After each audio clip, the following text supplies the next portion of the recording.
The killing vote began with an incident that took place 8 years ago. One evening, when it was raining hard, a man was being brutally murdered on the street. That man was being stabbed with a knife for several times until he died. A detective named Kim Moo-chan was surprised when he saw that. He aimed his gun at the murderer and fired his gun to warn him. He knew about the murderer's identity and had been expecting this incident to happen. The murderer turned his body toward Moo-chan when he heard the gunshot. Back to the present time, a woman named Ju-hyun was doing a live streaming. Ju-hyun was working at an illegal agency that hired young women to dance sexily in front of the camera. The men who took charge of that illegal agency would punish any worker who didn't obey them. In the car, Moo-chan was watching Ju-hyun's live streaming. Not long after that, he stopped his car and rushed to some place. Some police officers were also heading to that place. They asked Moo-chan not to go to that place alone because he didn't have the warrant, but Moo-chan said that he just wanted to check that place. Ju-hyun's superior was mad when he watched Ju-hyun's live streaming. He was mad because Ju-hyun didn't take off her clothes and didn't dance sexily enough. He went to Ju-hyun's room and forced her to take off her clothes, but Ju-hyun refused to do it. Suddenly, there was a commotion in the hall. Ju-hyun's superior went to the hall to see what happened. Turned out, Moo-chan had arrived in that place and began to beat up the men who took charge of that illegal agency. In her room, Ju-hyun removed the wig that she was wearing and returned to her live streaming. She told the audience that the police had found the IP addresses of everyone who had sexually harassed her in the comment section, and they would arrest them soon. After that, she helped other women to get out of that place. Ju-hyun complained to Moo-chan because it took too long for him to come to that place. She then called her coworker and asked him to trace the IP addresses that she had found. Turned out, Ju-hyun was a police officer who was working undercover. She disguised herself as a worker at that illegal agency to dismantle that crime syndicate. Ju-hyun saw Moo-chan entering the boss's room. She saw him leaving a few strands of hair and some pictures in that place. Suddenly, the boss tried to leave that place. Moo-chan left that room and chased him right away. Not long after that, other police officers finally arrived in that place. Moo-chan told them that he had taken care of all men who took charge of that illegal agency. Ju-hyun called her coworker again to check the progress of the task that she gave to him. But her coworker told her that he couldn't get the access to trace IP address. Suddenly, Moo-chan grabbed Ju-hyun's phone and deleted the video of him that Ju-hyun took secretly. Ju-hyun asked him if he purposely left some evidence in that room so that they could increase the severity of punishment for those men. She was suspicious of Moo-chan because she heard a rumor that Moo-chan was known as a police officer who liked to threaten and attack their suspect and manipulate the case. Moo-chan told her that the only thing that they should worry about was the safety of those young women. Before leaving, he said that he also heard a rumor that Ju-hyun was a police officer at the Cyber Safety Bureau who liked to make a complaint. Ju-hyun was annoyed when she heard that. While Moo-chan was walking away, Ju-hyun realized that he hadn't returned her phone. She chased him right away, but Moo-chan had already left that place with a car. At the police station, Moo-chan was interrogating the boss of the illegal agency. That gangster said that he was only trying to help those young women to get a job. He was mad at the police for arresting him because he believed that he didn't do anything wrong. Moo-chan showed him a picture of a woman who used to work for him as a live streamer. That gangster panicked when he saw that picture, but he said that he didn't remember that woman. Moo-chan told him that that woman was found dead 4 days ago. He said that the police had traced her last call, and they found out that that call was made from that gangster's office. He also said that they found the DNA of that woman in that gangster's room. The gangster couldn't say anything when he heard that. Moo-chan told that gangster that the police would increase the severity of his punishment if he refused to confess his crime. That gangster got up from his chair and asked someone to help him. Suddenly, Moo-chan hurt himself. He showed his wound to that gangster and said that the police would increase the severity of his punishment for attacking a police officer. The gangster realized that he had been trapped. He got mad and frustrated because of that. But after a while, in frustration, he finally confessed his crime to Mu Chan. After Mu Chan heard that gangster's confession, he left the police station. At the Cyber Safety Bureau, the captain berated Ju Hyun for not reporting her progress to the office while she was working undercover. After that, Ju Hyun went to the break room. Ju Hyun's coworker, Kim Jo-dan, approached her and gave her phone to her. Jo-dan said that he received that phone from the head office. Ju Hyun checked her phone and found out that the video of Mu Chan manipulating the case had been deleted. Ju Hyun was mad because of that. She asked Jo-dan about what kind of person Mu Chan was. Jo-dan said that Mu Chan was known as a police officer who could turn a regular case into a special case. He thought that Mu Chan was tasked to become an unofficial cleaner in the police because with the skill and intelligence that Mu Chan had, Mu Chan should have been promoted. Jo-dan believed that there was a high-ranking police officer who didn't want Mu Chan to get promoted. He also said that the police were only using Mu Chan as a scapegoat. Suddenly, there was a breaking news on the TV. In that news, it was reported that a man named Ba Jae-chol was going to get released from the prison after he finished serving his one-year sentence. The public were angry when they found out about that. Jae-chol was a pedophile who had sexually harassed many children. He also sold and distributed more than 200,000 illegal porn videos of those children. The public thought that it was unfair that Jae-chol was only given 1-year prison sentence after he committed those horrible crimes. At the police station, Jae-chol seemed so happy because he finally got released from the prison. With a happy face, he asked the police officers to do their job while to guard him when he was out there. Mu Chan was mad when he heard that, but as a police officer, he needed to do his job to protect Jae-chol from the angry crowd. After that, Mu Chan and his co-workers escorted Jae-chol to the car. It appeared that people were very angry at Jae-chol. They tried to attack him when they saw him. Jae-chol mocked them because he knew that they couldn't get him. The crowd was mad at the police for protecting him. Suddenly, Mu Chan decided to give Jae-chol to the crowd and let the crowd beat him up. After he made sure that Jae-chol got mildly injured, Mu Chan and his co-workers took Jae-chol to the car and left that place. The prisoners who shared the same prison as Dae-chol regretted that they didn't beat Jae-chol up while he was still being imprisoned. Suddenly, a prisoner named Professor came to the prison yard. Professor was a highly respected prisoner there.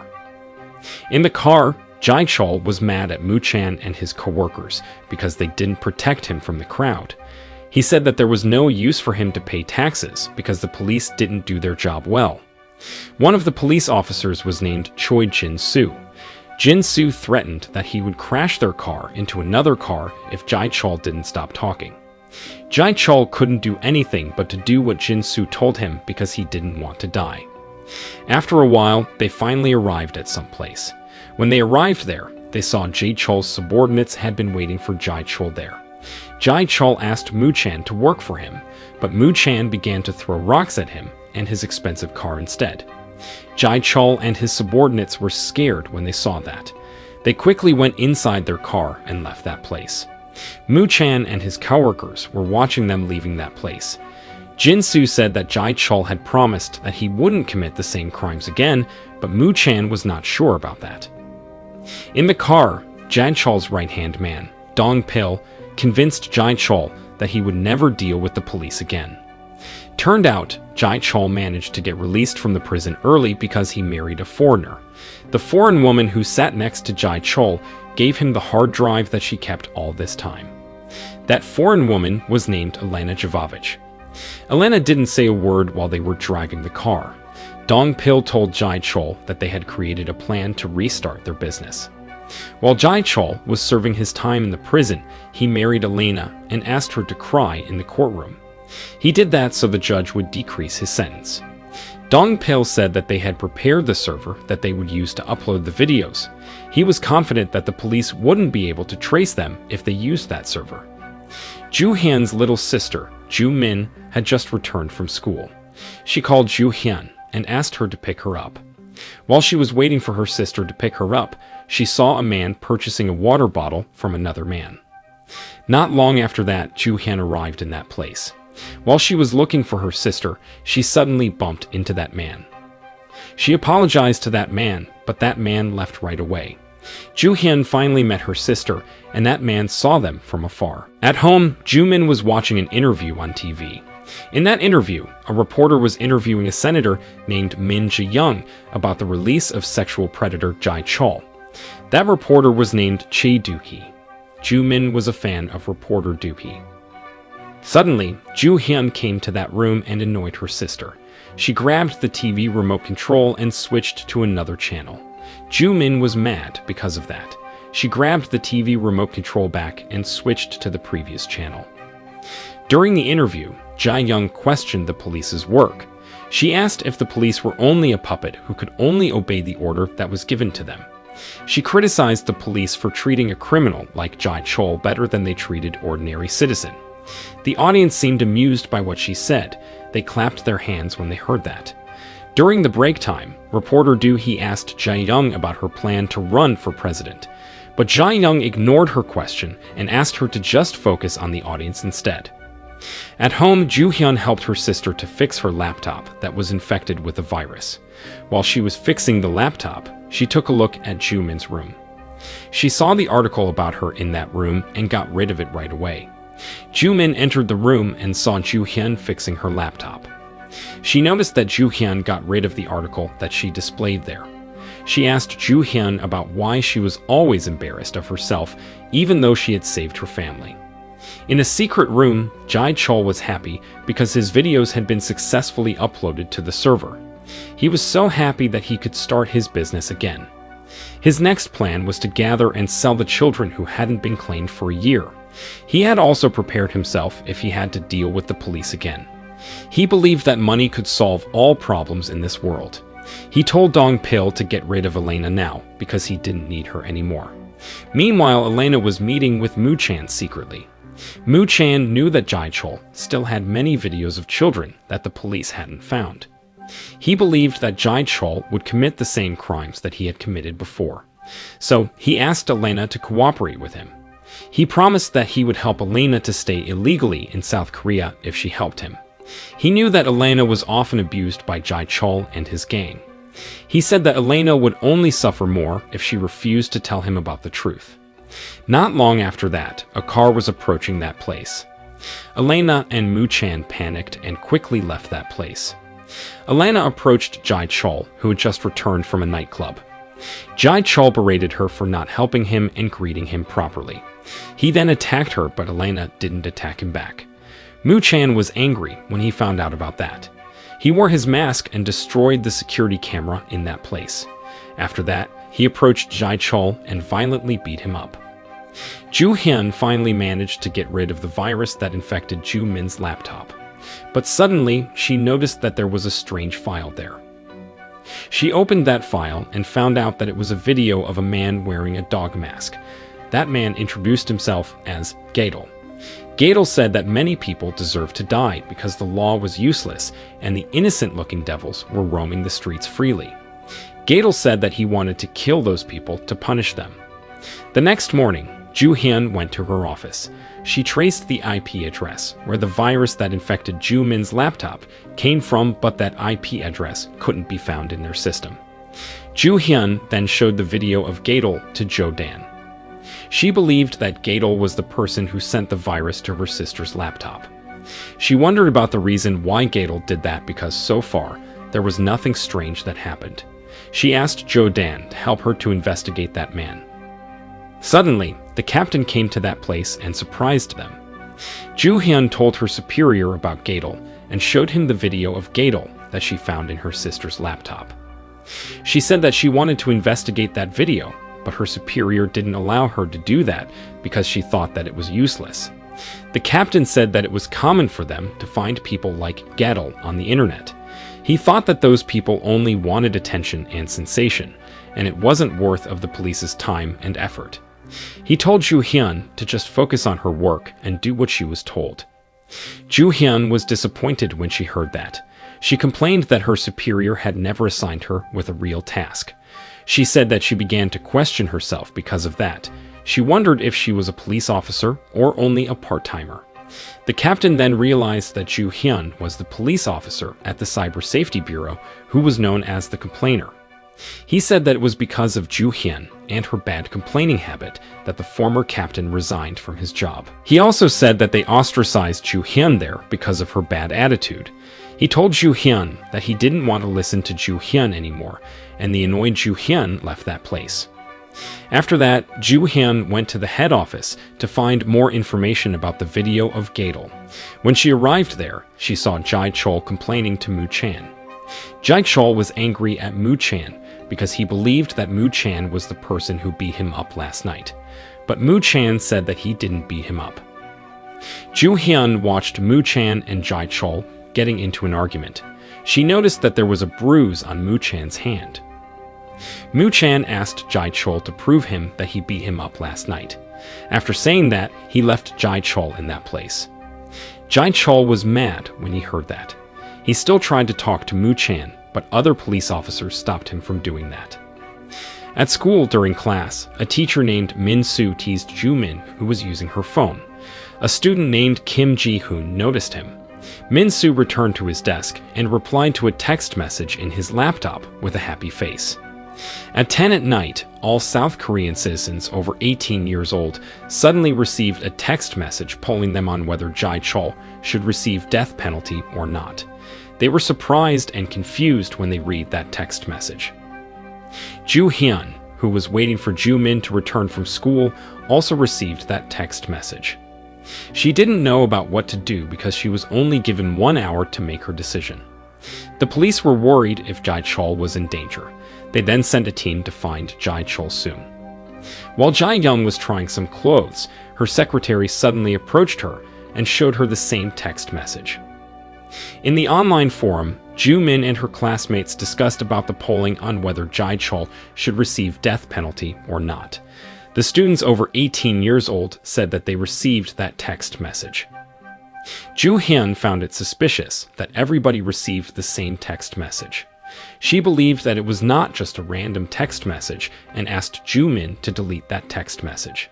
But Ju Min said that it was only polling and it didn't mean that Jai Chol would be executed. At the nightclub, Jai Chol was having a good time with some women. One of those women suddenly received the text message about Jai Chol's death penalty. Jai Chol checked that text message and laughed it off. He cockily told everyone there to vote for his death penalty. He thought that it was only a joke and there was no way that he could die and receive death penalty. Ju Hyun went to the police station. Jo Dan approached her and showed her that over 80% had responded in favor of Jai Chol's death penalty. In another place, Moo Chan also received the same text message. Later, Jai Chol woke up from his faint. He panicked and got frightened when he found himself tied to a chair in a strange place. He tried to leave that place, but he couldn't do it since he was tied up. Suddenly, Gadol showed up and approached him. He showed Jai Chol the result of the polling and told him that many people had agreed that Jai Chol died. Jai Chol didn't know who Gadol was, but he desperately begged him not to kill him. Not long after that, Jai Chol was found dead. The police came to the crime scene and found his dead body being surrounded by a lot of money. Moo Chan and his team began to investigate his death. Even though Moo Chan thought that Jai Chol deserved his death, he needed to do his job as a police officer to capture Jai Chol's murderer soon. He and his team then decided to divide tasks. The forensics team said that they had investigated the crime scene. They said that the crime scene was pretty clean and they only found Jai Chol's fingerprints there. They were not sure if they could find many clues in that place. The reporters had also arrived in that place and reported the incident that happened to Jai Chol. Reporter Du, he tried to interview Moo Chan about Jai Chol's death, but Jai Chol refused to give any statement. Suddenly, all South Korean citizens received a video message from Gadol. In the beginning of the video, he said that they could access that video at any time, and they weren't obliged to watch that video. After that, he began his speech and admitted that he was the person responsible for Jai Chol's death. He showed them the pictures of himself and Jai Chol during Jai Chol's execution.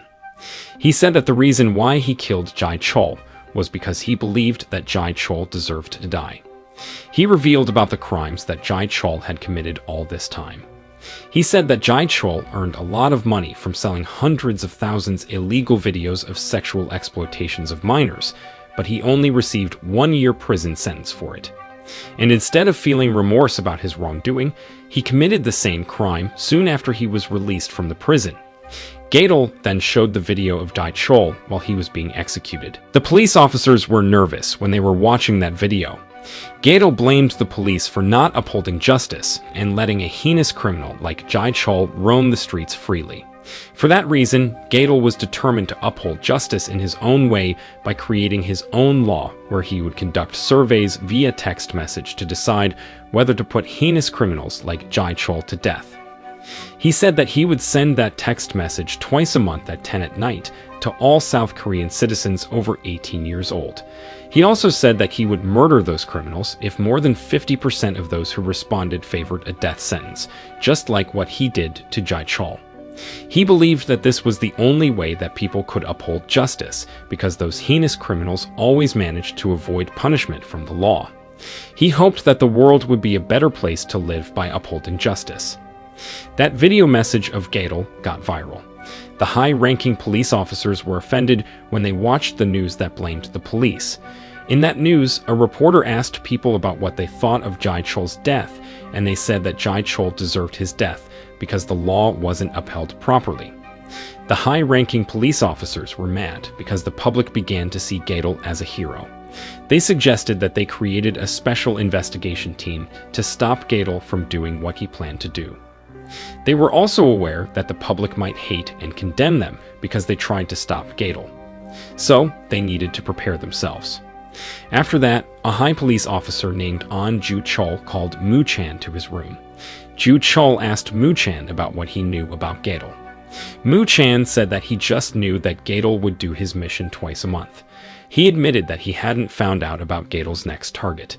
Even though he agreed with Gadel, as a police officer, he needed to find out about Gadel's next target and capture Gadel. He told Ju Chol that Gadel would conduct another survey via text message.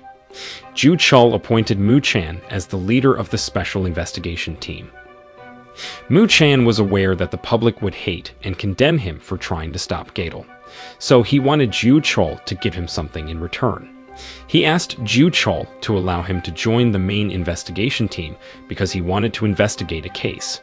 Ju Chol promised that he would add Mu Chan to the main investigation team if he managed to capture Gadel. Mu Chan promised that he wouldn't fail him.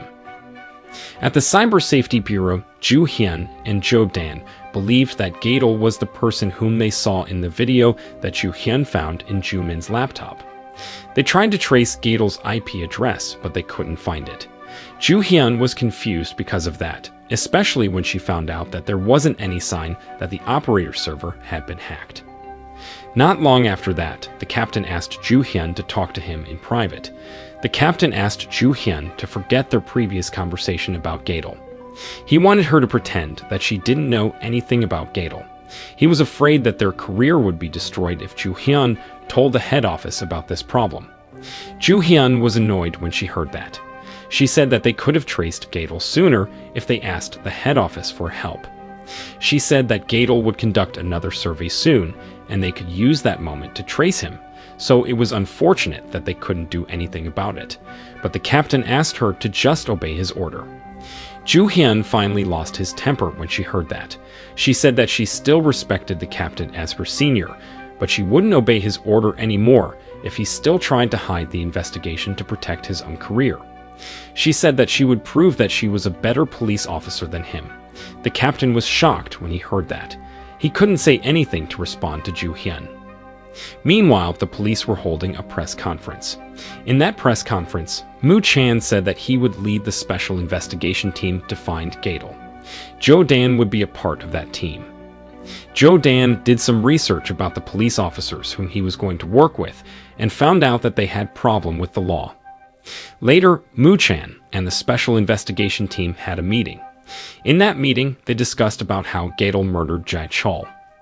Ju Hyun went to the head office to meet Mu Chan. Ju Hyun told Mu Chan that she had a clue about the person who conducted the text message, polling them on whether Jai Chol should receive death penalty. Mu Chan was curious when he heard that. He asked Ju Hyun to talk to him in private. Ju Hyun and Mu Chan then went to a room. In that room, Ju Hyun showed Mu Chan the video of Gadol that she found in Ju Min's laptop. Mu Chan watched that video and thought that that video was made before Gadol killed Jai Chol. Ju Hyun noticed that Gadol referred the heinous criminals as innocent-looking devils in both that video and the video of Jai Chol being executed. She remembered that a professor named Kwon Siak-ju had said something similar 8 years ago. For that reason, she believed that Siak-ju and Gadol were the same person. 8 years ago, Mu Chan caught Suk-ju murdering someone on the street. Siak-ju smiled when he saw Mu Chan there. Not long after that, the police officers arrested Suk-ju and sent him to the prison. Siak-ju was still imprisoned until this day. Back then, when Siak-ju attended his last trial, he told the judge about the reason why he never defended himself in the courtroom. He explained that it was because his victim deserved to die. He said that he might be guilty for murdering a person, but he justified his crime because that person had murdered his child. He said that he was angry because the devils were treated like innocents and were still roaming free out there, even though they had committed heinous crimes. He thought that those criminals were shameless because they didn't feel guilty at all. He was also angry at the police for releasing those heinous criminals from the prison and at the judge for making useless decision. He thought that the law and the president were useless. He was also angry at society and everybody who attended that trial for supporting the murderer and not the victim. He thought that all of them were guilty. Back to the present time, Mu Chan was watching the video of Gadol that Ju Hyun found in Ju Min's laptop. He also realized that what Gadol said in that video was similar with what Siak-ju said in his last trial. For that reason, he believed that Gadol was Siak-ju himself. He attended Suk-ju's last trial back then and still remembered about what he said in that trial. Ju Hyun suddenly remembered that 2 years ago, Jae Young attacked the website of the government. She said that she and her team had the evidence and wanted to arrest her for her crime. But the captain got rid of the evidence and suggested them to forget their plan to arrest Jae Young because she was a politician. He thought that it was better for them if they didn't arrest politician. Ju Hyun was angry when she found out about that and reported her former captain to the journalists. Because of that, her former captain got fired from his job. Despite that, Jae Young still managed to avoid punishment from the law by blaming it on her bodyguard. Ju Hyun said that she got her reputation as the crazy complainer since then. She said that she knew about what Siak-ju said in his last trial back then because she checked Jae Young's file. She told Mu Chan that she would investigate that video if Mu Chan allowed her to join the special investigation team. But Mu Chan said that he couldn't do that. He explained that during Siak-ju's serving time in the prison, he had never received any visitor or letter. So, he doubted that Siak-ju was the one who sent the text message polling them on whether Jai Chol should receive death penalty. Suddenly, Jin Soo came to that place and interrupted their conversation. He informed them that the police found a threat message in Jai Chol's phone. After Ju Hyun heard that, she left that room to check that threat message. After Ju Hyun left that room, Jin Soo warned Mu Chan to be careful of Ju Hyun because he thought that she was still a traitor. Mu Chan told him that he found out that there were cryptos in Jai Chol's phone and those cryptos were donated to a child abuse prevention organization. Jin Soo believed that Gadol was the one who sent those cryptos to the child abuse prevention organization. Mu Chan wondered about the reason why Gadol did all this. He then looked into Suk-ju's case and investigated it. At home, Ju Hyun also did her own investigation about Suk-ju's case. The next day at the prison, a prisoner approached Suk-ju and told him that he passed his GED test. He thanked Suk-ju for helping him to study. He said that he planned to study at university after he got released from the prison. He was very grateful because Suk-ju wanted to help him. He also said that he had heard about Jai Chol's death. Turned out, that prisoner once wanted to kill Jai Chol with his own hands. He felt guilty because of that and thought that it was because of him that Jai Chol died.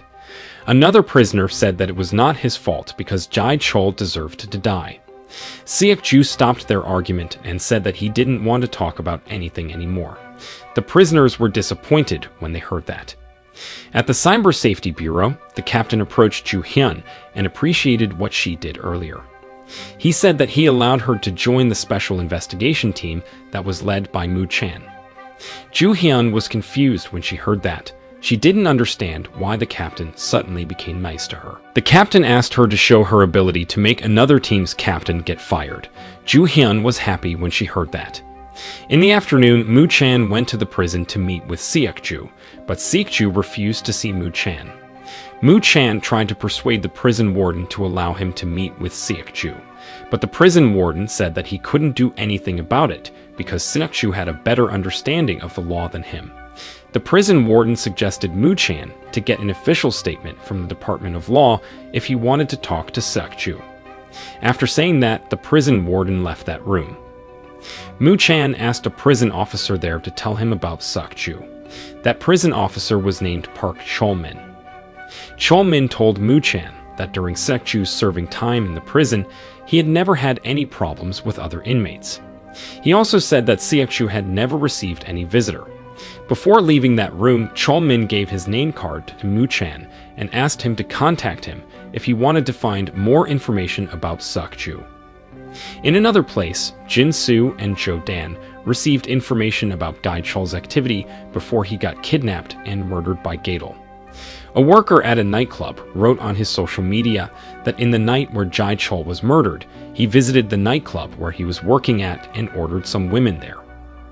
Jin-soo and Jo-dan also found out that that worker had installed a hidden camera in the women's restroom. Moo Chan told them that he would go to that bar and said that he would allow Ju Hyun to join the special investigation team. Jo-dan was happy when he heard that. As soon as Ju Hyun heard that Moo Chan allowed her to join the special investigation team, she went to the main office. When she arrived in that place, Jo-dan greeted her happily. At the bar, Jin-soo was interrogating a worker there and checking the CCTV footage. The worker said that Gai-chol received the text message and asked everyone to vote for his own death penalty. Not long after that, Moo Chan arrived in that place and tried to attack that worker. He told that worker to tell him about everything that he knew and warned him not to lie to him. That worker said that he was the one who ordered a taxi for Gai-chol to go home. He remembered that that taxi had already arrived at the nightclub when Gai-chol got out of the building. Moo Chan began to suspect that worker when he heard his statement. He told Jin-soo to leave that room. After Jin-soo left that room, Moo Chan began to beat that worker up for installing a hidden camera in the women's restroom. That worker pretended to be deaf after Moo Chan beat him up. Moo Chan was getting more annoyed when he saw that and planned to beat him up again. He asked him about the person who had ordered him to install the hidden camera in the women's restroom. That worker didn't answer him directly. Moo Chan was sick of hearing it. He threatened that he would burn all money that worker had earned if he didn't give him a plain answer. That worker finally told him that he had the taxi driver's business card and knew the taxi driver personally. Even though that worker had told him about the truth, Moo Chan still decided to burn all his money. After that, he gave the taxi driver's business card to Jin-soo and asked him to investigate it. In another place, Ju Hyun and Jo-dan found out that everybody received the text message polling them on whether Gai-chol should receive death penalty because a virus infected the main server. At home, Ju-min was dancing in front of her laptop camera. Suddenly, a notification popped up on her laptop screen. In that notification, it was stated that someone had logged into Ju-min's account from another device. Ju-min was confused when she saw that. Ju Hyun and Jo-dan finally found out about how people's devices could be infected with a virus. They also managed to find the IP address of the server that was infected with the virus and planned to trace that IP address. They were confident that they could find the person responsible for that virus. Moo Chan and Jin-soo went to the taxi company and talked to the taxi driver who took Gai-chol home. After they interrogated him, they found out that that taxi driver was only a substitute taxi driver. The taxi driver who was supposed to pick Gai-chol up that night told him that he needed to take Gai-chol home safely because Gai-chol was an important figure. Before leaving, the substitute taxi driver gave his business card to the bar worker, who ordered the taxi for Jai Chol to prove that he was the substitute taxi driver who was tasked to take Jai Chol home. After a while, that substitute taxi driver finally arrived at the address that was given by the person who hired him. Suddenly, he received a text message. In that text message, it was stated that he could find his payment in the car's dashboard. After he took his payment, he left that place. Jai Chol was still asleep in the taxi by the time he left that place. The substitute taxi driver confessed that he received a lot of money and showed the text message that he received that night to Mu Chan and Jin Soo. Mu Chan called his team and asked them to investigate the number that sent that text message. Not long after that, the police received information that the taxi that was used to take Jai Chol home that night was found at a wrecking yard. But unfortunately, when Mu Chan and his team arrived in that place, that taxi had been destroyed. In the evening, Ju Hyun and Jo Dan visited the location of the IP address of the server that was infected with the virus. Turned out that location was the place where Jai Chol died. They were confused when they found out about that. Not long after that, Mu Chan and Jin Soo arrived in that place. Ju Hyun told them about the result of her investigation. Based on what she found, she assumed that Gadel did his video in that place. After hearing that, Mu Chan and his team decided to investigate that place again. They searched that place and found an internet cable there. Ju Hyun checked that internet cable and found out that someone used the server in that place 1 month before Jai Chol got released from the prison. Ju Hyun said that she would investigate further. After that, Mu Chan and his team decided to end their investigation because it was already late at night and it was too dark there. They planned to return to that place the next day. In Mu Chan's house, it was revealed that Mu Chan still had the documents about a murder case that took place a few years ago. He was still trying to investigate that murder case because the police decided to release the murderer from the prison since they didn't have any evidence. There were only a few days remained before Gadel conducted another survey. At school, Ju Min and her friends tried to guess Gadel's next target. While they were discussing about it, Min Soo suddenly came to that place and interrupted them. The students asked Min Soo if he would vote in Gadel's next polling. Min Soo said that it was a secret and what Gadel did was a crime. He asked the students not to talk about it anymore. He didn't tell them if he would vote in Gadel's next polling or not. He only said that Gadel did that because many people didn't believe in the law and the police anymore. Suddenly, Jen Hoon spoke up. He wondered why Min Soo was confident that there would be another survey. Min Soo said that it was because Gadel hadn't been captured by the police, so it was impossible that there would be another survey. He asked Ji Hoon back about what he thought about the survey. Ji Hoon said that if they wanted to change or reform something, they couldn't avoid bloodshed. After hearing that, Min Soo began to teach the students. Ju Hyun and her team were still investigating Jai Chol's murder case. Unfortunately, there was not much information that they could find about it, but Ju Hyun said that she had found some information about people who held a grudge against Jai Chol. She revealed that during Jai Chol's serving time in the prison, a prisoner once beat him up and threatened him to give him some money. Even though Jai Chol was the victim in that attack, he was the one who got punished and sent to the isolation cell. Ju Hyun was confused when she found out about it. She thought that there was something suspicious about it. So she asked Mu Chan to allow her to talk to a prisoner there, and Mu Chan allowed her to do that. Ju Hyun then went to the prison and talked to the prisoners who knew Jai Chol. After she interrogated them, she found out that those prisoners hated Jai Chol because he was a troublemaker. But because of Seok Ju, the situation in the prison was still under control. In another room, Seok Ju and the prison warden were reading newspaper about Gadel. The prison warden asked Seok Ju to help him to take care of the documents that he needed for his divorce. He wanted Seok Ju to manipulate those documents so that he wouldn't need to spend any money for his wife and children. As the return, he promised that he wouldn't let Ju Hyun talk to Seok Ju. Not long after that, Chol Min came to that room. He saw Seok Ju drinking a cup of tea there.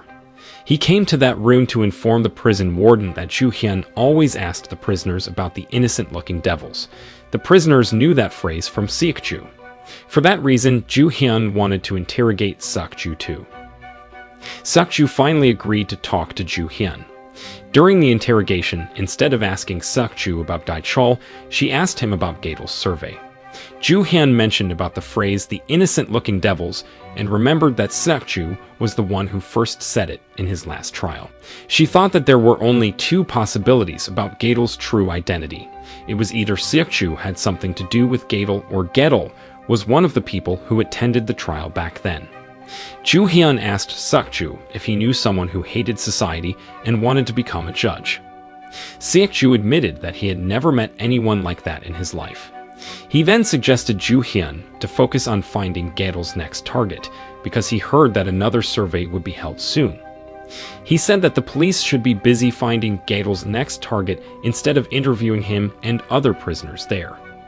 Ju-hyun asked him if he knew about Gadel's next target, but Suk-ju didn't answer her question and left that place.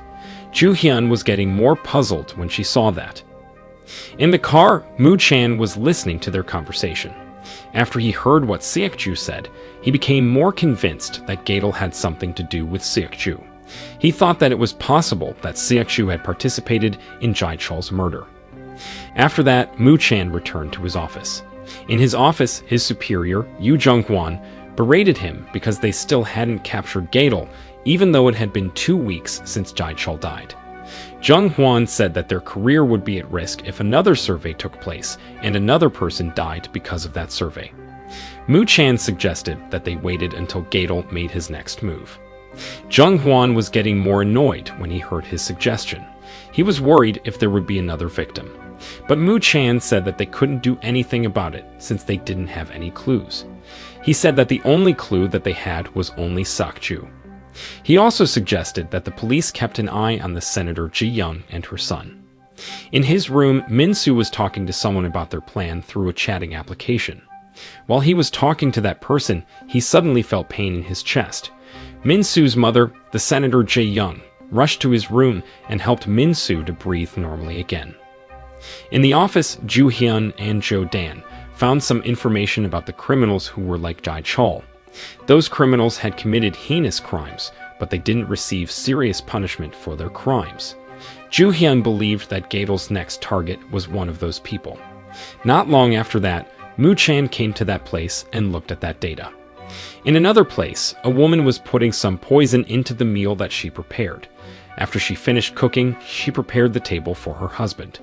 Then she told her husband that she would take her children to their school. But when they were about to cross the street, that woman pushed her children into the street. That woman soon pretended to panic and berate the car driver for almost crashing into her children. After that, that woman continued to take her children to school. But on their way there, that woman scolded her son for asking her for some money. Her daughter tried to defend her brother, and that woman scolded her too. But suddenly, a man came to that place and kidnapped that woman. Moo-chan and his team were preparing themselves for another survey that would be held by Gadel. As the head of the team, Moo-chan instructed his team to trace and find Gadel's location when Gadel did a live streaming later. After that, the team went to different ways and asked people in that area to cooperate with them. In the evening, the reporters began to report news about Gadel. Many people watched that news and discussed about Gadel.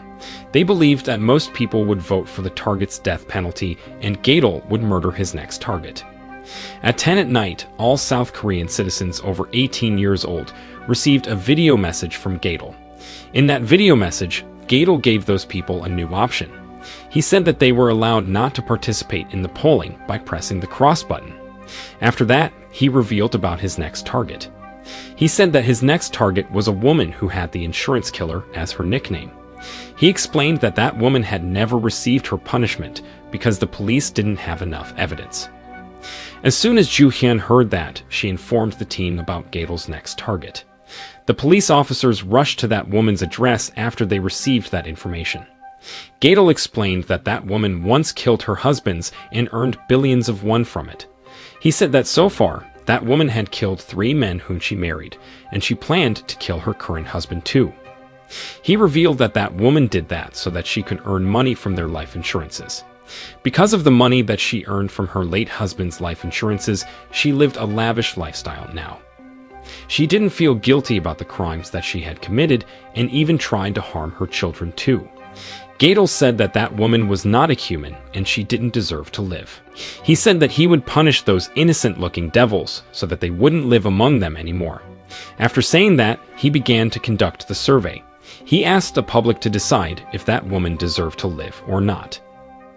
Mu Chan and his team finally arrived in that woman's address, but when they arrived in that place, they could only find that woman's children there. Not long after that, they found that woman's current location. They rushed to that location and saw that woman getting trapped in a car that was parked in the parking garage. That woman cried and got afraid. She said that she couldn't get out of the car because there was a bomb in it. Mu Chan checked that car and took a picture of the bomb. Then he sent that picture to Ju Hyun and calmly instructed that woman not to get up from her seat. He also asked Ju Hyun to check that woman's phone because he saw an incoming call in that phone. After that, Mu Chan communicated with that woman by using a writing.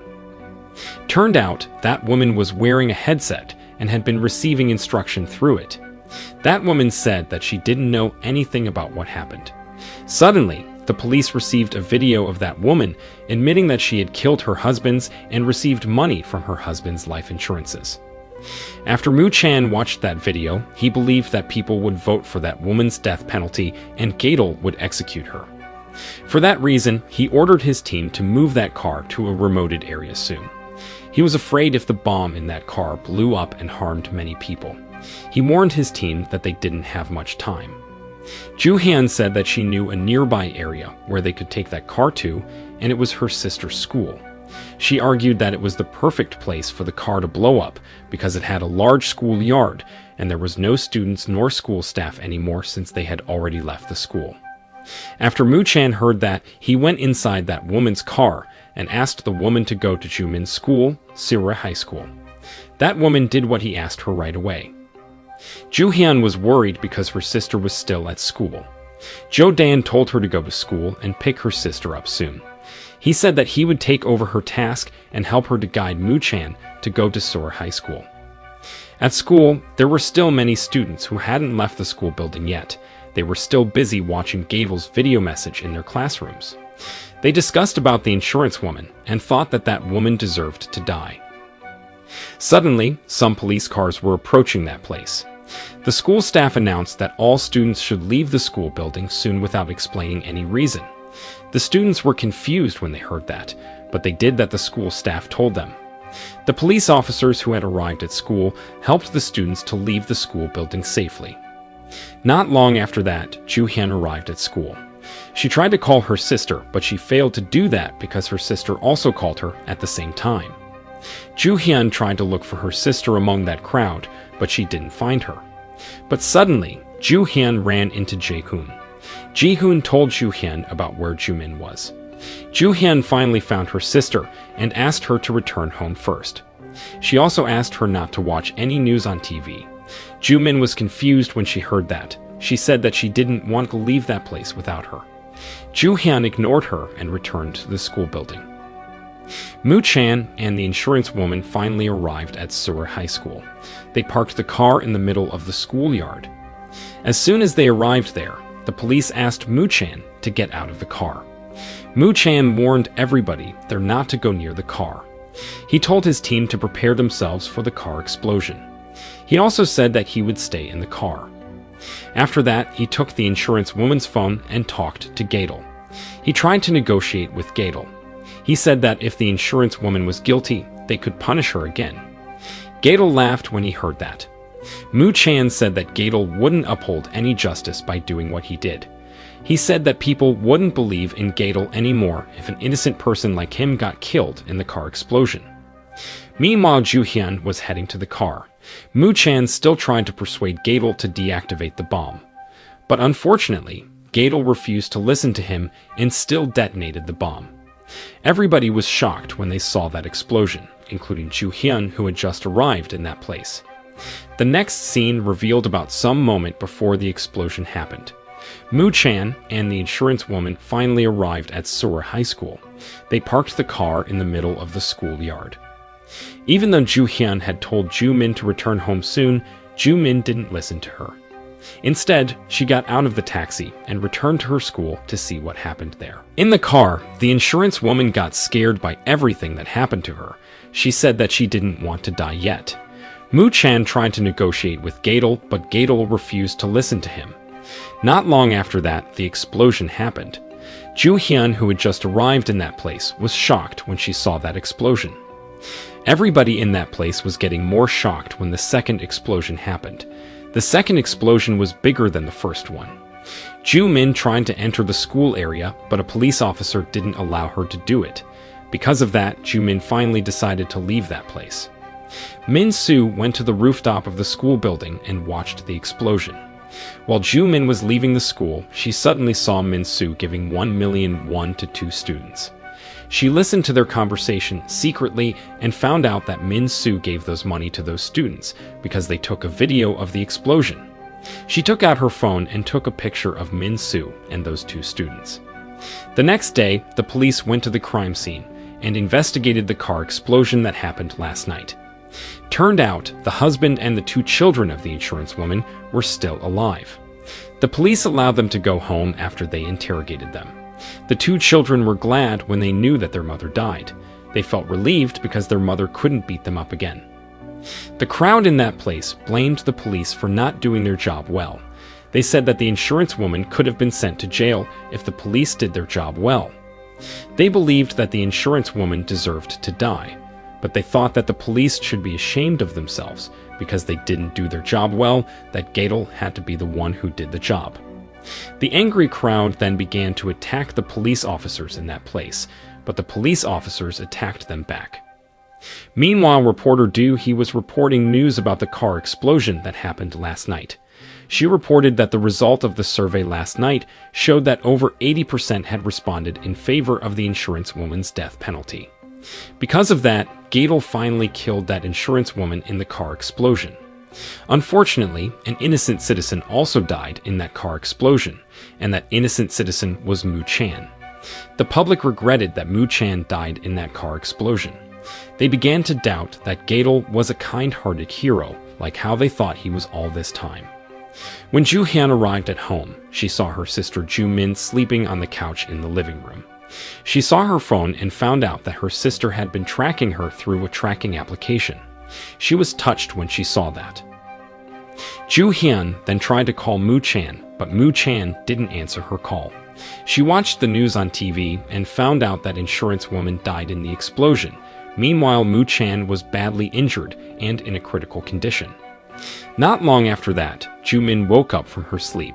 She was surprised when she saw her sister there.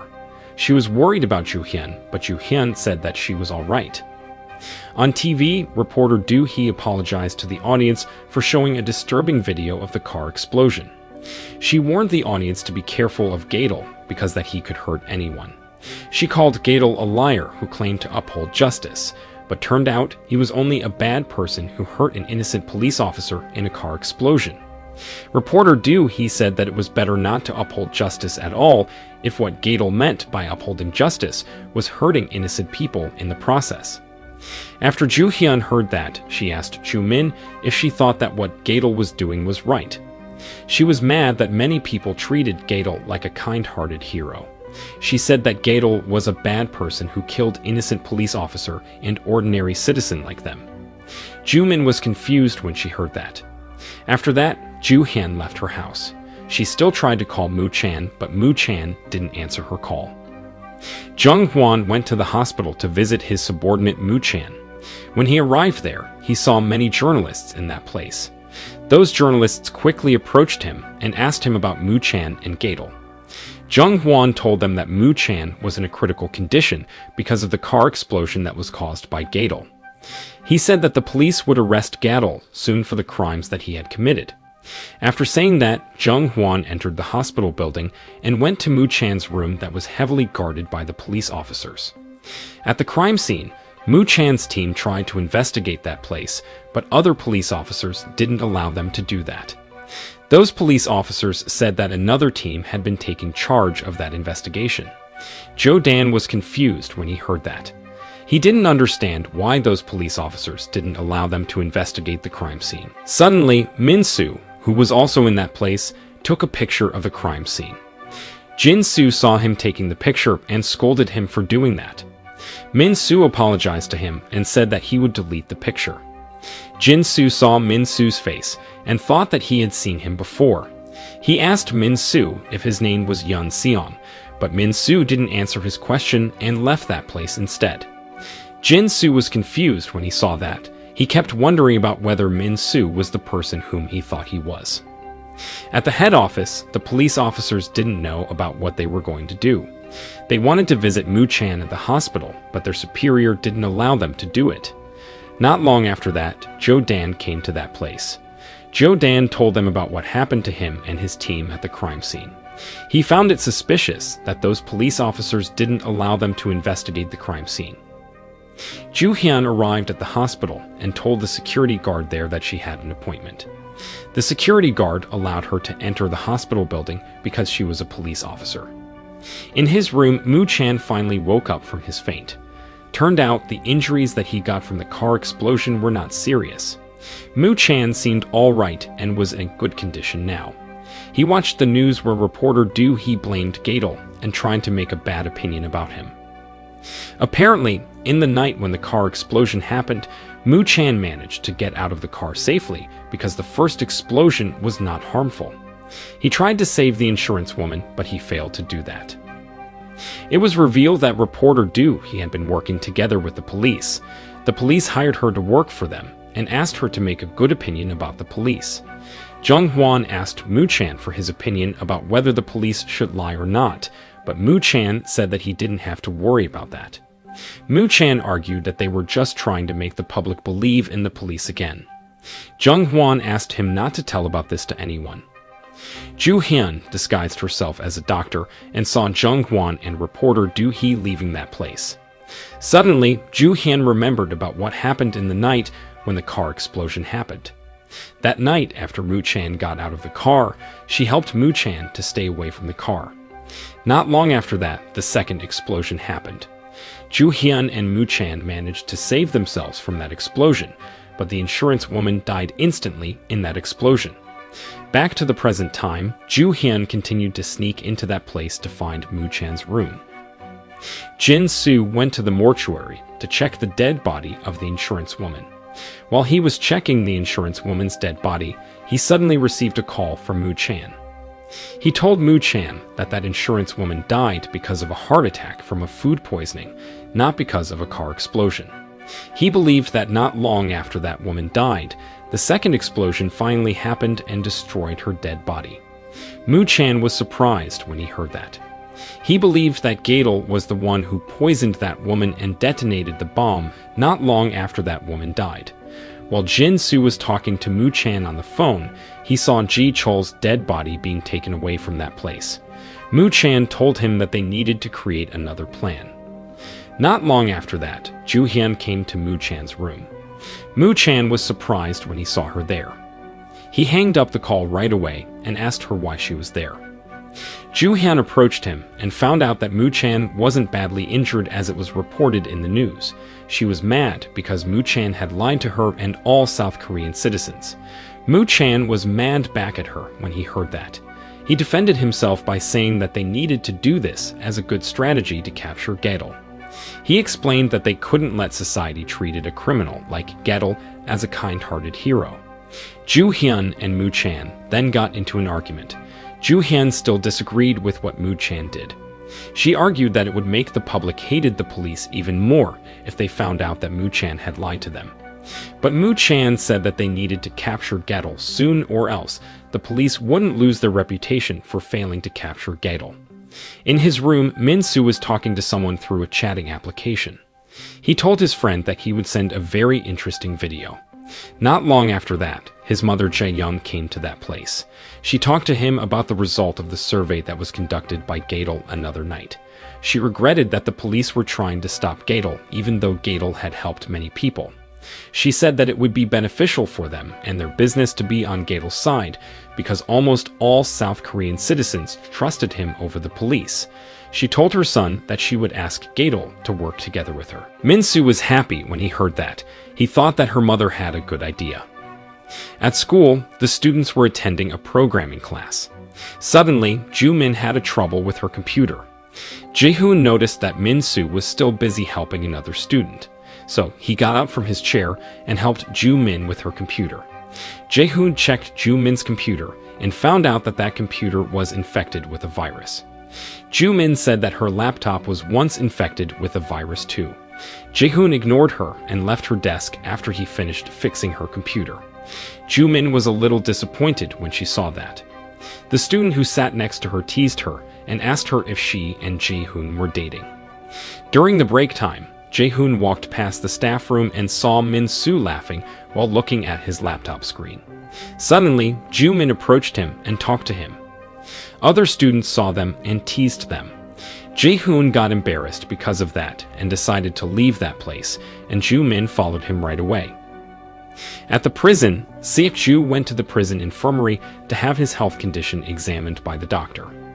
After that, he left that place and headed back to his cell. While he was leaving that place, Chol-min told him that Moo-chan was badly injured and being hospitalized after he tried to capture Gadel. Seok-ju was glad when he heard that. He felt relieved because Moo-chan didn't die in the car explosion.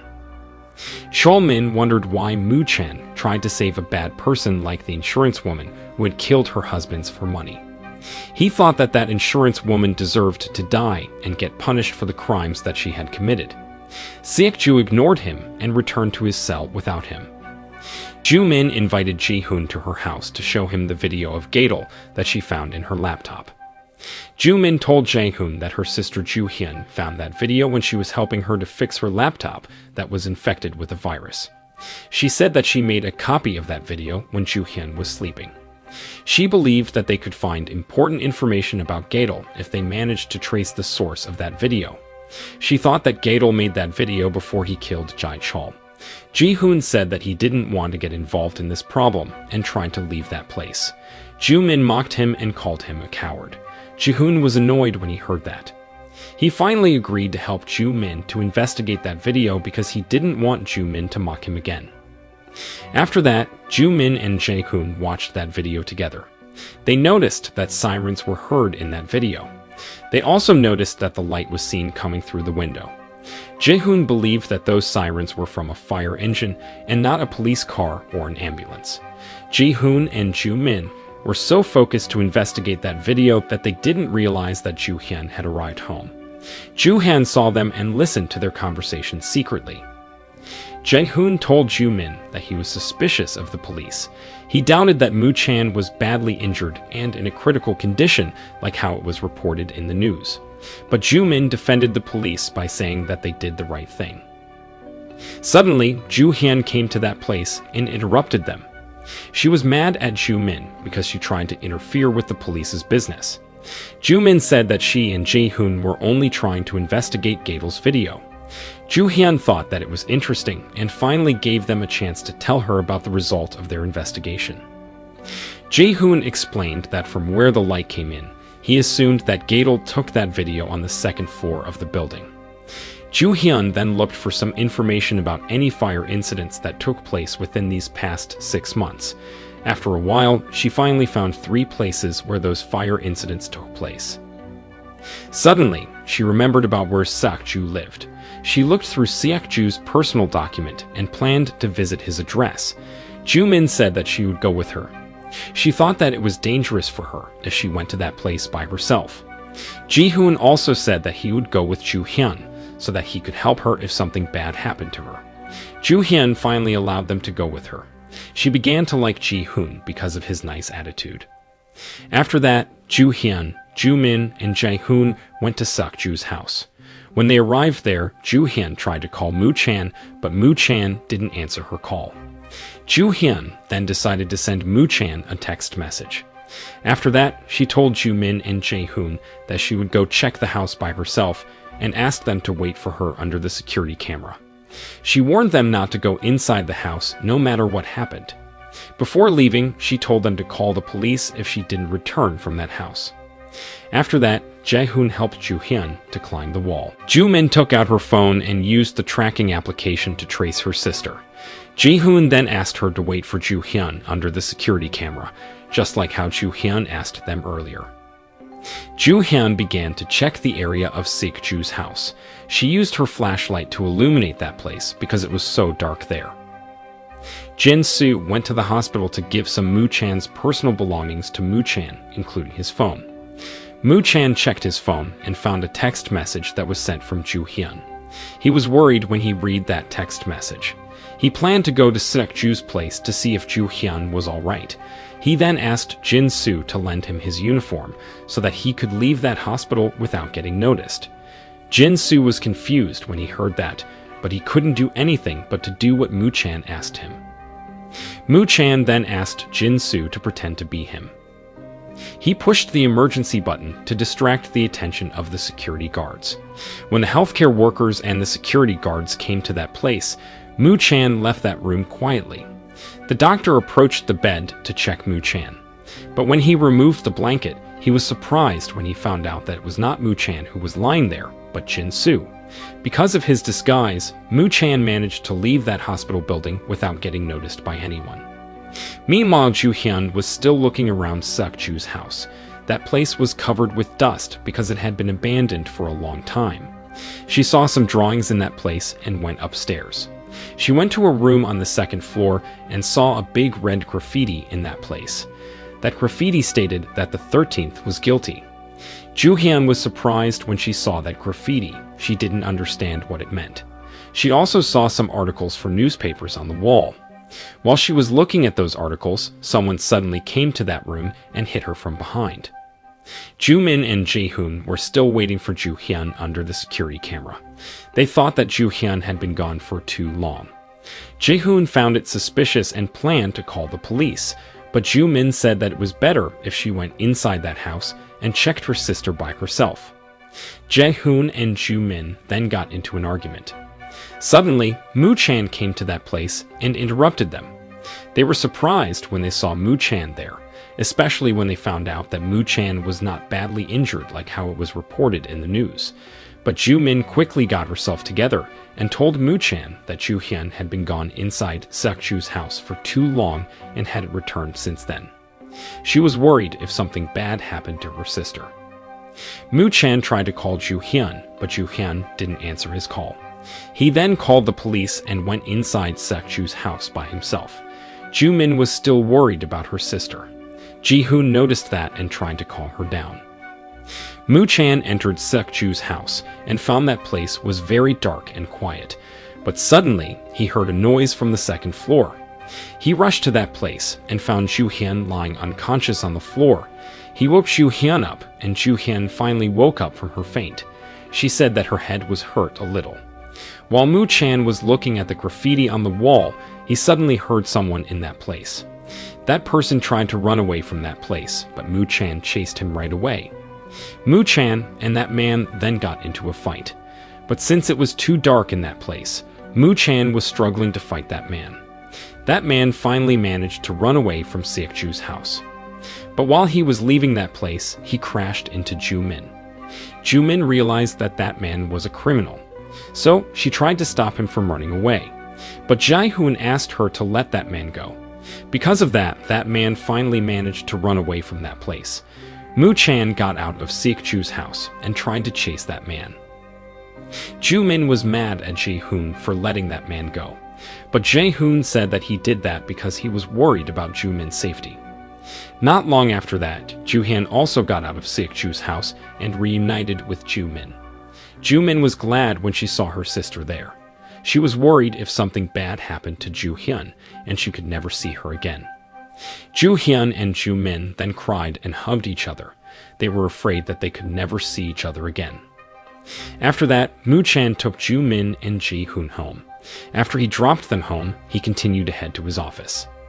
In another place, Gaedel was sitting in front of his computer. He read the comments from South Korean citizens about him. Those people called him a bad person because he hurt an innocent police officer in the car explosion. Gadol was angry when he read those comments. The next day, the police officers went to Sukju's house and investigated that place, but they couldn't find any fingerprints in that place. Jo Dan found out that there was internet connection in that place. Through the window of his room, Min-soo was watching the investigation that was conducted by those police officers. Joo Hyun and Moo Chan were heading to the prison. On their way there, they talked about Gadol and his connection to Sukju. Back then, when Sukju killed the person who had murdered Kwon Na-rae, his daughter, many people cheered for him and supported him for what he did. Joo Hyun suspected that one of those people was Gadol.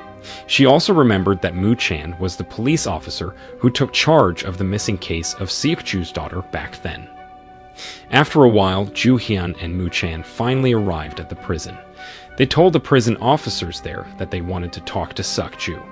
Turned out, 8 years ago, Sukju voluntarily went to prison. He didn't feel guilty for murdering the person who had murdered his daughter. Joo Hyun and Moo Chan thought that Sukju and Gadol were alike. They believed in an eye for an eye, and they punished people who avoided punishment from the law for the crimes that they had committed. Moo Chan believed that Gadol and Sukju were so close. Joo Hyun wondered about the place that Gadol used to do a live streaming when he conducted the survey. She tried to guess that place, but Moo Chan stopped her right away. He said that there were many important things that they needed to think about, and that they shouldn't underestimate Sukju. Not long after that, Sukju came to that room. Joo Hyun showed him the picture of his house. She said that Gadol used his house to hide and to do a live streaming when he conducted a polling on whether a criminal should receive their death penalty or not.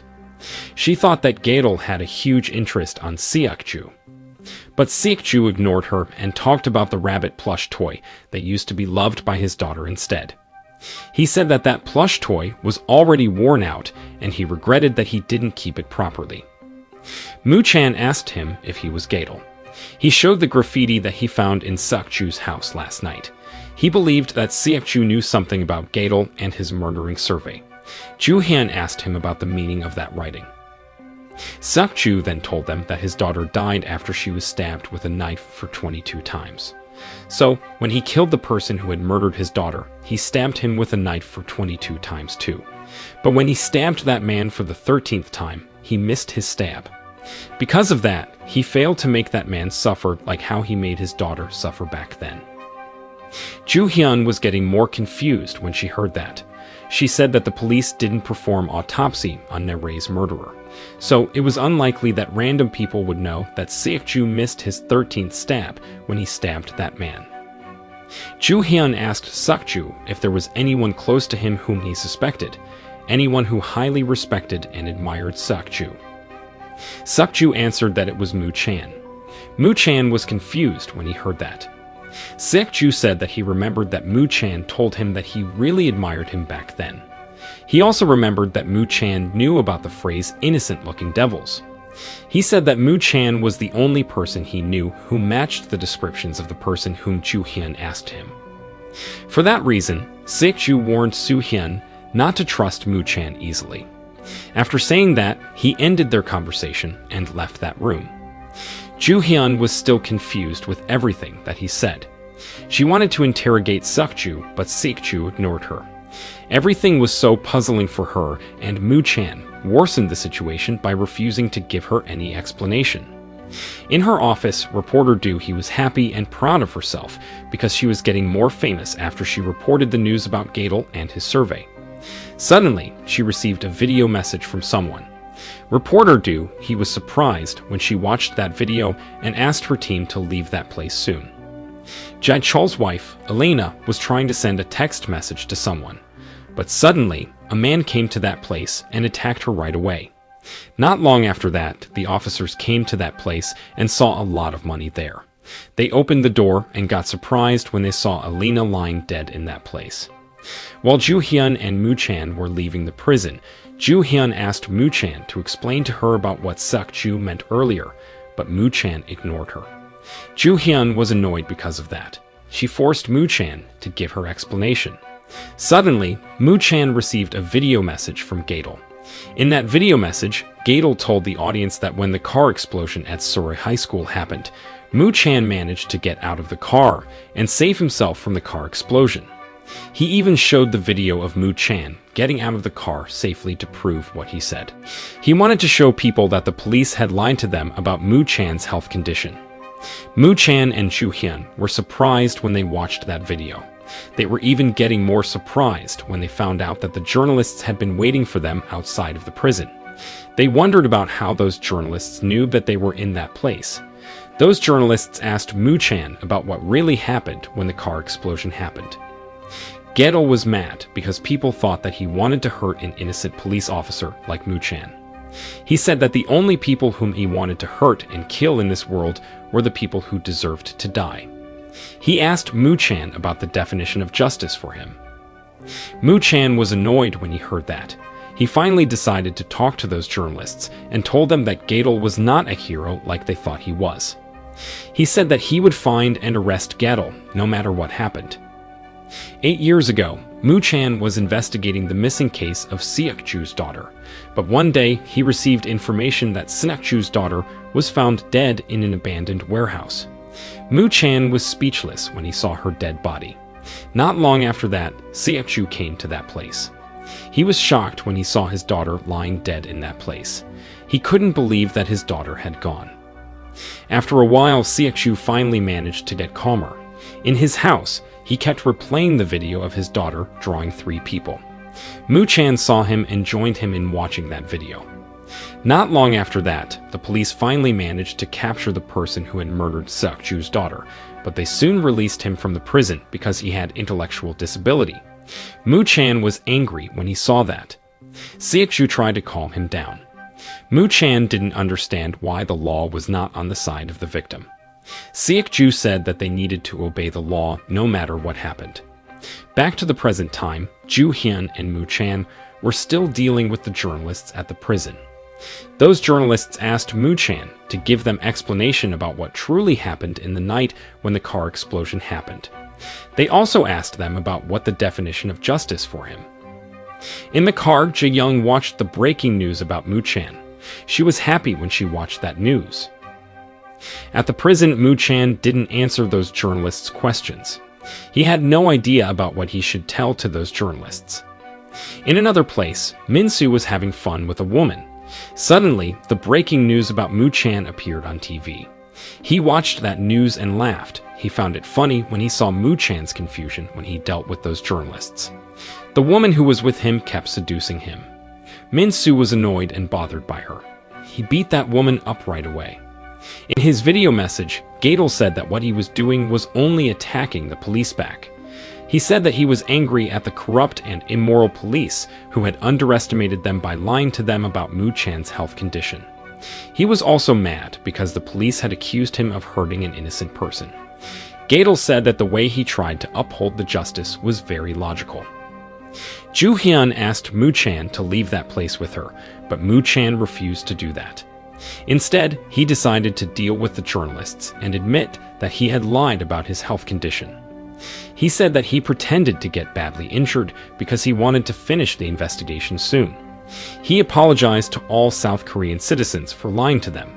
He was aware that the public would hate the police even more because of this problem, but he said that he didn't regret what he did and would have done the same thing if he could turn back time.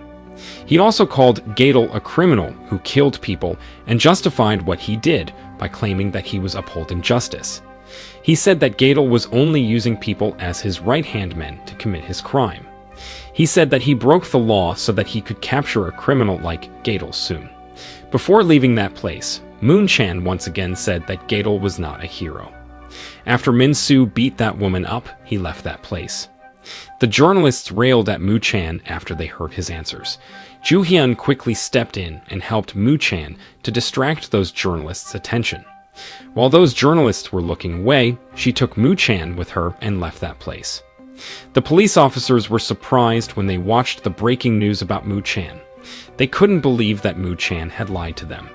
Just like other ordinary South Korean citizens, they believed that Mu Chan was badly injured and in a critical condition like how it was reported in the news. Jin Soo tried to defend his coworker by saying that Moo Chan only did that to deal with a crazy and wicked psychopath like Gadol. Suddenly, Jo Dan received a report about the analysis of the official website of the Korean National Police Agency. According to that analysis report, he found out that the traffic to their website had significantly increased. He also found out that the server of their website was almost broken and new posts that contained harmful opinions about the police always popped up on the website. While the police officers were discussing about that problem, Jin Soo suddenly received a call from his coworker. His coworker informed him that Jai Chol's wife, Elena, was found dead. In his room, Gadol was watching Moo Chan in the breaking news. He laughed when he heard Moo Chan said that he would find and arrest him soon. At the prison, Sek-chu was also watching Moo Chan in the breaking news. The prison warden was worried when he watched that news. He promised that he would limit Moo Chan's visits in the prison, but Sek-chu said that he would help the police to capture Gadol. The prison warden was getting more worried when he heard that. Sek-chu explained that Moo Chan was a smart police officer. If Moo Chan knew that Sek-chu didn't do his job at the prison, he would suspect that Sek-chu was Gadol himself. The prison warden didn't like his plan, but Sek-chu laughed and said that they hadn't been in that situation yet. Not long after that, Chol-min came to that room. He was mad when he saw Sek-chu and the prison warden hanging out together like friends. While Sek-chu was heading back to his cell, he stopped for a while to feel the sunlight touched his skin. Chol-min was getting more annoyed when he saw that. He scolded Sek-chu for playing around and beat him up. He called Sek-chu a murderer and said that he didn't deserve to get a special treatment at that prison. In the evening, Ju-hyun returned home. She took Moo Chan to that place. She suggested Moo Chan to stay at her house for a while for the sake of his own safety. She argued that everybody in South Korea knew Moo Chan now, and it was not safe for him to return to his place. She also received information that their office had been surrounded by many journalists. Moo Chan thought that she was right. He finally agreed to stay at her house. Ju-min got out of the bathroom and got surprised when she saw Moo Chan there. After that, Ju-hyun, Moo Chan, and Ju-min sat at the table and had a conversation. It appeared that Ju-min didn't like Moo Chan staying at her house. Moo Chan said that they failed to capture Gadol when they visited Suk-ju's house. He also said that a student like Ju-min was not supposed to interfere with the police's business. Ju-hyun admitted that it was her own mistake, and she thanked Ju-min and Jae-hoon for helping her to investigate the video of Gadol and find Gadol's location. All Ju-hyun remembered about the man who attacked her at Suk-ju's house was that that man was good in fighting as if he was a professional martial artist. Ju-min also remembered that that man smelled like a combination of firework and metal. Moo Chan thought that what she meant was gunpowder. Ju-min believed that that man was the one who blew up the insurance woman's car. She thought that that man might be Gadol, the person whom they were looking for all this time. She was still mad at Jae-hoon for letting that man go that night, but she soon changed her mind and said that Gadol shouldn't get arrested yet because there were still many bad people who needed to be punished out there. She argued that what Gadol was doing, which was punishing heinous criminals who managed to avoid punishment from the law because of incompetent and corrupt law enforcers, was right. Moo Chan asked her who gave Gadol the authority to punish those heinous criminals. He said that nobody had the right to murder a person or change the rules that the society had as he pleased. Ju-min said that Moo Chan could say that because he probably hadn't experienced injustice. She said that Moo Chan didn't know how it felt when the men who had wronged him could live well and didn't receive any consequences for the crimes that he committed. She believed that Moo Chan wouldn't have blamed Gadol if such thing happened to him. Moo Chan told her that he had experienced injustice in his life before. Despite that, he still believed that he didn't have any right to punish the person who had wronged him. Ju-min was getting even more annoyed when she heard that. She finally decided to leave that room.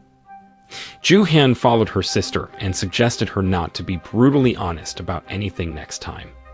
She also told her to ask Jae-hoon to go to the police station with her after school the next day to make a statement about what happened at Suk-ju's house another night.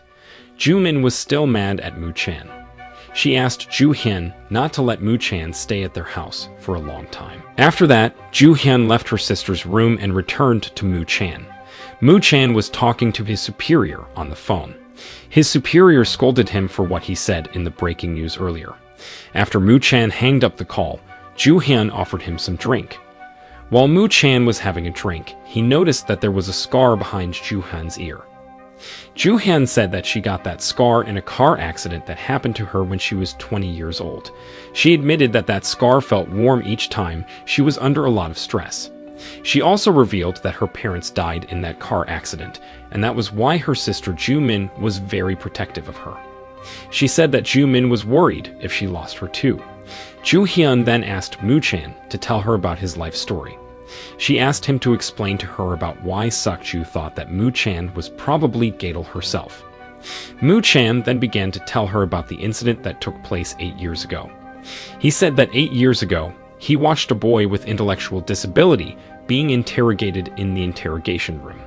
That boy was named Byun Woo-tak. Woo-tak wanted to leave the interrogation room because he was afraid.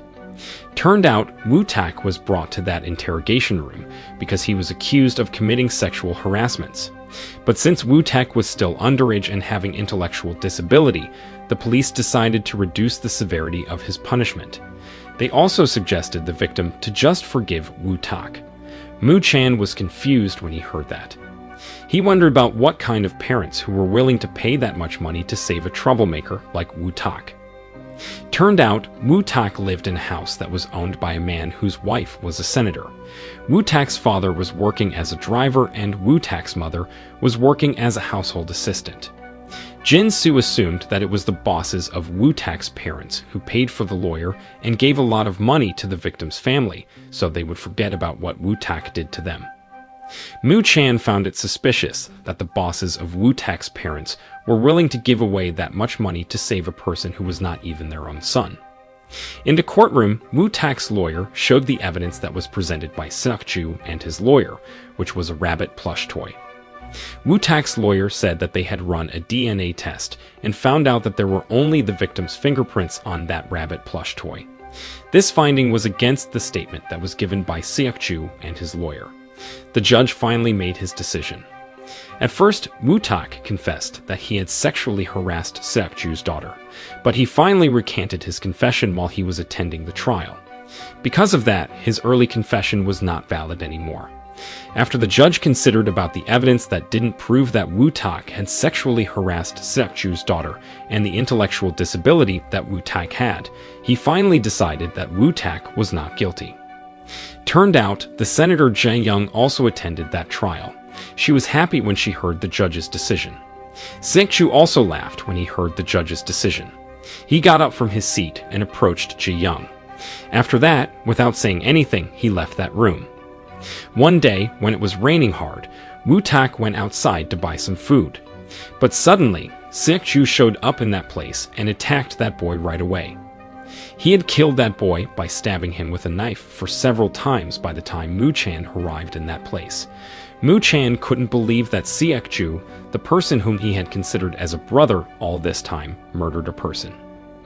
Back to the present time, Mu Chan admitted that he felt guilty for what happened to Seok-ju.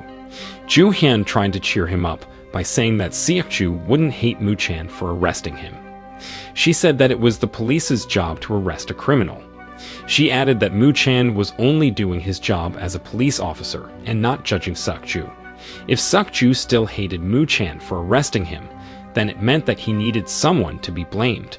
After saying that, Ju Hyun talked about Gadol. She wondered about how Gadol could have the video of Mu Chan getting out of the car safely when the car explosion at Seoul High School happened. She had investigated that video and thought that she heard some students talked in that video. Mu Chan said that that video was probably taken by some students of Seoul High School. He said that he would find those students. Not long after that, Ju Hyun and Mu Chan received information that Jae Chol's wife was found dead. They were surprised when they found out about that. They then went to the mortuary to see Elena's dead body. The doctor who had examined Elena's body told them that Elena died after she was strangled with an object that was 2 centimeters wide. He also said that Elena was struggling to attack her murderer back. Mu Chan didn't think that Gadol was the one who murdered Elena. He argued that the person who attacked Ju Hyun in Seok-ju's house another night was good in fighting. So he would have killed Elena easily without having his victim attack him back. The next day, while Min-soo was teaching in the classroom, he watched the students doing exercise through the window. Jae-hoon noticed him and looked out of the window to see what he saw.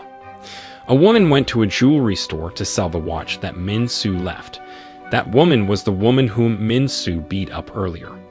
While she was talking to the jewelry saleswoman, Ji-young suddenly came to that place and attacked that woman. The workers in that place decided to close the store as soon as they saw Ji-young attacking that woman. After that, Ji-young and that woman had a conversation. Ji-young disrespected that woman and gave some money to her. She threatened her to shut her mouth and not to tell anyone about Min-soo. After saying that, she headed out of that place. That woman checked the money that Ji-young gave to her and complained that it was not enough to make her shut her mouth.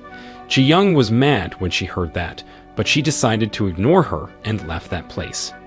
After Ji-young was gone, Ji-young's subordinate approached that woman and cut her face.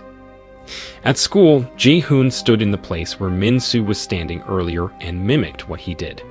Suddenly, other students rushed to the hallway and looked out of the window. They wanted to see the bullying that took place down there. The bully forced two students to return the money that they had borrowed. That bully was named Jong Soo-hyun. Those students refused to do what Soo-hyun asked them, but they couldn't do anything to fight him back. Soo-hyun then said that he would decide about what to do to them in Gadol Way. He said that he would ask the crowd about who deserved to be punished. Soo-hyun said that he just wanted his money to get back. He instructed the crowd to raise their hand if they thought that he was the one who was at fault and deserved to be punished. Ju-min then raised her hand and helped those two students to leave that place. Soo-hyun was mad when he saw that. He tried to attack those two students, but Jae-hoon protected them right away. Moo-chan finally returned to his office. His coworkers were surprised when they saw him there. They approached him and greeted him.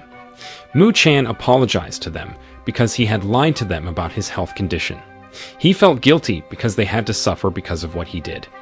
After that, Moo-chan's coworkers returned to their work and investigated the security camera that caught Elena's murderer. From how that mysterious man maneuvered, it appeared that he was a professional murderer, and it was not the first time for him to murder a person.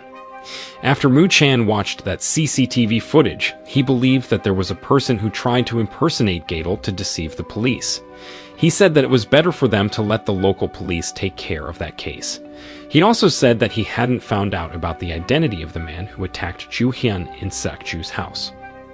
Suddenly, Ju-hyun received a call from her sister's teacher. Moo-chan and his team then watched the CCTV footage of people attending Jae-chol's funeral.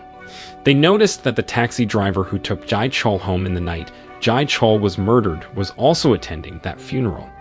Ju-hyun told Moo-chan that she needed to go to Sura High School soon because her sister had an accident.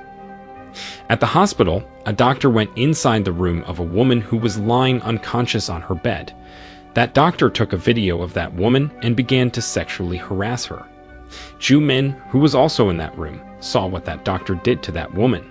The doctor was surprised when he realized that Ju-min was watching him. He immediately stopped what he was doing and pretended to receive a call. After that, he left that place awkwardly. Ju-min was mad when she saw that. She tried to confront that doctor, but Jae-hoon stopped her right away. Ji-hoon said that they would have another problem if they behaved recklessly. He suggested her to forget about what she saw if she didn't have any strong evidence. He said that he was familiar with that kind of man. They would need to have strong evidence if they wanted to take that doctor down in the courtroom. He knew that that doctor would probably sexually harass another woman again, but they couldn't do anything about it since they didn't have any evidence. Min-soo was talking to Yang Hae-jin, Jae-hoon's grandmother, who was working as a doctor at that hospital. He told Hae-jin that the police were still investigating the student who attacked Ji-hoon. Suddenly, Ju-hyun came to that place. She seemed worried and asked the worker there about her sister. Min-soo approached her and introduced himself to her as Ju-min's teacher. He told her that Ju-min didn't have any serious injuries. He said that Jae-hoon was the one who got more injuries because he tried to protect Ju-min. Not long after that, Ju-min got out of the room and approached Ju-hyun. Ju-hyun berated her for getting into a fight. Ju Min defended herself by saying that she was only trying to uphold justice. Ju Hyun apologized to Ji Hoon because Ju Min had troubled him. She promised that she would pay Jae Hoon's hospital bill to make up for her sister's mistake. Ji Hoon then introduced Ju Hyun to his grandmother, Hai Jin. Ju Hyun apologized to Hai Jin and promised her that she would make sure that Jae Hoon would recover soon. After that, Ju Hyun, Ju Min, and Min Soo left that place. While they were walking away, Hai Jin asked Ji Hoon to stay away from Ju Min. Ji Hoon obeyed what his grandmother asked him. He promised that such incident would never happen again. While Ju Hyun, Ju Min, and Min Soo were leaving the hospital building, Ju Hyun asked Min Soo about what happened to her sister at school. Min Soo told her that there was a bullying at school, and Ju Min and Ji Hoon were trying to stop the bully. He said that Jae Hoon's grandmother wanted that case to be resolved without any conflict. After that, Ju Hyun and Ju Min said goodbye to Min Soo and left that place. The next day, Chol Min showed the prison warden the letters that had been received by Suk Ju all this time. He said that those letters were written and sent by Suk Ju's #1 fan, but he hadn't found out about the identity of that person yet. The prison warden was worried when he heard that. Chol Min mentioned about how the prison warden always treated Suk Ju like a good friend, even though he was only a murderer. He thought that they needed to get rid of Suk Ju soon because the murderer would never change. Reporter Do Hee received a guest in her office, and that guest was Ju Hyun. Reporter Do Hee was mad when she saw Ju Hyun there. It had been a while since they met with each other. Ju Hyun went to that place to ask reporter Do Hee to give her Gadel's phone number. She heard that reporter Do Hee always received information about Gadel faster than other reporters in South Korea. So she believed that reporter Do Hee had Gadel's phone number. Reporter Do Hee laughed when she heard that. She thought that Ju Hyun still hated her because she once reported about the senator who attacked the website of the government. She said that Ju Hyun was not supposed to blame her because she was only doing her job as a reporter. Ju Hyun was mad at her because she didn't censor her name when she was reporting that cyber attack. Because of that, her superior got fired from his job, and Ju Hyun was blamed for everything that had happened. But reporter Do Hee said Ju Hyun managed to get promoted because of what she did, and for that reason, she thought that they were even now. Reporter Do Hee thought that Gadel reunited all the enemies from the past. She suspected that there was something between Ju Hyun's team leader and the senator. She tried to ask Ju Hyun about something, but Ju Hyun attacked her right away. Ju Hyun was mad at her because she refused to give her information about Gadel. Reporter Do Hee swore that she didn't know anything about Gadel. She said that it was not her who took the video of the car explosion that happened at Sora High School. Ju Hyun threatened that she would do something to reporter Do Hee if reporter Do Hee betrayed the police. After saying that, she finally left that place. After Ju Hyun left that room, reporter Do Hee checked her phone and found a new email. That email revealed to her about the car explosion that happened at Sora High School. Reporter Do Hee deleted that email soon after she deleted it. At a cafe, Moo Chan was meeting with Chol Min. Moo Chan asked Chol Min to tell him about the letters that had been received by Suk Ju. Chol Min said that since Suk Ju was moved into the prison where he was working at, he had been receiving letters from his supporters. And since everybody in South Korea knew about that case, the prison warden asked his subordinates to check those letters. After the police officers checked those letters, they noticed that Suk Ju had a #1 fan who always sent him a letter every month. At first, Chol Min thought that the person who sent those letters to Suk Ju was only a random lunatic. But after Suk Ju kept receiving the letters from that person for years, Chol Min began to get curious and study those letters. Chol Min then showed the letters that had been thrown away by Suk Ju. He also asked Moo Chan to give him some money in exchange of the information that he had given to him. Moo Chan was annoyed when he heard that. He attacked Chol Min and arrested him for stealing another person's property.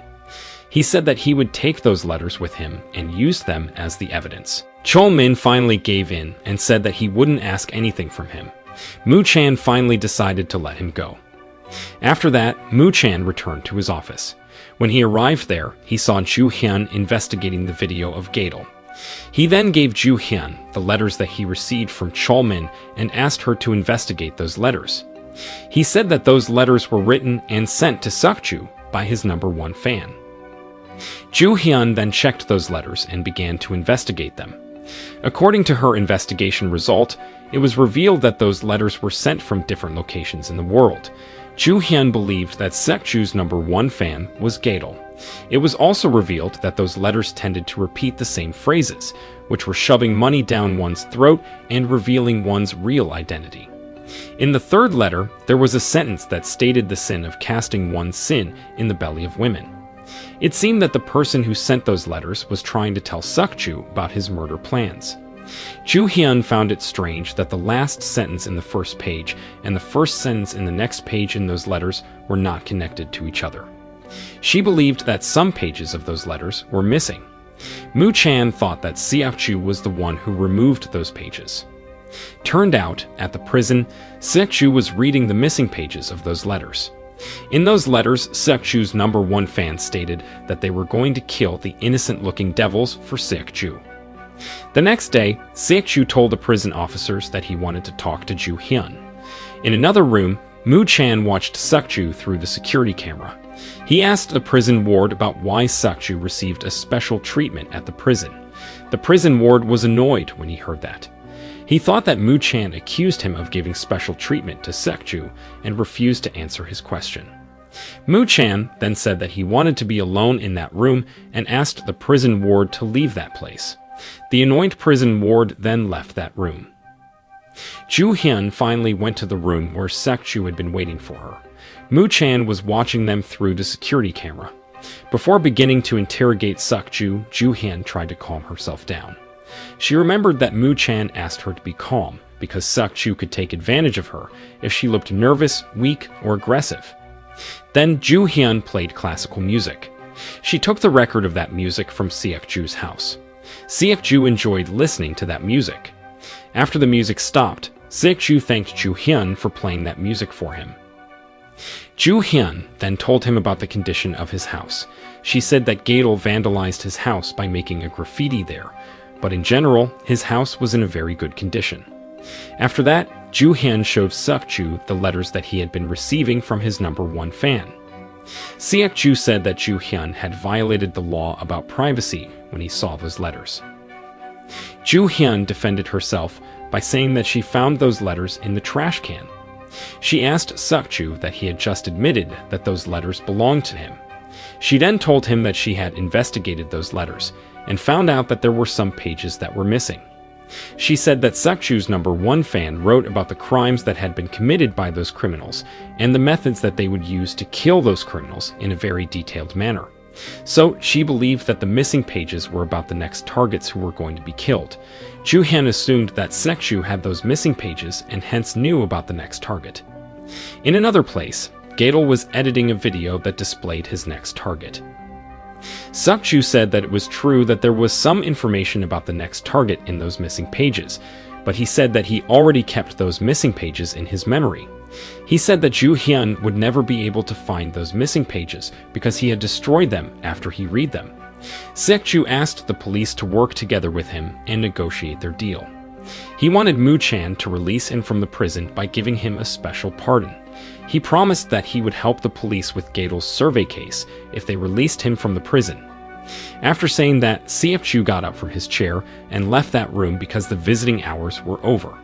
Ju Hyun didn't know about what to say when she heard that. Moo Chan was also mad because Seokju managed to play them. The next morning, Seokju was finally released from the prison. While Ju Hyun was interrogating Seokju another day, Ju Hyun showed Seokju the third letter. In that letter, the sender wrote about how Gadol's next target would be executed. That person explained that the next target would suffer pain that was caused by suffocation, just like what that target did to their victim. Seokju said the law in South Korea was very supportive of the sexual harassers by enabling the sexual harassment culture systematically. He said that those crimes could happen because the people in power let them happen. From how the sender described the next target, Seokju assumed that the next target was the military group. Back to the present time, Seokju was happy because he finally could breathe the fresh air again. When he got out of the prison building, he saw Ju Hyun in that place. Ju Hyun came to that place to pick him up. Chol Min was tasked to guard Suk-ju until the police could make sure that it was safe for them to let Suk-ju return to society. Before leaving that place, Chol Min placed a tracking device on Suk-ju's leg so that they could trace him easily. After that, Ju Hyun asked them to leave that place before the journalists found out that Suk-ju had been released from the prison and surrounded that place. Meanwhile, Moo Chan and his team were preparing the room that would be used by Suk-ju to stay in for a while. They checked that place to make sure that that place had tight security. Suk-ju, Ju Hyun, and Chol Min were heading to that place. On their way there, Suk-ju kept looking at the beautiful sunrise. The three of them remained quiet and rarely talked to each other. Jo Dan approached Moo Chan and told him about the information that he had received about Elena's death. He said that before Elena died, she wrote a note in her phone. In that note, she wrote that there was someone who blackmailed her on the day when Jai Chol died. Moo Chan then checked the CCTV footage of people attending Jai Chol's funeral. He wanted to find the man who looked like the man who attacked Ju Hyun in Suk-ju's house another day. Suddenly, he noticed that there was a man who was wearing a black helmet and a black jacket. A police officer named Kang Yoon-jae remembered that the insurance woman's children once told her that a delivery man had kidnapped their mother. Those children said that they didn't recognize that delivery man because he was wearing a mask. Judging by the body postures and the body languages of the man with the black helmet and the black jacket and the man who attacked Ju Hyun in Suk-ju's house another day, Moo Chan and his team assumed that those men were the same person. Suddenly, they received a picture of Elena carrying a baby. They were confused when they saw that picture. They thought that the baby whom Elena was carrying in that picture was her own baby, but they were not sure that Elena would leave her baby in Russia. Moo Chan then created his own theory. He thought that in the night when Jai Chol died, Elena called Jai Chol and told him to leave the bar because she and her child was threatened by someone. After that, Gadol ordered a taxi for Jai Chol and killed him. Moo Chan and his team began to suspect the taxi driver who took Gadol home, especially after they found out that that taxi driver was also attending Jai Chol's funeral. But since they didn't have any evidence against that taxi driver, they needed to investigate Jai Chol's murder case again. Ju Hyun, Suk-ju, and Chol Min finally arrived at the office. When they arrived there, they saw Moo Chan had been waiting for them in the basement. Moo Chan approached Suk-ju and took him to the room where he would stay in for a while. That place was highly secured so that Suk-ju wouldn't be able to escape from that place. When Suk-ju arrived in his new room through the intercom, Jo Dan introduced himself to Suk-ju and said that he really admired him. He also gave explanation about the security in that place in a very detailed manner. He said that they weren't allowed to tell anyone that Suk-ju had been moved into that place. After that, Chol Min went to Suk-ju's room to check it. While Chol Min was checking that room, Moo Chan asked Suk-ju to check all letters that he had been receiving at the prison and investigate everyone who attended his last trial. Moo Chan wanted Suk-ju to be honest with him and tell him about the real identity of Gadol. Suk-ju suggested that they focused on finding out about Gadol's next target instead, but Moo Chan refused to do that. Suk-ju then told Moo Chan that he didn't want to talk to him anymore. He said that he would only talk to Ju Hyun when they discussed about their next plan. But Moo Chan said that Suk-ju couldn't do that. Because of that, Suk-ju asked him to take him back to the prison. He said that he would forget about this whole special pardon. After Moo Chan heard that, he finally agreed to do what Moo Chan wanted. While he was leaving that place, Suk-ju suddenly talked about his daughter's murderer, Woo-tak. 8 years ago, the judge decided not to punish Woo-tak because he was still an underage and having intellectual disability. Moo Chan was angry when he found out about the judge's decision, but Suk-ju tried to calm him down by saying that they needed to obey the law. Moo Chan was getting even more angry when he heard that. He asked him why they needed to obey the law when the law was unjust. He thought that it was better if they upheld the justice in his own way because his justice was very logical. Back to the present time, Suk-ju remembered that Gadol also said the same thing about upholding justice. Just like Moo Chan, Gadol also said that his justice was very logical. Because of that, he still believed that Mu Chan and Gadel were probably the same person. Mu Chan didn't respond to what he said and decided to leave that place instead. At home, Ju Hyun was looking for some information about sexual harassment cases that happened in the military. According to the letters that had been received by Seok-ju, it seemed that Gadel's next target would be someone from the military. Ju Hyun called Jo Dan and asked him to help her to find more information about it. The next day, the police officers had a meeting. In that meeting, they discussed about the sexual harassment cases that happened in the military. They found out that there were more than 1,000 sexual harassment cases that were recorded happened in the military within these last 4 years, but there were only less than 10 sexual offenders who were sent to the prison. Ju Hyun had gathered some data about the sexual offenders. According to that data, the sexual offenders had never received any punishment for the crimes that they had committed. Ju Hyun said that she still had no idea about the sexual offender who was going to be targeted by Gadel. She then presented the data that she had filtered based on how Gadel chose his target. One thing that she was sure about was that Gadel's next target would be a person who had been convicted of the sexual harassment, but their punishment got reduced. But instead of regretting what they did, they still committed another sexual harassment. After that, Ju Hyun and her team went to see the people who matched the criteria of Gadel's next target. They placed tracking devices on them so that they could trace them easily if something bad happened to them. Unfortunately, there were 13 people whom they couldn't reach out. They also didn't find the recent pictures of 2 of those people. Suddenly, Mu Chan asked Ju Hyun to talk to him in private. Mu Chan told Ju Hyun about their next plan and asked her to narrow down their investigation about Gadel's real identity.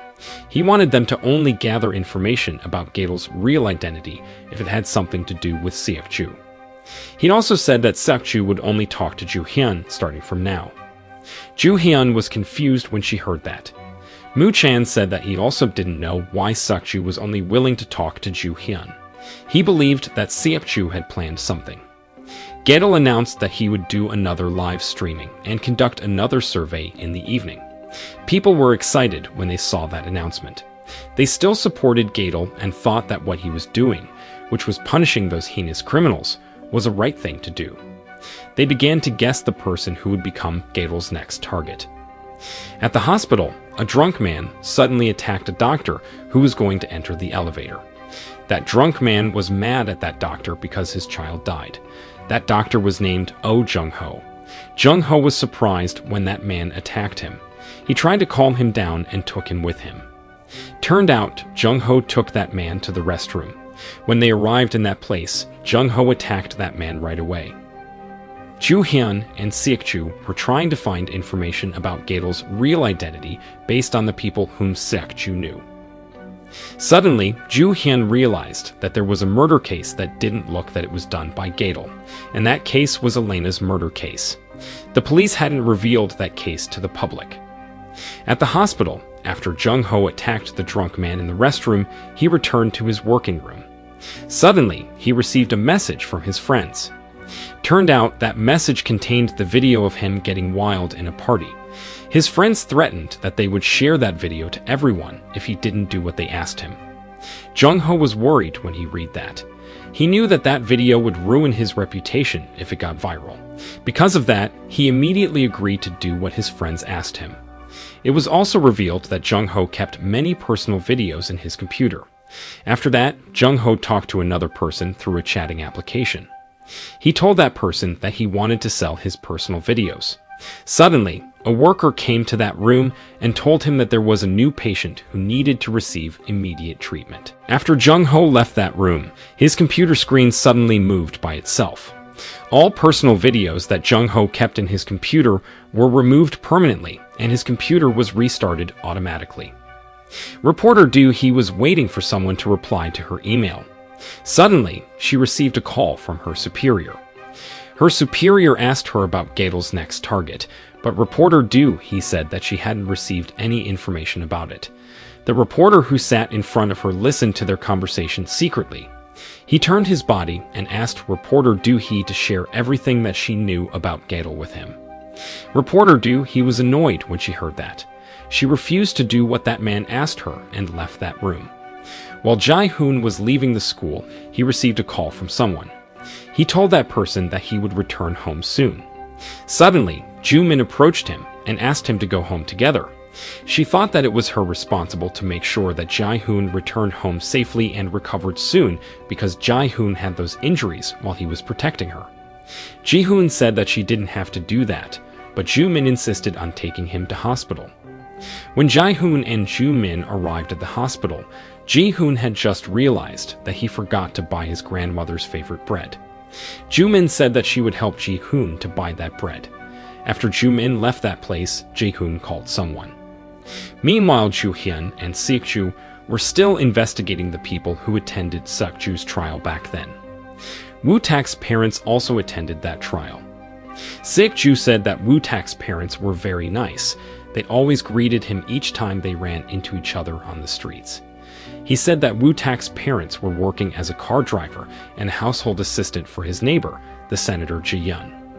He revealed that he used to live next to Ji-young's house and know Ji-young personally.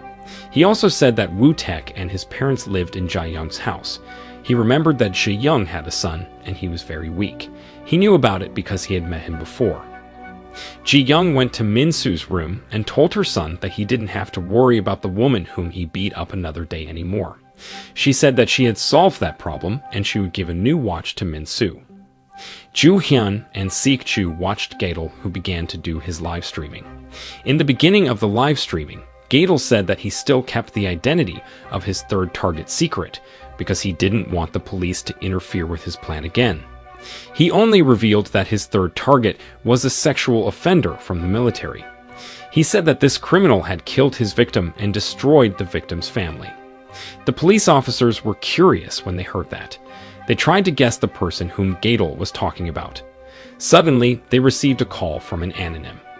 That person told them that he believed that he was Gadol's next target.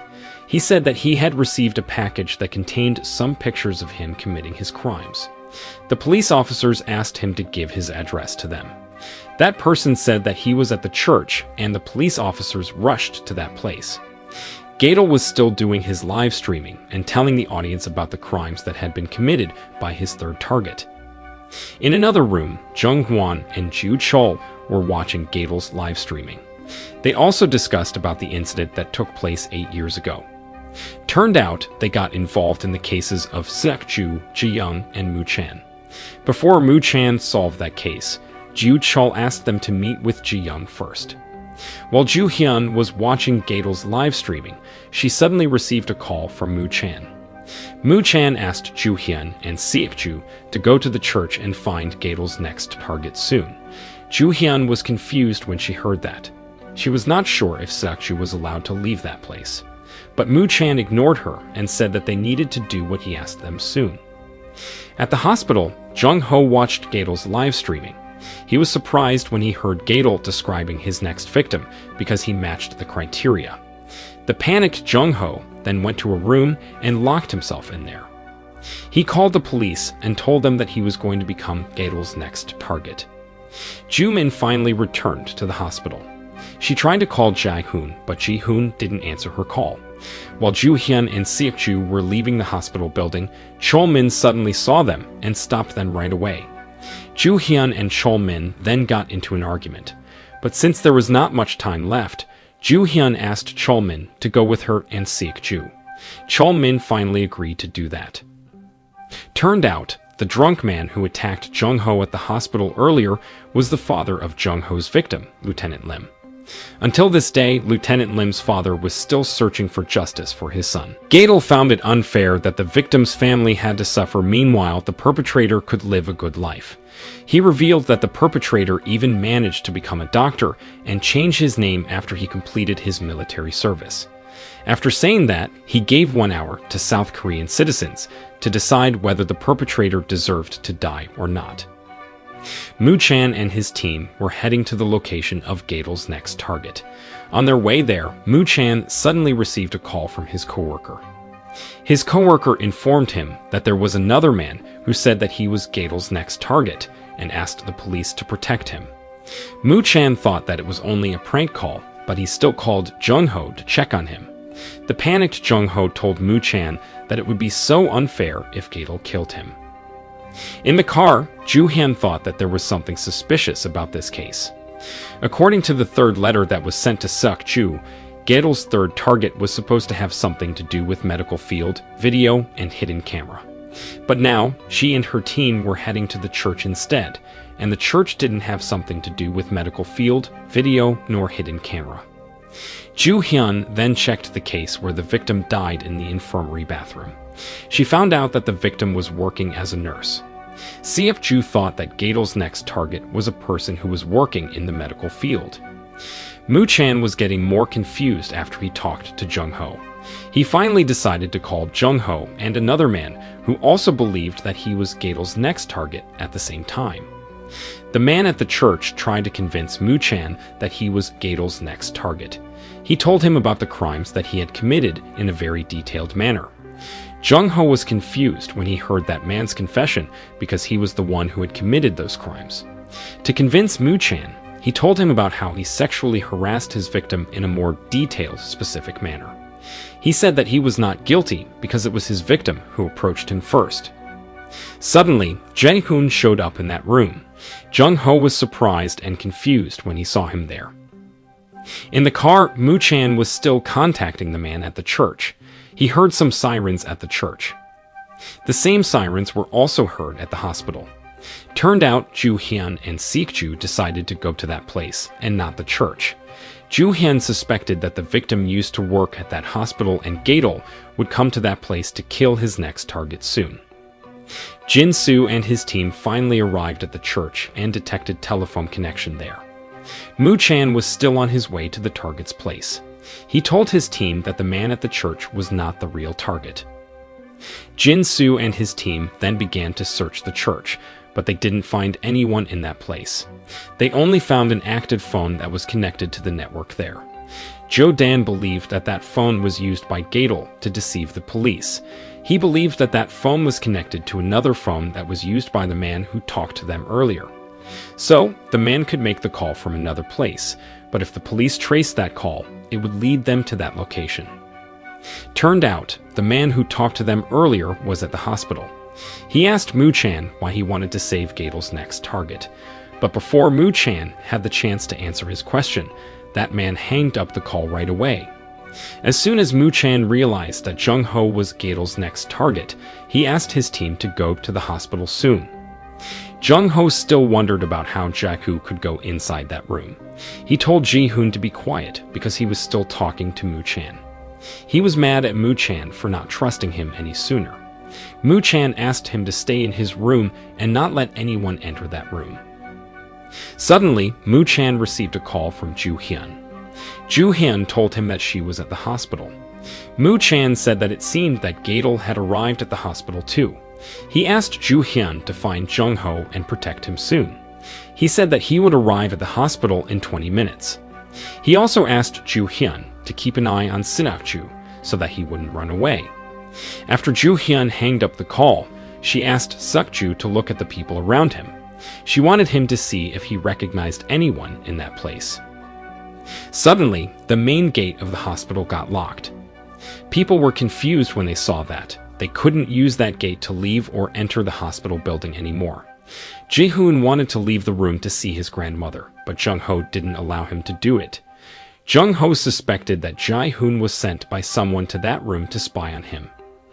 He wanted to check Jae-hoon's phone to see if Jae-hoon was a spy or not, but Jae-hoon stopped him from doing that. Joo-hyun finally arrived in that room. She asked Jung-ho to open the door, but Jung-ho was still busy beating Jae-hoon up. Jung-ho told Jae-hoon not to mess with him. Joo-hyun said that she wanted to take Jung-ho with her, but Jung-ho said that he didn't feel safe being out there.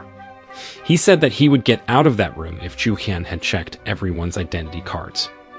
Joo-min was still trying to call Ji-hoon, but Jae-hoon still didn't answer her call. Outside of the room, Joo-hyun kept calling Jung-ho's name and asking him to open the door. Because of that, everyone in that place finally found out that Jung-ho was Gadol's next target. Joo-hyun then approached them and asked them to cooperate with the police. She asked them to show their identity cards to her. Chol-min helped her to check those people's identity cards. Not long after that, the result of the survey was finally out. The result of the survey showed that 72% people had responded in favor of Jung-ho's death penalty. Joo-hyun was worried when she saw that. In the room, Jae-hoon showed the result of the survey to Jung-ho. Gaedel finally revealed the identity of the doctor who was convicted of the sexual harassment, but his punishment got reduced and the doctor was released from the prison not long after that. Gaedel said that that doctor didn't regret what he did. Instead, he kept committing the same crimes and even took the videos of his victims secretly. People were shocked when they found out about that sexual offender's identity. They couldn't believe that it was Jung-ho, their co-workers, and their doctors. Jung-ho's friends were disappointed when they saw that. It meant that they couldn't threaten Jung-ho and earn money from him anymore. After explaining about the crimes that Jung-ho had committed, Gaedel said that he had deleted all videos of Jung-ho's victims that Jung-ho took secretly and kept in his computer. Now, since 72% South Korean citizens wanted Jung-ho to die, Gaedel said that he would begin to execute Jung-ho. Suddenly, a man got up from his chair and made a complaint. Seok-ju noticed that there was a man who was wearing a black mask and a black cap in that place. He believed that he knew that man. He remembered that that man used to work as a delivery man. Seok-ju then approached Joo-hyun and told her about that delivery man, but that delivery man ran away from that place. Joo-hyun was surprised when she saw that. She chased that delivery man right away. Chol-min saw the package that was left by the delivery man. He took that package and heard a clock ticking from inside of it. Seok-ju screamed when he heard the clock ticking. Chol-min panicked and quickly put that package on the floor. Soon after he did that, that package finally exploded. People panicked and screamed when they saw that explosion. They began to rush to the exit. The situation in that place suddenly became tense and chaotic. People tried to leave the hospital building, but they failed to do that because the main gate got locked. Jung-ho was getting more scared when he found out about the situation that happened out there. Meanwhile, Joo-hyun was still chasing the delivery man. While she was doing that, she accidentally dropped her walkie-talkie. Not long after that, Moo-chan finally arrived in that place. Amid the chaotic situation, Chol-min lost track of Seok-ju. He tried to find Seok-ju, but he didn't see him anywhere. In the car, Min-soo was listening to the conversation of the police officers through his communication device. From that conversation, he found out that Seok-ju had run away from the police. He smiled when he heard that. He thought that everything was getting more interesting. While Seok-ju was leaving the hospital building, he ran into a man who carried some tanks. He then entered the elevator with other people who also wanted to leave that hospital building. Suddenly, a man knocked on Jung-ho's door. That man told Jung-ho that he was sent there to defuse the bomb. He asked Jung-ho to get out of that room so that he could defuse the bomb. Jung-ho was scared and didn't know if he should open the door or not. Moo-chan got out of his car and asked people to stay away from the main gate. After that, he returned to the car and used that car to destroy the main gate. While Joo-hyun was chasing the delivery man suddenly attacked her. Seok-ju finally arrived on the first floor. He removed the tracking device that was placed on his leg and removed his mask. After that, he left that place. Joo-hyun was struggling to attack the delivery man back. Moo-chan finally managed to destroy the main gate. Because of that, people finally managed to leave the hospital building. While the delivery man was attacking Joo-hyun, Seok-ju suddenly came to that place and helped Joo-hyun to attack the delivery man back. Seok-ju and the delivery man then got into a fight. It appeared that Seok-ju could defeat the delivery man easily. In the room, Jae-hoon received a text message from Joo-min. Jae-hoon told Joo-min that Jung-ho was taking him hostage. Jung-ho saw Jae-hoon texting someone and felt suspicious of him. He wanted to check Jae-hoon's phone to see if Jae-hoon sent a text message to Gaedel or not. He also asked him about how he could go inside that room because only the authorities who were allowed to enter that room, but Jae-hoon didn't answer his question. Suddenly, Jung-ho heard someone banging on the door. That person told Jung-ho that he was sent there to defuse the bomb and evacuate Jung-ho. Jung-ho wanted to open the door, but he was not sure if that person told him about the truth. While he was thinking about what to do, he suddenly received a call from Mu-chan. Mu-chan warned him not to get out of the room, even though the bomb exploded or the police came to that place. Jung-ho was getting more confused about what to do. He told Mu-chan that there was a man who claimed that he was sent to that place to defuse the bomb in his room. Mu-chan rushed to Jung-ho's room after he heard that. Suddenly, the man who claimed that he was a part of the bomb squad inserted a gas hose into that room. Jung-ho and Jae-hoon quickly covered their noses when they started to smell something rotten. It appeared that that man came to that place to kill Jung-ho. He made sure that he transferred all gas in the tanks that he carried into Jung-ho's room. While Mu-chan was heading to Jung-ho's room, he ran into Ju-min. Ju-min told him that Jae-hoon was in danger because he was being taken hostage by Jung-ho. Mu-chan asked her to return home and not to interfere with the police's business. He promised that the police would take care of everything. Jo-dan tried to monitor Seok-ju, but he failed to do that. He realized that the tracking device that was placed on Seok-ju's leg had been deactivated. Meanwhile, Seok-ju was still attacking the delivery man. Ju-hyun quickly stepped in and stopped Seok-ju from killing the delivery man. The delivery man fainted after he was brutally attacked by Seok-ju. Ju-hyun thanked Seok-ju for saving her life. Suddenly, Yoon-ji and her team came to that place. She asked Seok-ju about the tracking device that was supposed to be placed on his leg.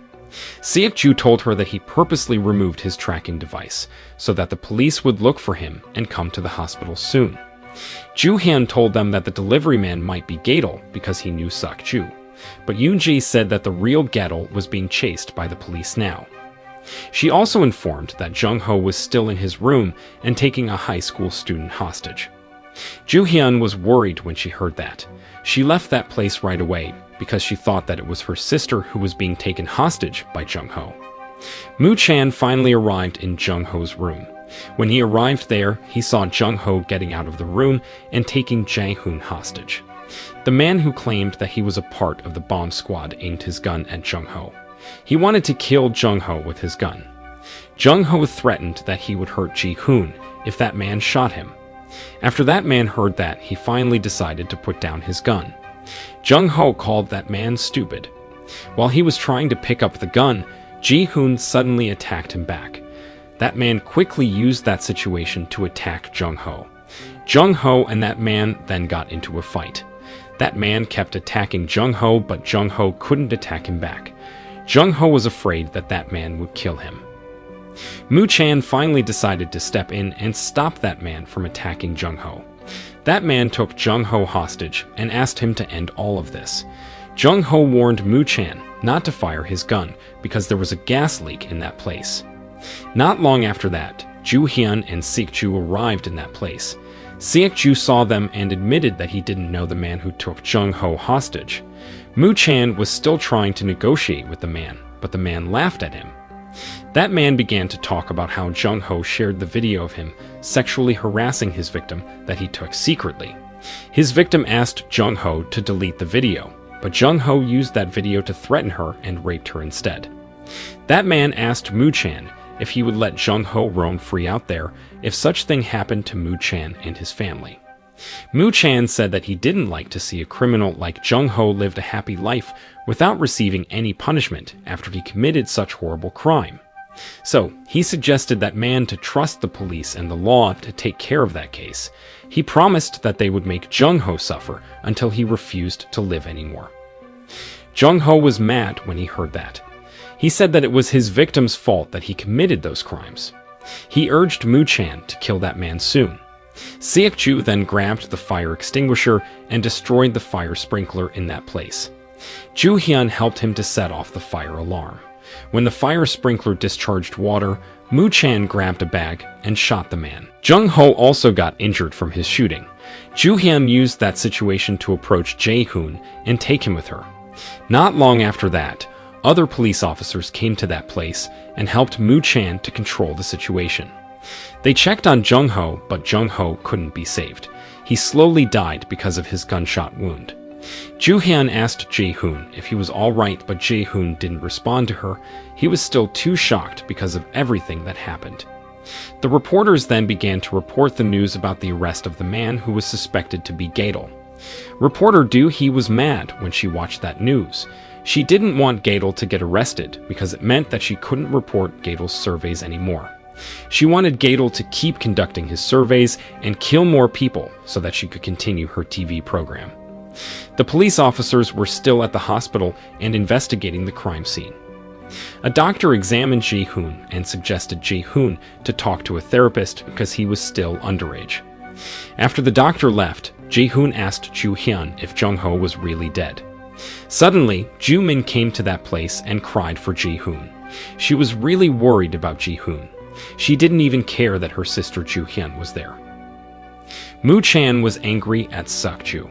He thought that it was because of Seok-ju that Jung-ho died that night. He said that if Seok-ju didn't destroy the fire sprinkle, Jung-ho wouldn't have died. Seok-ju smiled when he heard that. He knew that deep down inside, Moo-chan also wanted to kill Jung-ho. Moo-chan was getting even more angry when he heard that. He tried to punch Seok-ju in the face, but Ju-hyun stopped him right away. Ju-hyun reminded him that there were still many reporters in that place. She also said that they still needed to hide Seok-ju from everyone. She asked Moo-chan to be calm because at least they managed to capture the perpetrator. Without saying anything, Moo-chan finally decided to leave that place. Ju-hyun apologized to Seok-ju for how Moo-chan behaved. After that, Ju-hyun, Seok-ju, and Chol-min left that place. In the interrogation room, Moo-chan was interrogating the man who attacked Jung-ho at the hospital. That man was named Jung Jin-wook. Moo-chan was mad because Jin-wook refused to say anything to him. Jin-wook had also removed his fingerprints and didn't have identity card. For that reason, Moo-chan suspected that Jin-wook was Seok-ju's #1 fan. He asked Jin-wook about his network because he thought that it was impossible for Jin-wook to act alone. Jin-wook finally admitted that he had killed Jae-chol, the insurance woman, and Jung-ho alone. He said that he recorded his live streaming and broadcasted it on the day where he executed his targets. Jin-wook said that he only executed criminals who deserved to die. So when he conducted his murderous surveys, people would support him to kill those criminals. But Moo-chan didn't believe in his story. He forced Jin-wook to tell him about the people who got involved in this whole evil scheme. Suddenly, he noticed that there was a scar in Jin-wook's ear. That scar reminded him of the time when he and the mysterious man got into a fight in Seok-ju's house back then. After that, Moo-chan left the interrogation room. He told Jin-soo that Jin-wook was the fiancé of Jung-ho's victim.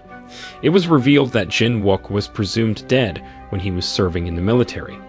But Moo-chan believed that the military faked Jin-wook's death because he joined a special military operation. Moo-chan said that he hadn't found out about Jin-wook's motive in murdering those people. He would have understood if Jin-wook only killed Jung-ho because he wanted to take revenge for the death of his fiancée. But he didn't understand why Jin-wook also needed to kill Jae-chol and the insurance woman. Ju-hyun took Seok-ju to his house.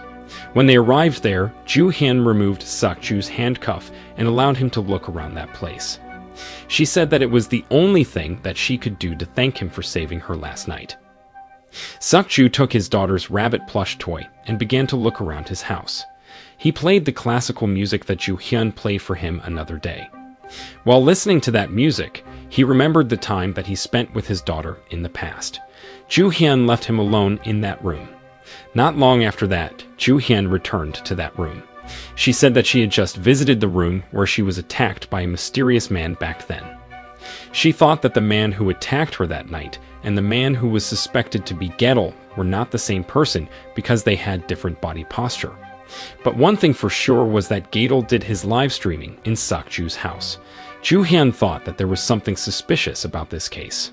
She thought that the only things that Jin-wook and Gadol had in common were that they both were angry because they lost their loved ones, and that they wanted to take revenge on people who had wronged them. Seok-ju was touched when he heard that. It was the first time for him to meet someone who understood Gadol. Ju-hyun then looked at the drawing that Seok-ju's daughter made. There were 3 people in that drawing. Siak-ju explained that those people were him, his daughter, and his daughter's best friend. After that, Siak-ju and Ju-hyun returned to the van. In the van, Siak-ju said that Moo-chan might also understand about what happened because he saw anger in him. Turned out, Ju-hyun had been recording the conversation between her and Siak-ju in that place. Moo-chan went to Jung-won's room and complained to him about the disbandment of the special investigation team. He was mad at Jung-won for disbanding his team, even though the case hadn't been solved yet. Jung-won defended himself by saying that he disbanded the team because they had captured Gadol. He said that he wouldn't change his decision, no matter what happened. He also said that Siak-ju needed to return to the prison soon. Meanwhile, Yoon-jae and her team were still investigating Jin-wook's motive in murdering those heinous criminals. They checked the CCTV footage and saw Min-soo sitting in the car that was parked in front of the hospital last night. Jin-soo was confused when he saw that. He wondered about what Min-soo was doing there. He found it suspicious that all Min-soo was doing in that place was only sitting in his car. Moo-chan listened to the record of the conversation between Ju-hyun and Siak-ju that took place in Siak-ju's house. Without explaining about anything, Moo-chan asked Ju-hyun to take Siak-ju back to the prison. Ju-hyun expressed her objection, but Moo-chan ignored her. Ju-hyun then asked Moo-chan about the reason why he hated Siak-ju that much. She began to suspect Moo-chan, especially when she remembered that Siak-ju once thought that Moo-chan and Gadol were the same person. Moo-chan told her that Siak-ju was a liar, and he thought that Siak-ju had begun to play with Ju-hyun's mind. After saying that, he left that place. Ju-hyun was angry when she heard what Moo-chan said. After that, Moo-chan came to see Jin-soo. Jin-soo showed him the article that discussed about Min-soo's family. In that article, it was revealed that Min-soo's mother was Jae-young, the famous senator. Jin-soo told Moo-chan that he saw Min-soo at the hospital last night. Moo-chan was confused when he found out about that. At the playground, Jae-hoon was sitting alone on the bench. Suddenly, Ju-min came to that place and approached him. Ju-min was mad at Jae-hoon because he didn't attend school that day. She thought that Jae-hoon was still affected by the incident that happened at the hospital another night, so she asked him not to think about it too much. She said that it was not his fault and Jung-ho deserved to die because of the crimes that he had committed. Jae-hoon told her that it was because of him that the doctor died. He said that if Jung-ho was not bound by the law, he wouldn't have died last night. Ju-hyun then began to tell him about her parents. She said that her parents died because of a problematic drunk driver who often got trouble with the law. She admitted that she still remembered that drunk driver, and she sometimes spied on him. She said that if there was someone who wanted to kill that drunk driver, she would gladly allow them to do it. She thought that that drunk driver deserved to die because he had made many people suffer. Ju-min tried to convince Ji-hoon again that it was not his fault that Jung-ho died. Siak-ju was preparing himself to return to his old prison. Moo-chan believed that Siak-ju's #1 fan would send other letters to Siak-ju. He asked Siak-ju to cooperate with the police. He asked him to pretend that they had stopped the investigation to deceive Siak-ju's #1 fan. Siak-ju suddenly remembered about the incident that happened 8 years ago. Back then, after they investigated his daughter's rabbit plush toy, they'd found 2 DNA samples in it. Those DNA samples belonged to Woo-tak and an unidentified person. Siak-ju believed that Moo-chan knew about who that unidentified person was. He believed that Moo-chan knew about the person who had killed his daughter. Moo-chan suddenly remembered that when the police officers found Nare's dead body back then, he saw Min-soo smiling. But Moo-chan told Siak-ju that he didn't know anything about the person who had murdered his daughter. He was afraid that Siak-ju would murder the person who had murdered his daughter if he told him about it. Siak-ju hoped that Moo-chan was Gadol himself, but Moo-chan said that he was only a police officer. In another room, Ju-hyun was listening to their conversation. She wrote down some words that she found important. Suddenly, Moo-chan whispered something to Siak-ju. Ju-hyun got frustrated because she couldn't hear what Moo-chan said to Siak-ju. At home, Ju-hyun was looking for some articles about Woo-tak's right-hand man who was suspected to be the murderer of Siak-jae's daughter. But unfortunately, those articles had been taken down. Reporter Du He went to her superior's room and complained to him about her TV program that had been canceled by the company. Her superior decided to cancel that TV program because the police had captured the man who was suspected to be Gadel. Reporter Du He was mad because of it. She suggested that they created a new Gadel so that they could continue to air the show. Ju Hyun was taking Suk-ju back to the prison. On their way there, Ju Hyun asked Suk-ju about what he meant when he said that Gadel and Mu-chan were the same person. She found it strange that Suk-ju thought that Mu-chan was Gadel, even though he didn't have any evidence. Suk-ju didn't answer her question. Instead, he said that when he used to teach back then, he always asked his students not to trust anything before they studied and proved it by themselves. Mu-chan came to see Lieutenant Lim's father. He showed him the picture of Jin-wook and said that Jin-wook had confessed that he was the one who killed Jung-ho, Jae-chol, and the insurance woman. Mu-chan said that Jin-wook would be in deep trouble if Lieutenant Lim's father didn't do anything about it. Mu-chan then took Lieutenant Lim's father to Jin-wook. Lieutenant Lim's father cried when he saw him there. He regretted that Jin-wook was sent to the prison because he believed that his child didn't want any of this, but he was also proud of Jin-wook and thanked him for killing the person who had murdered his child.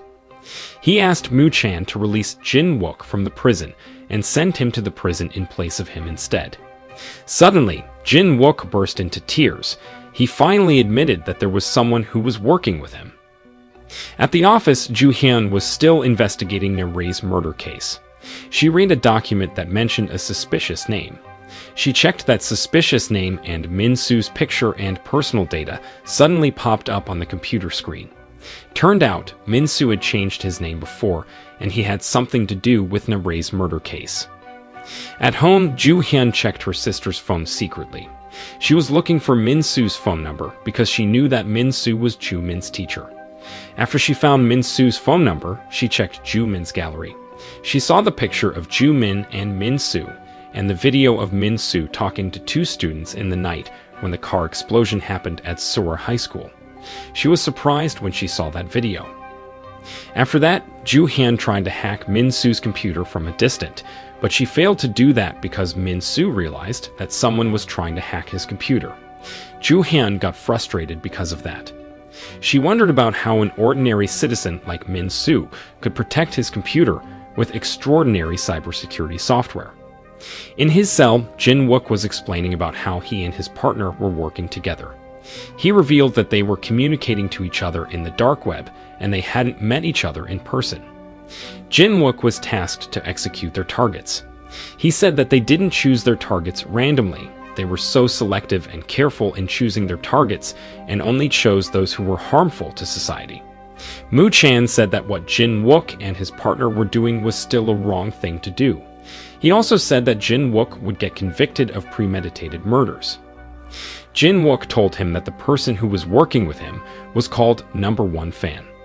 He remembered that Number One Fan once said that he was angry because the innocent-looking devils were released from the prison. He was getting even more angry when the person whom he admired so much was sent to the prison because he tried to uphold justice. Jin-wook suspected that Number One Fan was Seok-ju's student. He also remembered that Number One Fan said that Seok-ju might hate him because he had murdered the person whom Seok-ju loved the most. In the prison infirmary, Hai-jin was examining Seok-ju. After she finished examining Seok-ju, she told him that her grandson got injured and refused to talk to her. Seok-ju smiled when he heard that. He said that he would visit Hai-jin at the hospital when he got released from the prison someday. In the evening, Ju Hyun was reading Min-soo's statement regarding Nae's murder case. In his statement, Min-soo said that one morning, he saw Seok-ju taking his daughter to school. He also said that he saw Woo-tak staring at Seok-ju's daughter, and he found it suspicious. In the evening, while he was hanging out on the balcony, he saw Woo-tak walking in the garden while carrying a pink backpack. He didn't ask Woo-tak about it. After reading that statement, Ju Hyun checked the CCTV footage of Min-soo sitting in the car that was parked outside of the hospital in the night when Jin-wook attacked Jung-ho. Suddenly, it was raining. While Ju Hyun was looking for her sister, she saw Min-soo leaving the school building. She tried to follow Min-soo, but she couldn't start her car. She checked her car and found out that she had flat tire. Suddenly, Min-soo showed up in that place. He approached Ju-hyun and asked her if she came to that place to pick Ju-min up. Meanwhile, Moo-chan and his team were discussing about Min-soo. They talked about how Min-soo had changed his name and now become a homeroom teacher at mshorror High School. They also found out that Min-soo had graduated with honors from the Faculty of Law at a reputable university. During his college days, Min-soo often joined and won the Computer Olympiad and other coding challenges and competitions. Jo-dan believed that Min-soo could become a homeroom teacher at such a young age because of his intelligence and network. Other police officers were confused when they heard that. They asked why they were investigating Min-soo. Jin-soo reminded them that they used to suspect Min-soo as the murderer's right-hand man, but they decided to let Min-soo go because they didn't have any evidence, and they were afraid of Min-soo's mother, who was working as a senator. They remembered that Jae-young attended Suk-ju's last trial and knew about the phrase innocent-looking devils. Meanwhile, Min-soo was taking Ju-hyun to some place. After talking to Min-soo for a while, Ju-hyun found out that Min-soo's mother was the famous Senator Jae-young. She remembered that Jae-young once attacked the website of the government because she was the one who took charge of that case. Min-soo said that it was his mother's incompetent bodyguard who attacked the government website, and not his mother. He told Ju-hyun that his family had a bad relationship with the police. He then talked about the incident that happened 8 years ago, where he was accused of being the murderer by the police. Ju-hyun said that she didn't know anything about it, but Min-soo believed that Ju-hyun still remembered about it. He believed that Ju-hyun wanted to see him because of the incident that happened 8 years ago. After saying that, Min-soo sped up the car. Ju-hyun panicked when she saw that. She asked Min-soo about where he took her. Suddenly, Min-soo received a call from the police. Jin-soo asked Min-soo to come to the police station because they needed to interrogate him about a student at mshorror High School named Jae-hoon who was taken hostage by Jung-ho at the hospital another day. Jin-soo asked Min-soo to come to the police station the next day to make a statement. Min-soo told Jin-soo that he would do that. Before he had the chance to hang up the call, Ju-hyun suddenly told Jin-soo that she was with Min-soo in the car. She said that Min-soo would take her to the police station. Min-soo laughed when he heard that. He realized that Ju-hyun was afraid of him. After a while, Min-soo and Ju-hyun finally arrived at the police station. Before Ju-hyun got out of the car, Min-soo asked her if she didn't know the new route to go to the police station. He said that he still wanted to talk to her another time. After that, Ju-hyun got out of the car. At home, Min-soo and his mother were watching the most watched TV show in South Korea. Ji-young told her secretary that she wanted to be invited to that TV show next month. Ji-young's secretary said that she would make sure that it would look like that the TV show was the one that invited Jae-young to that show. After Jae-young's secretary left that room, Min-soo and Jae-young watched the news about the murder of Jung-ho at the hospital. Ji-young said that that murder case reminded her of Suk-ju's murder case because both cases were about taking revenge on the death of their loved ones by murdering the perpetrators. Suddenly, Jae-young asked Min-soo about the reason why he killed again. Apparently, Min-soo was the one who murdered Jae-chol's wife, Alina. Min-soo laughed when he heard his mother's question. He didn't deny what she said. He then said that he had prepared a present for his mother. He was confident that his mother would love that present. The next day, Jae-hoon and Min-soo went to the police station. Suk-ju was also heading to the police station. In the van, he checked the letter that was sent by his #1 fan. Turned out, that letter contained some pictures of Elena's dead body. After a while, Suk-ju finally arrived at the police station. While Moo-chan was greeting him, he saw Min-soo in that place.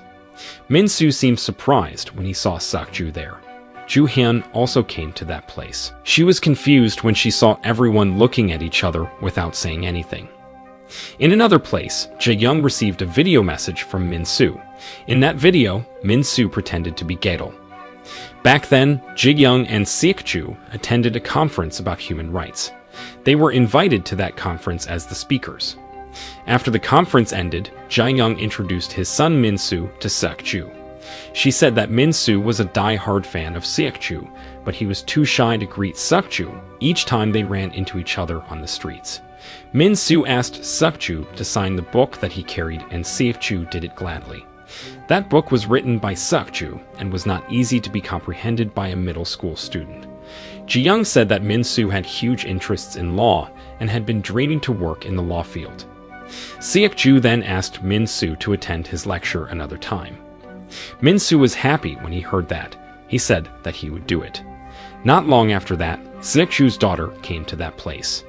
Seok-ju told Min-soo and Ji-young that he needed to leave now. He approached his daughter and asked her about the person who was supposed to take her home. His daughter said that that person was busy and needed to return home soon. While Min-soo and Ji-young were heading home, Ji-young read the article about the conference that she attended earlier. She was mad when she saw many negative comments about her in that article. Her bodyguard laughed when he heard that. He said that negative comments were better than no comments at all. Ji-young was annoyed when she heard that. She told her bodyguard to pull over and get out of the car. When they pulled over, Min-soo saw Seok-ju and his daughter together. Suddenly, Ji-young had an idea. She was thinking about hiring Seok-ju to help her with her political campaign. One afternoon, Seok-ju was teaching law at university. Min-soo attended that class and wrote down all important points from Seok-ju's lecture. Seok-ju approached him and patted him on the shoulder. After the class ended, Min-soo saw Seok-ju talking to his students. It seemed that Seok-ju had good relationships with his students. Min-soo didn't like to see that. One evening, while Min-soo was reading a book in his room, he heard Seok-ju and his daughter laughing. He then used his binoculars to watch them in the garden. He saw Seok-ju spending some time together with his daughter and his dog. The next morning, Seok-ju's daughter was trying to get her dog, but she couldn't find it everywhere. She was worried when she found out about that. Seok-ju then went to Ji-young's house to ask about his dog. Min-soo opened the door and greeted him. Seok-ju asked Min-soo if he took his dog with him, but Min-soo said that he didn't do that. But Seok-ju said that someone told him that Min-soo left his house earlier. He asked him to return his dog if he had finished playing with it. He was still trying to be nice to Min-soo and asked him to return his dog, but Min-soo still denied that he had stolen his dog. Min-soo then asked Seok-ju to check the CCTV footage if he didn't believe him. Seok-ju was surprised when he heard that. He wondered about how Min-soo knew that the security camera in his house was broken. He thought that Min-soo was the one who broke his security camera so that he wouldn't get caught breaking into his house. Min-soo couldn't say anything when he heard that. Suddenly, Min-soo's parents arrived at home. They were confused when they saw Seok-ju there. Seok-ju told them that he was looking for his missing dog. Min-soo's father thought that Seok-ju had interrupted Min-soo's study time. Min-soo still denied that he had stolen Seok-ju's dog. Ji-young and her husband then asked Seok-ju to leave their house. They said that they knew their son. They believed that Min-soo was not the person who liked to steal anyone's property. After that, they went inside their house. Seok-ju also decided to leave that place, but he knew that Min-soo was hiding something from him. Turned out, Min-soo had killed Seok-ju's dog and buried its body in the backyard. Min-soo's father was angry when he found out about that. He beat his son up, but Ji-young stopped him right away. It was revealed that it was not the first time for Min-soo to kill an animal. Min-soo's father was disappointed at Min-soo. He said that he always bought him a new dog, but he stole and killed the neighbor's dog instead. He was even more disappointed at Ji-young for defending their son to kill animal. Ji-young was mad at her husband for berating their son. She told her husband that as Min-soo's parents, they needed to understand their son and not berate him. Then she slapped Woo-tak in the face. Instead of blaming his own son, he blamed Woo-tak for not doing anything when Min-soo killed and buried Seok-ju's dog. Woo-tak apologized to her and said that it was his fault. Ji-young reminded the car driver and the household assistant about the deal that they had made. According to that deal, Woo-tak should take the blame if something bad happened to Min-soo. Min-soo's father then began to beat Woo-tak up. After he finished taking out his anger on Woo-tak, Min-soo approached Woo-tak and talked to him. Woo-tak said that he was happy because he could protect Min-soo. Min Soo apologized to him because he had to suffer because of him. Woo Tak said that it didn't matter. He even offered to give Min Soo a massage because Min Soo had apologized to him. Min Soo asked him if there was anyone who saw them because he would do something to that person. The next day, Seok Chu's daughter was walking home alone. On her way home, she suddenly heard someone calling her name. Moo Chan received information that there was a drug activity in a nightclub. He went to that nightclub and investigated that place. He disguised himself as a drug addict so that he could get along well with other drug addicts in that nightclub and took a video of them. Unfortunately, he consumed too much drug that he overdosed on it and fainted. Not long after that, other police officers came to that place and arrested everyone who got involved in that drug activity. At the hospital, Moo Chan finally woke up from his faint. He tried to call Seok Chu, but Seok Chu's phone number was inactive. Suddenly, Jin Soo came to that room and berated Moo Chan for taking too much painkiller so that he would look like a drug addict. Moo Chan defended himself by saying that he needed to be crazy to capture a crazy. Jin Soo asked him to just focus on his task because another team had taken care of Nare's missing case. But Moo Chan said that he couldn't just ignore Nare's missing case like that because of his relationship with Seok Chu. Suddenly, the news about Nare's missing case appeared on TV. The reporter reported that Nare's phone was found in the trash can. Seok Chu believed that his daughter was kidnapped because she had been missing for 4 days. He said that there would be a big reward for anyone who could give him valuable information about his daughter. Moo Chan also believed that Seok Chu's daughter had been kidnapped because she would never run away from home. Suddenly, Moo Chan received a call from his team. He was surprised when his team informed him that Seok Chu's daughter was found dead. After that, Moo Chan went to the place where they found Nare's dead body. He saw Moo Chan in that place and saw him smiling. Not long after that, the police arrested Seok Chu and accused him of murdering his own daughter. They took him to the interrogation room and began to interrogate him. Jin Soo asked Seok Chu why he believed that his daughter was kidnapped, even though no one had demanded him for a ransom. He'd also said that someone told the police that they saw Seok Chu picking his daughter up at the bus stop, even though the fact was Seok Chu's daughter got off the bus and walked home by herself. Jin Soo believed that Seok Chu was the one who murdered his daughter because he opposed the demolition of the building where his daughter's dead body was found.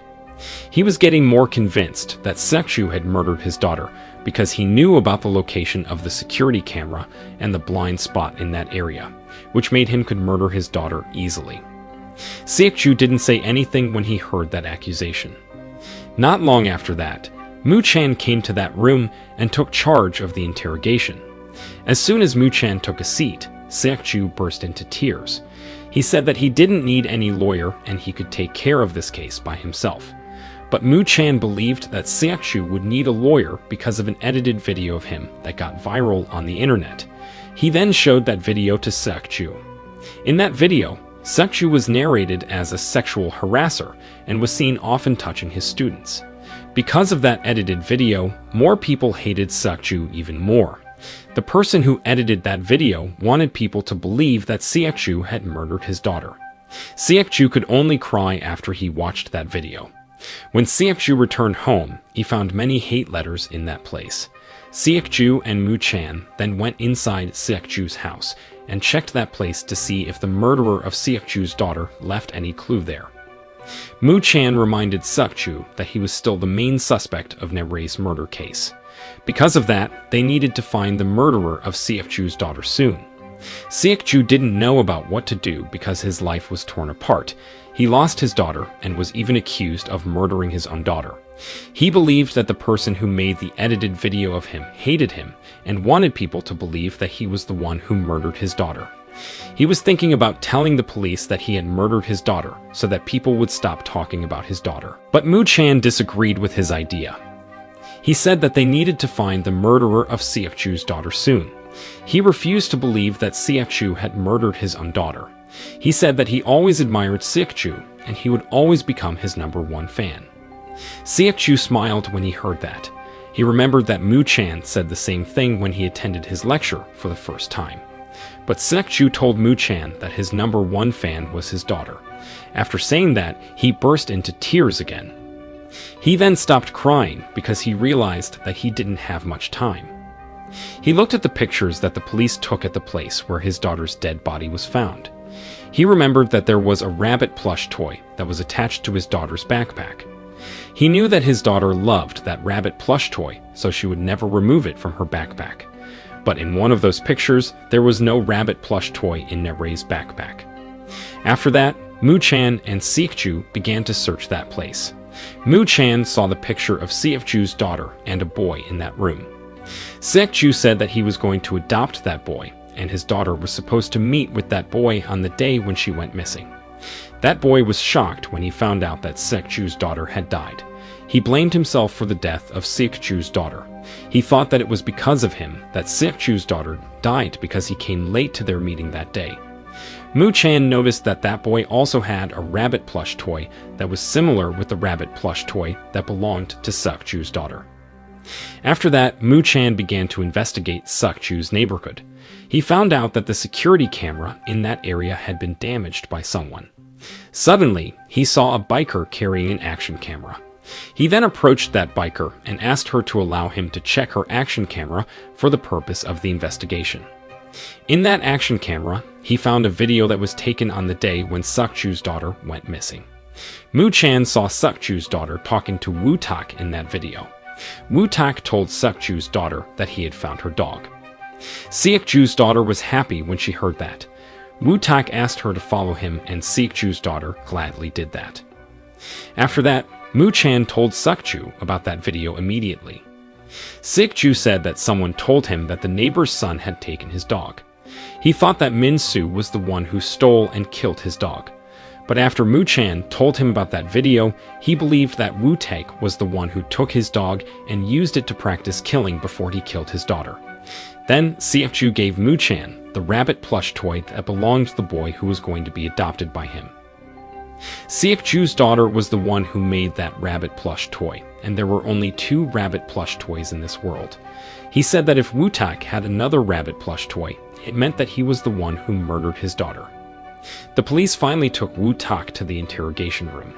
But since he had intellectual disability, he was uncomfortable with the closeted interrogation room and wanted to leave that room soon. He began to get more uncomfortable and call his brother's name Min-soo. Mu-chan was confused when he heard that. He found out that Woo-tak had committed some crimes before, but he always managed to avoid punishment from the law because Min-soo's parents always helped him to pay his victims. Min-soo found it suspicious that Jae-young and her husband wanted to help their subordinate son to get away from his crimes. One afternoon, Mu-chan went to Min-soo's house. While he was looking at the picture of Min-soo's family, Jae-young suddenly came to that room. Mu-chan told Jae-young that he came to that place to talk about Sek-ju's daughter since she was her neighbor. He said that Woo-tak was the main suspect of Nere's murder case, but Jae-young believed that Sek-ju was the one who murdered his own daughter. Mu-chan then asked Jae-young about the reason why she always wanted to pay Woo-tak's lawyers and victims. Jae-young said that it was because Woo-tak's mother had been working for his family for a long time and was very loyal to them. She said that her mother hired Woo-tak's mother for her and her family as a wedding present. Suddenly, Min-soo showed up in that room. He approached Mu-chan and greeted him. Jae-young asked her secretary to take Min-soo with her, but Min-soo refused to leave that place. Mu-chan said that he wanted to interrogate Min-soo. Jae-young seemed worried when she heard that. Mu-chan said that he heard that Min-soo and Woo-tak were very close to each other and often spent some together. Min-soo said that he was not that close to Woo-tak. He asked Mu-chan not to believe in anything that Woo-tak said because he had intellectual disability. Mu-chan was surprised when he found out about how Min-soo thought of Woo-tak. Then he noticed that Min-soo's hand got injured. Suddenly, Jae-young interrupted their conversation and said that they needed to leave soon. Because of that, Mu-chan decided to leave that place. Before he got inside his car, he called his coworker and asked him to investigate all sexual harassment cases that had been committed by Woo-tak that were related to Min-soo.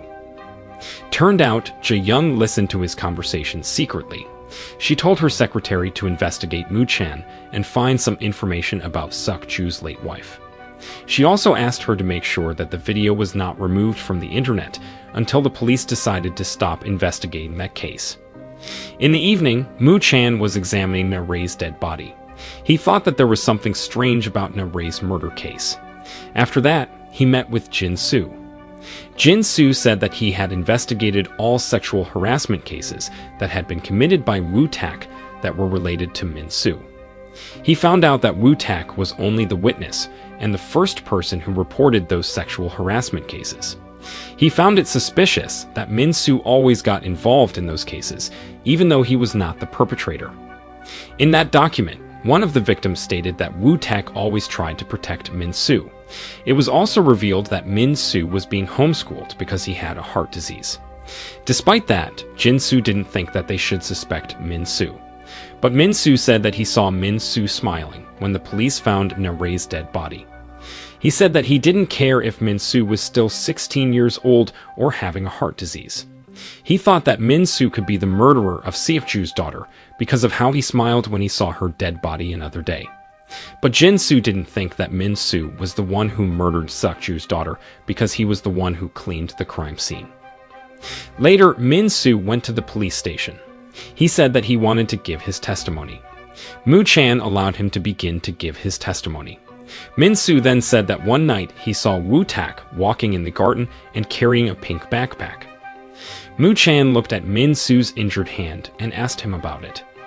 Min Soo said that he had that wound when he helped his gardener to prune a tree, but Mu Chan didn't believe him. Mu Chan believed that Min Soo had that wound from a knife. He said that it was common for people to hurt themselves with a knife if they didn't get used to use a knife. After saying that, he allowed Min Soo to leave that room. After that, Mu Chan went to the interrogation room and beat Woo Tak up. He believed that there was another person who helped Woo Tak to kill Seok Ju's daughter and forced Woo Tak to tell him about the truth. Woo Tak finally mentioned Min Soo's name. Mu Chan then began to imagine about how Seok Ju's daughter was being murdered. He believed that Min Soo had his wound from a knife that he used to kill Seok Ju's daughter. After the police investigated Na Rei's rabbit plush toy, they found out that there were 2 DNA samples there. Those DNA samples belonged to Woo Tak and a person whom they couldn't identify yet. For that reason, the prosecutors demanded to provide new evidence. They wanted to run DNA tests on Min Soo to see if another DNA sample that was found in Na Rei's rabbit plush toy matched Min Soo's DNA or not. They believed that Min Soo was the person who had helped Woo Tak to kill Seok Ju's daughter. Min Soo's lawyer decided to make new strategy when he heard that.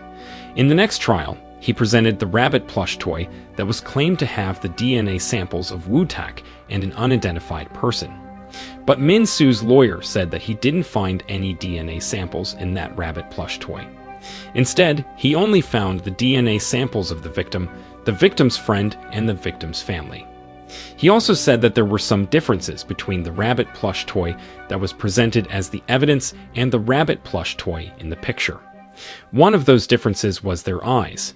It meant that the evidence was not valid, and the prosecutor's demand to investigate the witness couldn't be executed. After the judge heard that, he finally decided that the witness of that murder case wasn't involved in this murder case because they didn't have enough evidence. Mu Chan was mad when he heard that. He got up from his chair and complained to the judge. He reminded him that Woo Tak had confessed that Min Soo was involved in this murder case. But suddenly, Woo Tak got up from his chair and said that Mu Chan beat him up and forced him to make a confession. Everybody in that room was surprised when they heard that. Woo Tak's statement had made them hate the police even more. Not long after that, the judge declared his decision. He finally decided that Woo Tak was not guilty of murdering Seok Ju's daughter. Mu Chan was surprised when he heard that. He said that he still wanted to investigate this case, but the prosecutors said that he couldn't do that anymore. Those prosecutors were mad at him because he had ruined everything. Suddenly, Jin Young approached Mu Chan and slapped him in the face. She told him to leave his son alone and left that place. Mu Chan was still angry with the judge's decision, but Seok Ju tried to calm him down. Seok Ju told him that they needed to obey the law even though it was unjust. Mu Chan said that he couldn't do that because justice was supposed to be very logical for him. But he knew that he couldn't do anything about it. He knew that he would lose the real murderer and the justice itself if he fought against the system. After that, Seok-ju left that place. Later, Seok-ju saw Woo-tak getting out of Min-soo's house. He approached him and apologized to him. He said that he didn't know that the police beat him up and forced him to do what they asked him. Woo-tak was happy when Seok-ju did that. He said that Seok-ju was a good person because he apologized to him. So, as the return, he would give a present to Seok-ju. Woo-tak then took out his phone and played the record of Nare's voice. In that record, Seok-ju's daughter said that she was missing her father. After saying that, she asked Woo-tak to keep his promise to take her home. Woo-tak kept playing that record. Seok-ju was angry when he heard that. At first, he planned to forgive Woo-tak and forget the whole incident. But after he heard the record of his daughter's voice, he became furious again. He stared at Woo-tak with hatred and made sure that Woo-tak would pay for his crime. After that, Seok-ju returned home and cleaned his house.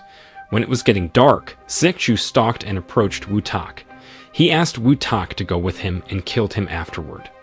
Not long after that, the police arrested Seok-ju and sent him to the prison. Outside of the prison building, Ju-hyun complained to the police about the car accident that happened to her parents. Mu Chan also noticed that there was Min-soo in that place. He was confused when he saw Min-soo smiling again. Suddenly, Mu Chan received a call from his team. His team informed him that Woo-tak's parents had committed suicide. Ji-young called Min-soo and asked him to go inside the car. Mu Chan saw them and was furious with everything that happened. Back to the present time, Seok-ju finally arrived at his old prison. When he arrived there, he saw Min-soo in that place. Min-soo, Mu Chan, Ji-hoon, and Seok-ju were looking at each other. Ju-hyun got out of the building and saw them looking at each other. She was confused to see them like that. So she took out her phone and took a video of them. After that, Jae-hoon and Min-soo went to the interrogation room. A police officer named Ban Sang-jae asked Ji-hoon to tell him about how Jung-ho could end up taking him hostage. After Jae-hoon answered his question, Sang-jae allowed him to go home, but he said that Min-soo needed to stay in that room. Min-soo was confused when he heard that, but he couldn't do anything but to do what Sang-jae asked him. Not long after that, Mu Chan came to that room and said that he would take over of the interrogation. Min-soo was surprised to see Mu Chan there. He still remembered Mu Chan from the incident that happened 8 years ago. He asked Mu Chan why Seok-ju went to the police station even though he was supposed to stay in the prison. Mu Chan didn't answer his question. He thought that Min-soo hadn't changed at all since the last time he saw him. Min-soo also believed that Mu Chan was still the same person whom he met 8 years ago. A person who liked to beat people up and manipulate the case. Min-soo felt like the police treated him like a suspect. While Jae-hoon was leaving that place, he asked Yoon-jae why the police kept Min-soo in the interrogation room. Yoon-jae told him that they needed to interrogate Min-soo about the car explosion that happened at Sewar High School back then.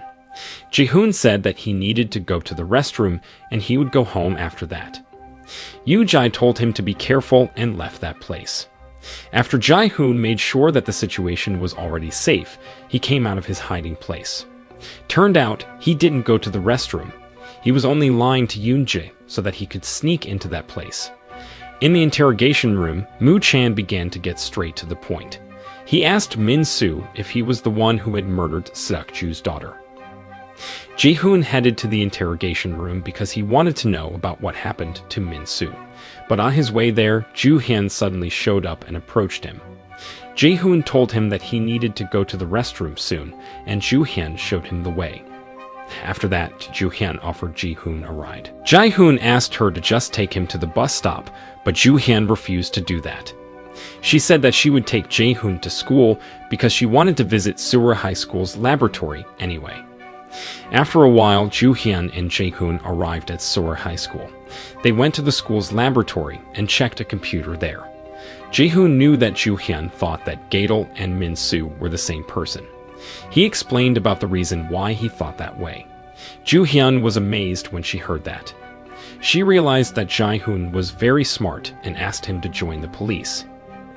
Joo-hyun continued to check the computer, but she didn't find anything there. Ji-hoon offered her a help since he was pretty good with computer. When he checked the computer, he finally found some files that had been removed. One of those files was the video of the car explosion that happened at Sura High School. Moo-chan finally finished interrogating Min-soo and escorted him to his car. Before Min-soo went inside his car, he looked at Moo-chan and smiled strangely. Yoon-ji believed that Gadol would conduct another survey soon. Moo-chan said that he had created a plan to reveal about Gadol's real identity. After that, he called Joo-hyun and connected their call to Suk-ju. Joo-hyun admitted that she was still not sure if Min-soo and Gadol were the same person, but she said that she found the video of the car explosion at Sora High School in Min-soo's computer at school. That video was the video that Gadol showed to the audience in his live streaming back then. Moo-chan told Suk-ju that he believed that Min-soo was Gadol himself. Suk-ju said that he didn't understand. Min-soo had changed his name and underwent cosmetic surgery to change his face, but he had never committed any crime when he lived abroad. He wondered about how Min-soo planned this whole scheme if he was Gadol. Suk-ju then mentioned about what Moo-chan said to him earlier. Moo-chan said that if he was Gadol, then Min-soo was going to become his first target. Suk-ju also remembered the time when he lost his dog and asked Min-soo about it. He found Min-soo's answer suspicious, as if he had prepared about what he was going to say to him. Moo-chan then asked Suk-ju about the boy whom he was going to adopt back then. He believed that that boy had grown into a high school student now. While Jae-hoon and Joo-hyun were walking down the street, Joo-hyun thanked Ji-hoon for helping her. She asked him to think of her as his sister or his aunt. She said that he could tell anything to her if there was something that he couldn't tell to his grandmother.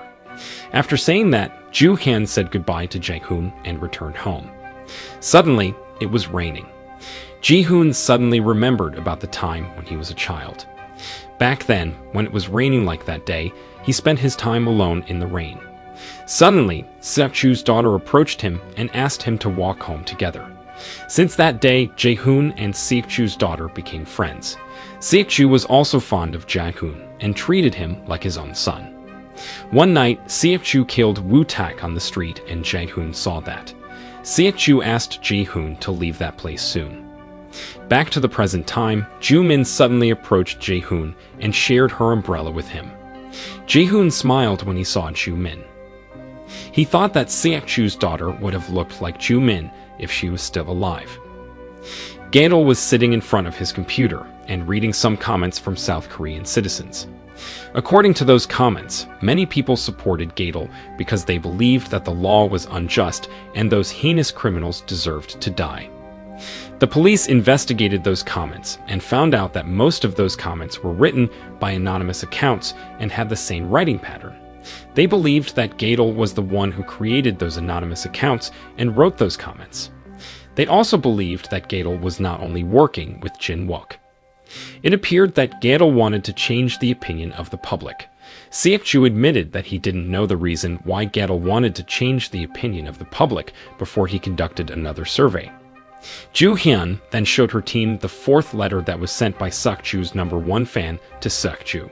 She had analyzed that letter and found out that the most used words in that letter were karma, murder, shield, and death penalty. Based on those words, Joo-hyun believed that Gadol's next target was a prisoner who had been sentenced to death. The next day, Sang-jae disguised himself as a delivery man and waited in the van that was parked outside of Min-soo's house. As soon as he saw Min-soo leaving his house, he followed him right away.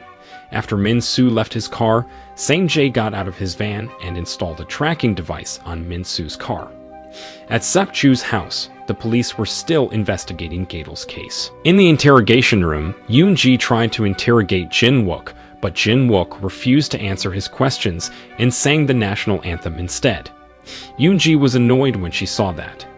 She began to think that Jin-wook had lost his mind. The police found out that the man who got caught in the CCTV footage at Dae-cheol's funeral was not listed in the guest list. Moo-chan and his team saw a man going out of the restroom after changing his clothes.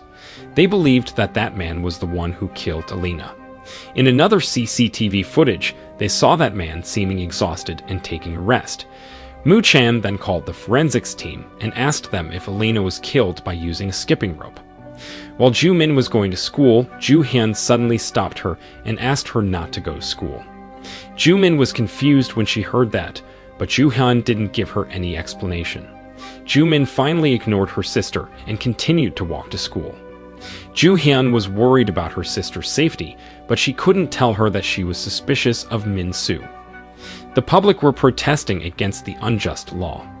They wore ghetto dog masks and demanded the government to execute the criminals who had been sentenced to death soon.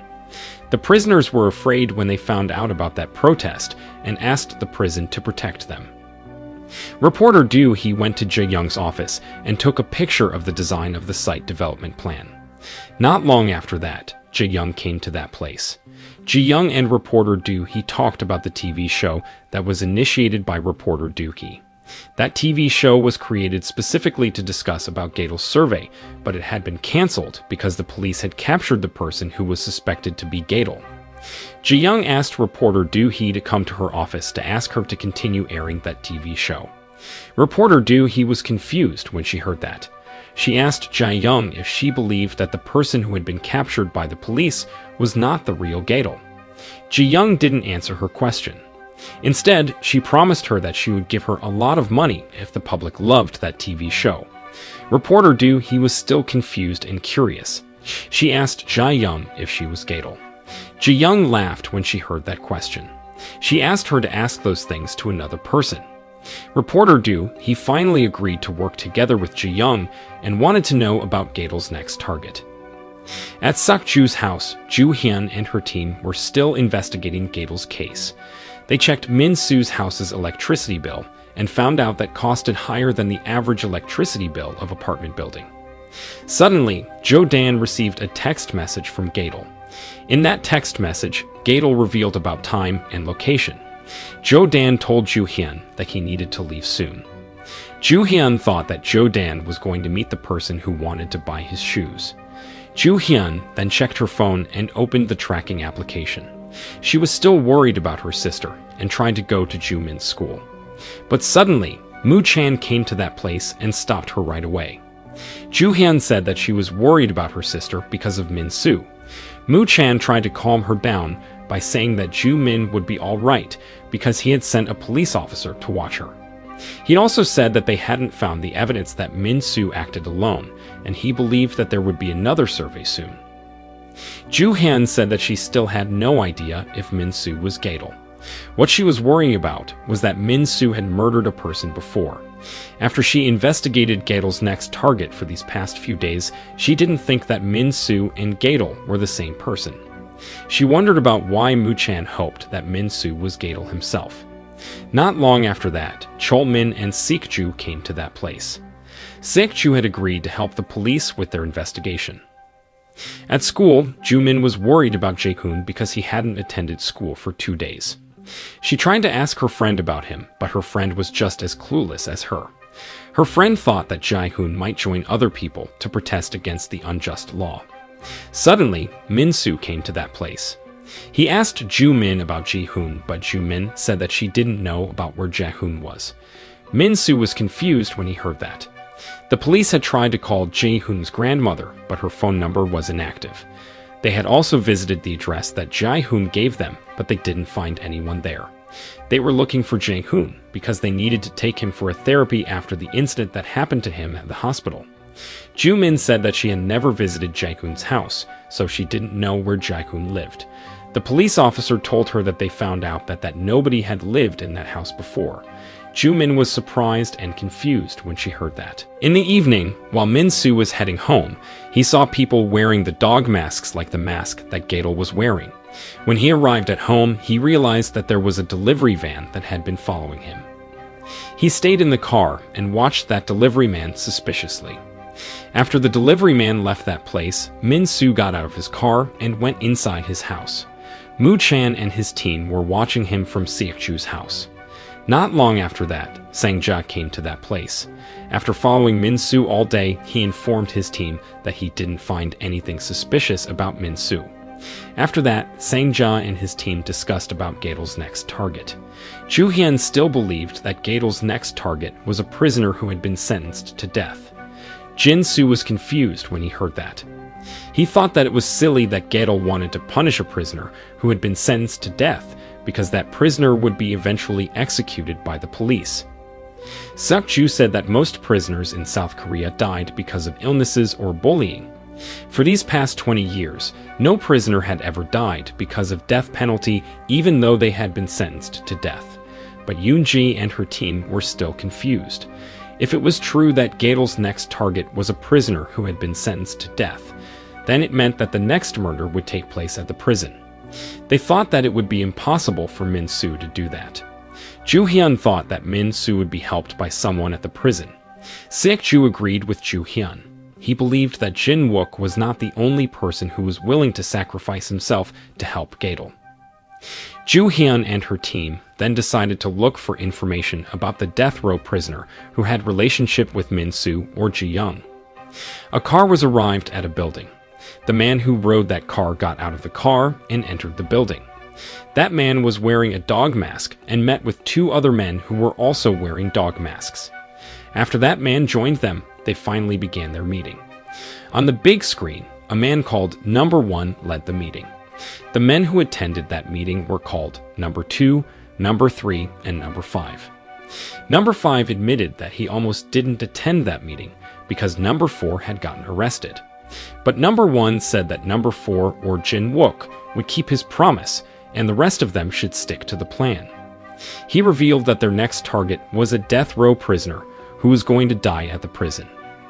Every month, the prison received mineral water stock from the Ministry of Health and Welfare to prevent infections among prisoners. Turned out, Gadel and his network planned to sabotage that activity. They planned to poison the bottle of water that was going to be given to their target while he did medical checkup. After their target took his medicine, the poison that they put in his mineral water would work and instantly kill him as if he had a heart attack. Apparently, the prisoner whom they were going to kill was the nemesis of Number 2. Aside from taking revenge, the reason why they chose their next target was to protest against the government. They were sick of seeing the government wasting their tax money to feed criminals at the prisons. They had planned everything very carefully. They had even created a plan if the public disagreed to execute the next target. After that, Number 1 ended the meeting. Number 5 was still curious about the real identity of Number 1. He thought that Number 1 was an arrogant coward who could only give orders and refuse to get his hands dirty. Number 3 and Number 2 didn't want to talk about it. They reminded Number 5 about the rules. Number 5 then tried to follow Number 3 and Number 2 to find out about their real identities, but they had already left that place. Turned out, Number 5 was the taxi driver who took Jae-chol home back then. His real name was Ko Dong-ju. After Number 3 and Number 2 left that place, Dong-ju went somewhere and called someone. After the meeting, Number 1 continued to write good comments about Gadel on internet. The next day, hundreds of bottles of mineral water were being delivered to the prison.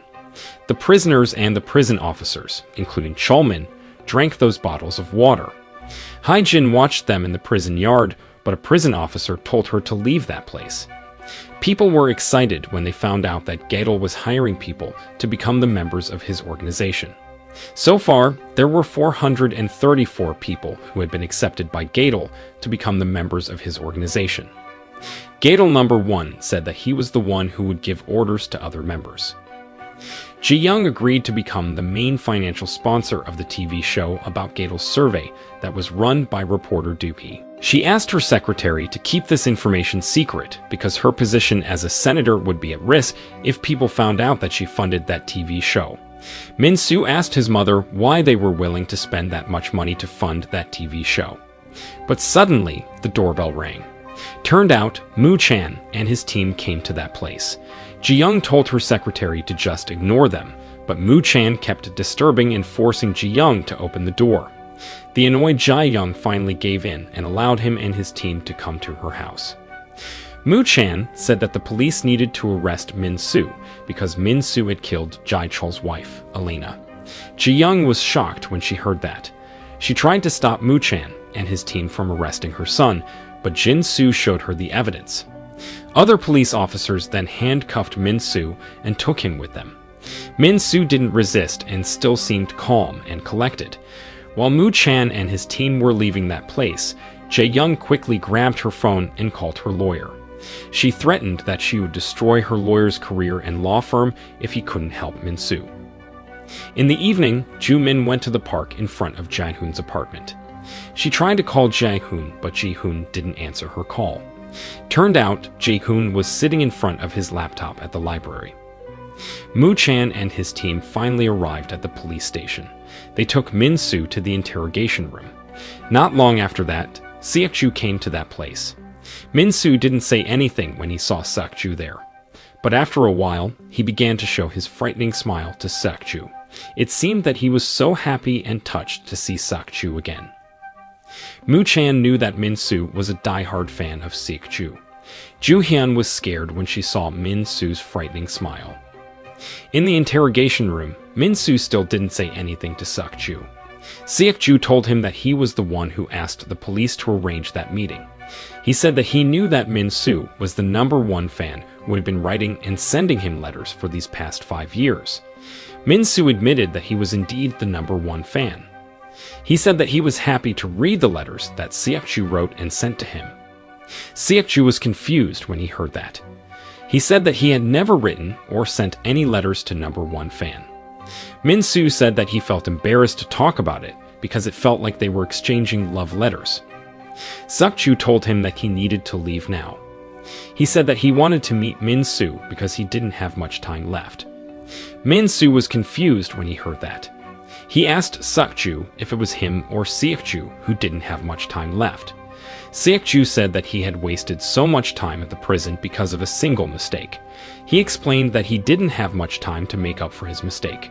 He apologized to Min Soo and assumed that Min Soo was Gadol. Min Soo laughed when he heard that. He now knew about the real reason why the police arrested him. He thought that talking to Seok-ju was not fun anymore. He then got up from his chair and approached Seok-ju. Since Seok-ju thought that Min Soo was Gadol, Min Soo knew that Seok-ju wanted to know about Gadol's next target. Seok-ju suddenly lost his temper and attacked Min Soo right away. Moo Chan was surprised when he saw that and rushed to the interrogation room. Suddenly, Joo Hyun received a call from Jo Dan. Jo Dan informed her that the power usage in Min Soo's house was shown very high. It was 30 times higher than the power usage in average household. Jo Dan suspected that it was because Gadol's survey was going to be conducted soon. In the interrogation room, Seok-ju attacked Min Soo and forced him to tell him about what he was planning. Moo Chan came to that room and stopped him right away. He was confused when he saw Min Soo still laughing like a maniac. Suddenly, he received a notification in his phone. In that notification, it was stated that Gadol had begun his live streaming. At the library, Jae Hoon watched CCTV footage of number 5 destroying the big screen.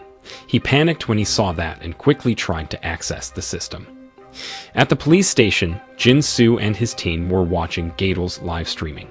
In that live streaming, Gadol said that he wanted to punish people who had violated human rights. After saying that, he showed the video of Woo-tak when he was attending the trial 8 years ago. In that video, Woo-tak said that the police beat him up and forced him to make a confession. Jin Soo and his team panicked when they watched that video. Meanwhile, Jae Hoon was still trying to access the system, but number 5 suddenly destroyed the server. Because of that, Jae Hoon couldn't access the system anymore. He then quickly packed his things and left that place.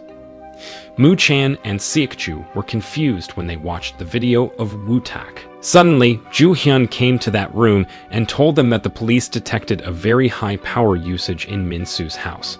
Not long after that, Gadol revealed his next target. Turned out, Gadol's next target was Moo Chan. Gadol said that Moo Chan was known as a police officer who liked to manipulate the case and the evidence.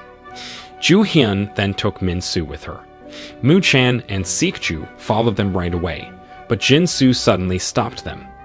Moo Chan told Jin Soo about the high power usage in Min Soo's house and said that they needed to check that place soon.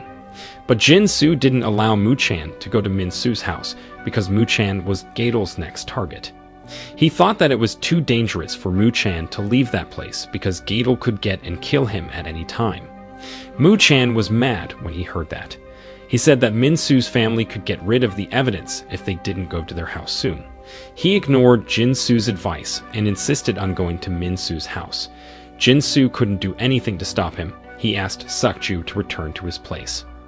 While Min Su and Ju Hyun were leaving the police station, Min Su suddenly stopped walking and scolded Ju Hyun for treating him like a criminal. Ju Hyun scolded him back because Gadol's fourth target was supposed to be a death row prisoner. Min Su was amazed when he heard that. He didn't know that Ju Hyun could solve his puzzle. Ju Hyun said that it was very easy to solve his puzzle. What she was worrying about was that there was someone who impersonated Gadol, and the power usage in Min Su's house was shown very high. Meanwhile, Mu Chan and Jin Su were still getting into an argument. Suddenly, they saw a video of a criminal confessing that Mu Chan once slandered him. That criminal said that he was sentenced to 10 years in prison and was not able to see his child every day because of that. He blamed Mu Chan for making him suffer. In his live streaming, Gadol said that Mu Chan often tortured many innocent people. He then began to conduct his survey and asked the public to decide if Mu Chan deserved to die or not. Other police officers were surprised when they saw that. They chose to believe in the narrative that Gadol made about Mu Chan and decided to participate in the voting. But Mu Chan's team believed in Mu Chan and stood by his side. Min Su seemed happy with everything that happened to Mu Chan. At the prison, when Hai Jin was about to give some medicine to a death row prisoner, she suddenly received a call from Ji-hoon. Ji-hoon told her that number 5 had betrayed them. Hai Jin finally decided not to give the medicine to that death row prisoner. The death row prisoner understood and left that place. Ji-hoon asked Hai Jin not to kill that death row prisoner. While he was talking to his grandmother on the phone, he called Hai Jin number 2. After that, he went to Gadol's server room and took charge of the computer. He found out that the server had been hacked and he tried to fix it. In another place, reporter Doohee was happy because her superior agreed to sign her proposal. All reporters in South Korea, including reporter Doohee, began to report about the crimes that had been committed by Mu Chan all this time. Based on the video that was presented by reporter Doohee, it seemed that she had prepared that video for a long time. Ju-hyun didn't understand why media broadcasted news that destroyed Mu Chan's reputation. She asked Min Su to stop all of this soon. Other police officers began to believe in Gadol and hate Mu Chan. Min Su was getting even more happy when he saw that. Ju-hyun finally lost her patience. She took out her gun and aimed it at Min Su. She told Min Su to end that live streaming soon. But Min Su was not afraid of her. He knew that Ju-hyun was only threatening him.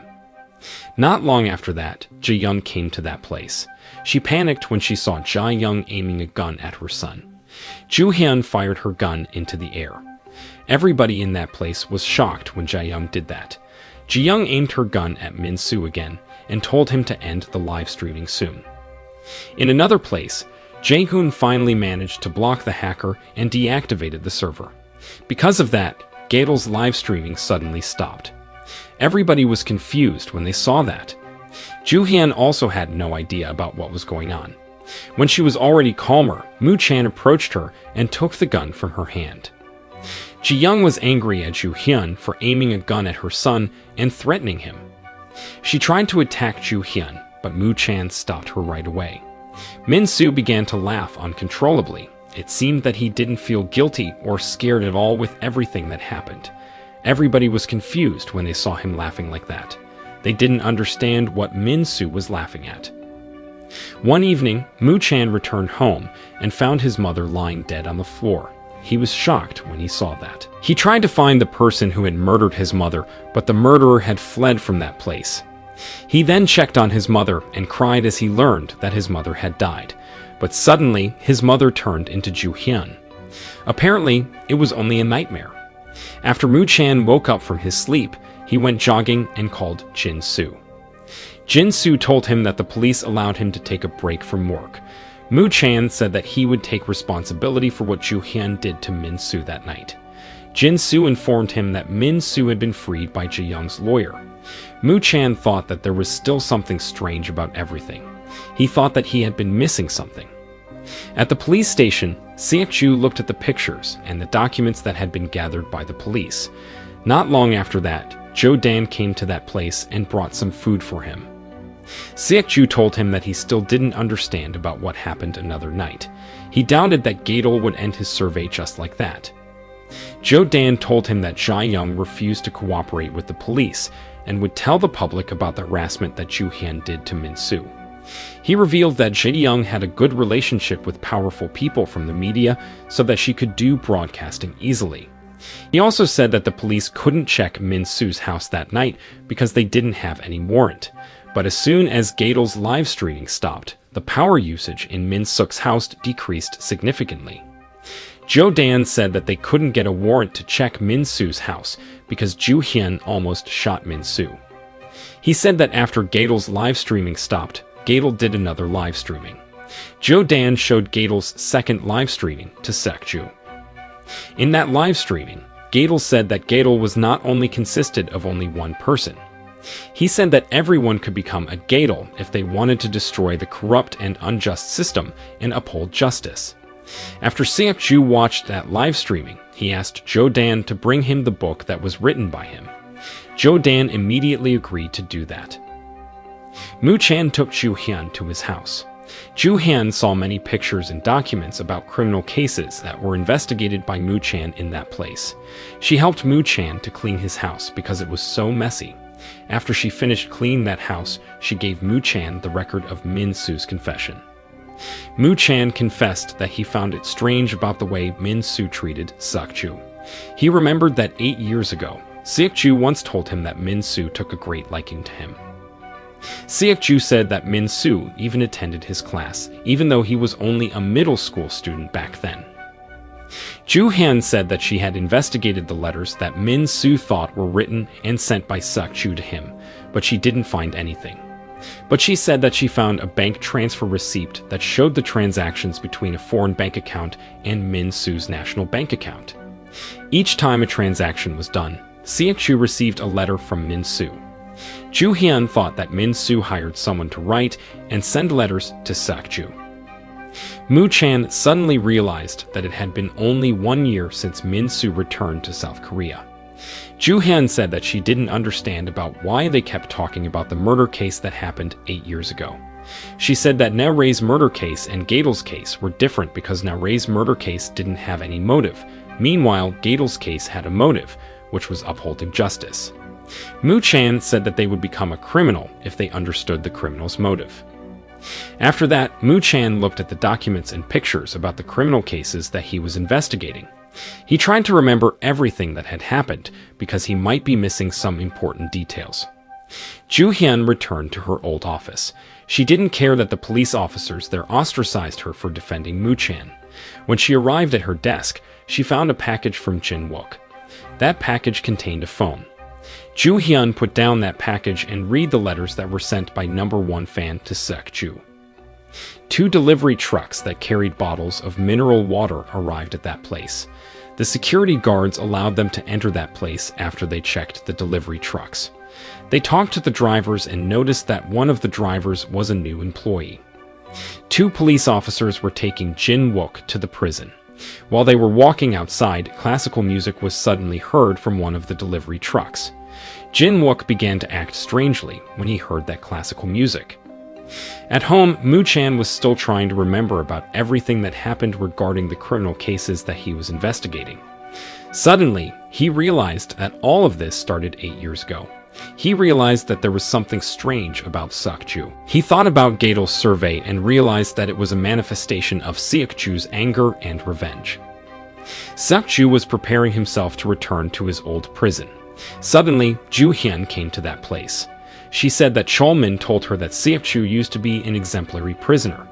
But one day, 5 years ago, Siak-ju suddenly went berserk and was kept in solitary confinement. Ju Hyun believed that Siak-ju behaved that way because of the letter that was sent by #1 fan. It was because on the day when Siak-ju went berserk, he received the first letter that was sent by Min Soo to him through another person.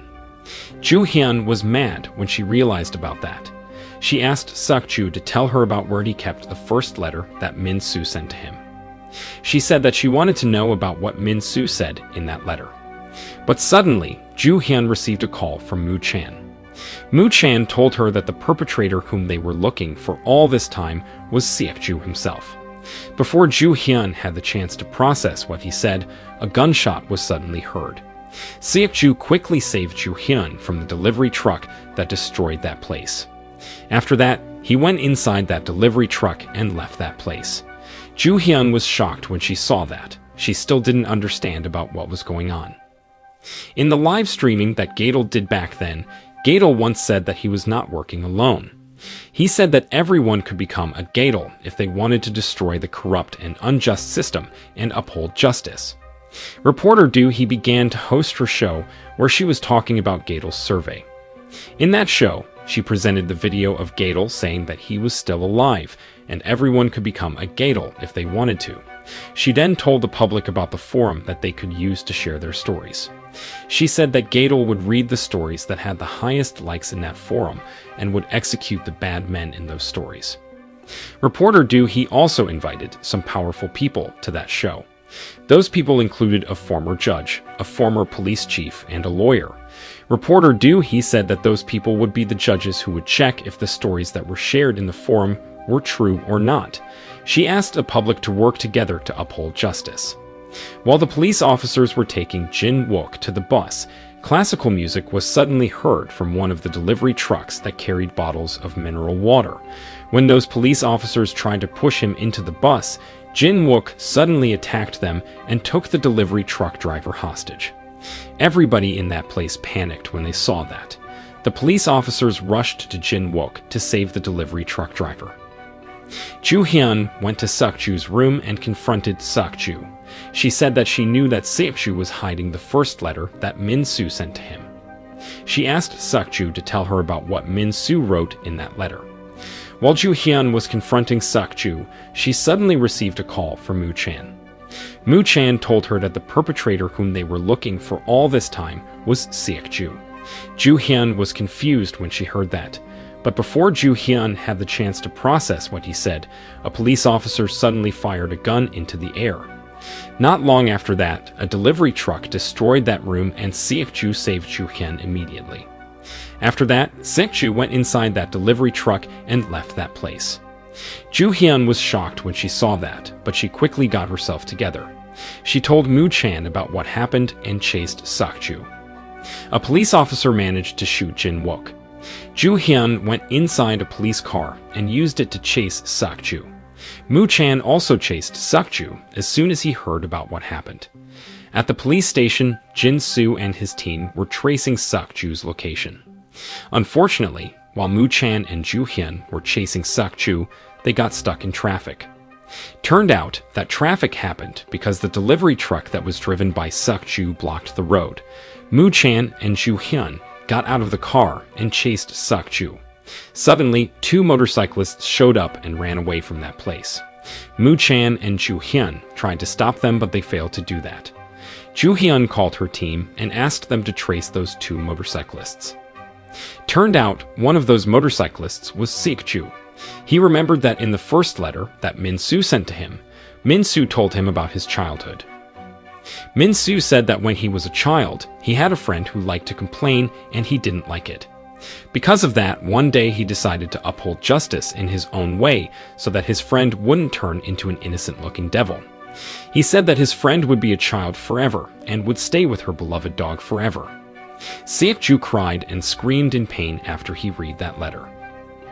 Later, when Seok-ju prayed at the church, he saw Jae-hoon in that place. Turned out, Hae-jin was the one who took him to that place.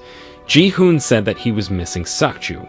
He said that he was very sad for everything that happened to Seok-ju and his family. Each time Seok-ju saw Hae-jin in the prison infirmary for physical examination, Hae-jin helped him to call Jae-hoon. Seok-ju also told Jae-hoon and Hae-jin about his plan. Back to the present time, Jung-hwan berated Ju-hyun for letting Seok-ju run away from that place. Jo-dan defended Ju-hyun by saying that Seok-ju destroyed the police station building and ran away with a delivery truck, so there was no way that Ju-hyun could stop him. Jung Hwan said that he wouldn't accept any excuse. He said that it was because of Ju Hyun that Seok-ju ran away from them. Moo Chan suggested that they released their most wanted list for Seok-ju. But Jung Hwan thought that it was a bad idea, because the public would think that the police were incompetent and hence hate them even more. He warned everybody they're not to tell anyone that Seok-ju had run away. He said that the public wouldn't trust the police anymore if they found out that a criminal like Seok-ju managed to run away from the police station, the place that was supposed to have high security. Moo Chan was mad when he heard that. He said that it was not the time for them to think about their reputation. The most important thing for them to do right now was to find Seok-ju soon.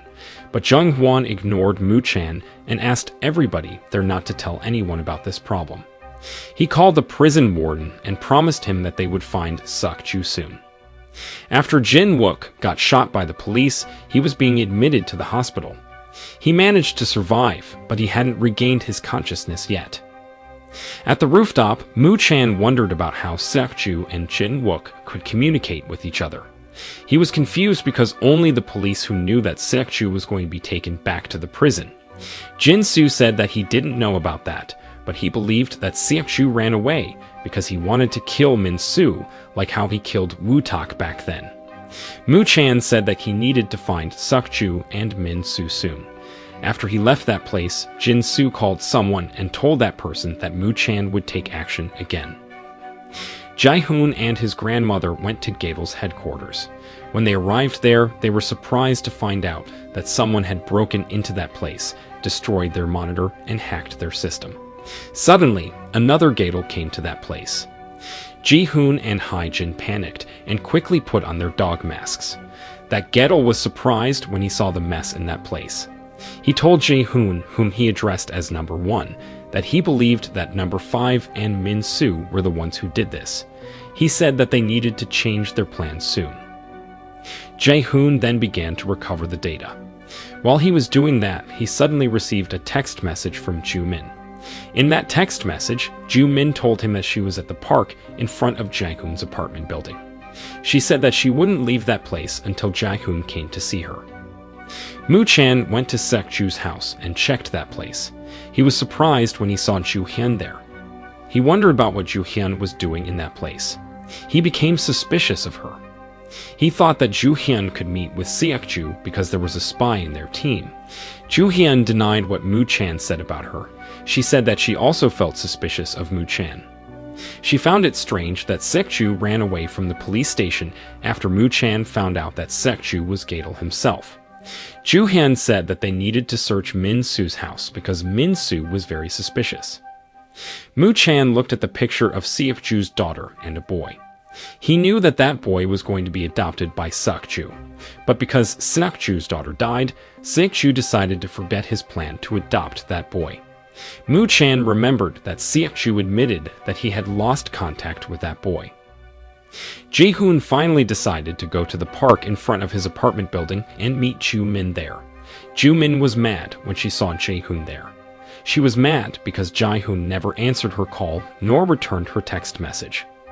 Jae-hoon admitted that he was touched because it had been a long time since anyone was worried about him the way Ju-min was worried about him. He said that he used to have a little sister, and his little sister was often worried about him. His little sister often called him and said things that were said by Ju-min, and one of them was that she would never leave that place until Jae-hoon came to see her. Jae-hoon admitted it was because Ju-min said that thing that he finally decided to meet her. He said that Ju-min reminded him of his little sister. Ju-min then asked about Jae-hoon's little sister. She said that she visited Jae-hoon's house earlier, but she didn't find anyone there. Ji-hoon said that he didn't live with his little sister, and his grandmother was on holiday. Ju-min asked Ji-hoon about where he lived currently, and Ji-hoon said that he was going to move to another place soon. Ji-hoon also asked Ju-min not to wait for him at the park anymore. After that, Jae-hoon and Ju-min decided to go home. But while they were walking down the street, Ji-hoon saw a silhouette of a man in that place. Suddenly, Jae-hoon told Ju-min that he needed to leave because his father had come to pick him up. Turned out, that silhouette belonged to Seok-ju. Jae-hoon hugged Seok-ju as soon as he saw him. At home, Ju-min was trying to find Ji-hoon's real address. She told her sister that the police came to her school earlier because they couldn't find Ji-hoon at the address that he gave them. She explained that she needed to find Jae-hoon's real address because the police needed to take him to a therapist. She also admitted that she met with Ji-hoon earlier. But before she had the chance to ask Ji-hoon about his current address, Jae-hoon's father came to that place and picked Ji-hoon up. Joo-min was confused because she remembered that Jae-hoon once told her that her parents had passed away. She believed that Jae-hoon was hiding something because he had been acting strangely. Joo-hyun asked Joo-min not to think about it. Suk-ju went to Gadel's headquarters and saw the mess in that place. Ji-hoon and Hae-jin apologized to him because they were not being careful. Seok-ju said that it was not their fault, but number 5's fault. Hae-jin said that she was worried if number 3 also betrayed them, but Seok-ju believed that number 3 would never betray them. Seok-ju had known number 3 for a long time, and number 3 really needed them. After Dong-ju decided to betray Gadel, he came to see Min-soo and gave him the video of the crimes that had been committed by Moo-chan. Because of that video, more people hated Moo-chan. Min-soo was happy to see that. He asked Dong-ju about the person who created Gadel's survey, but Dong-ju admitted that he didn't know about the real identity of number 1. Min-soo then asked him to tell him about Gadel's hiding place. Dong-ju asked Min-soo to keep his promise to give him money and take revenge on Gadel first. Min-soo was annoyed when he heard that. He told Dong-ju about what he needed to do. Suddenly, Min-soo received a text message. In that text message, Jae-young told him that Seok-ju had run away. Min-soo was happy when he found out about that. The next day, Joo-min wrote a story in the forum that was provided by reporter Do-hee. In that forum, she wrote a story about her parents who died because of a drunk driver. She hoped that Gadel read her story and take revenge for the death of her parents. Suddenly, Joo-min saw Jae-hoon at school. Not far from him, there were Min-soo and Jin-soo who got into an argument. Joo-min noticed that Jae-hoon was watching them. Jin-soo told Min-soo that he was still the main suspect of the murder case. Min-soo laughed it off and left that place. Jae-hoon went to the staff room and hacked Min-soo's computer secretly. Suddenly, Min-soo came to that place and almost caught him hacking his computer. Jae-hoon was surprised when he saw Min-soo there. Min-soo asked him why he didn't attend school for these past few days. Jae-hoon said that he needed to take a rest. Min-soo then asked him about where he lived because the police came to school another day and asked him about his address. He said that the police needed to take him to a therapist. Jae-hoon was confused when he heard that. He didn't answer Min-soo's question and left that place.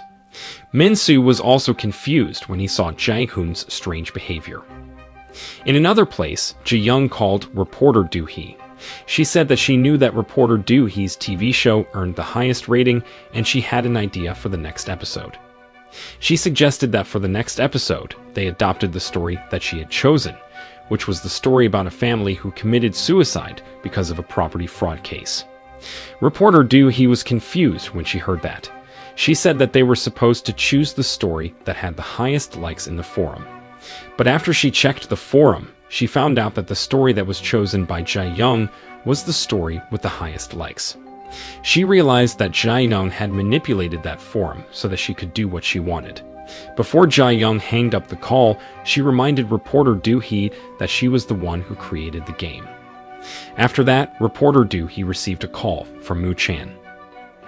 Joo-hyun and Sang-ja went to the prison to find more information about Suk-ju. Chol-min watched them and gave many comments about the investigation. Joo-hyun was annoyed by him. She believed that Seok-ju received special treatment in the prison because he could write. Chol-min said that it was not true. He said that Seok-ju was only an ordinary prisoner who had deep understanding about the law. So, people often asked him for help.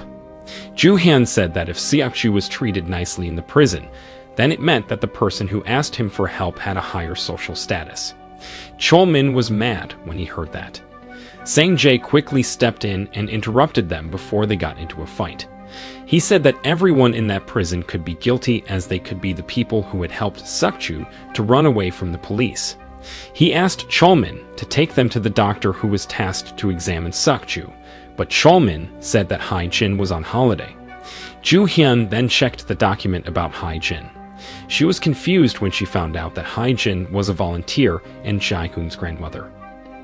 Moo Chan went to the orphanage where Jae-hoon used to live when he was a child.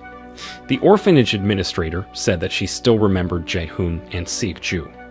After Jae-hoon finished interrogating the orphanage administrator, he called Ju Hyun and informed her about what he had found. Ju Hyun also told him about what she had found in the prison. She said that she became more suspicious of this whole case because there were too many coincidences that happened. Moo Chan told her that he would come to see Hai Jin. Reporter Do Hee went to the police station and did a broadcasting. She reported that a prisoner named Seok-ju had run away from the prison. Jin Soo and his team were surprised and confused when they saw that.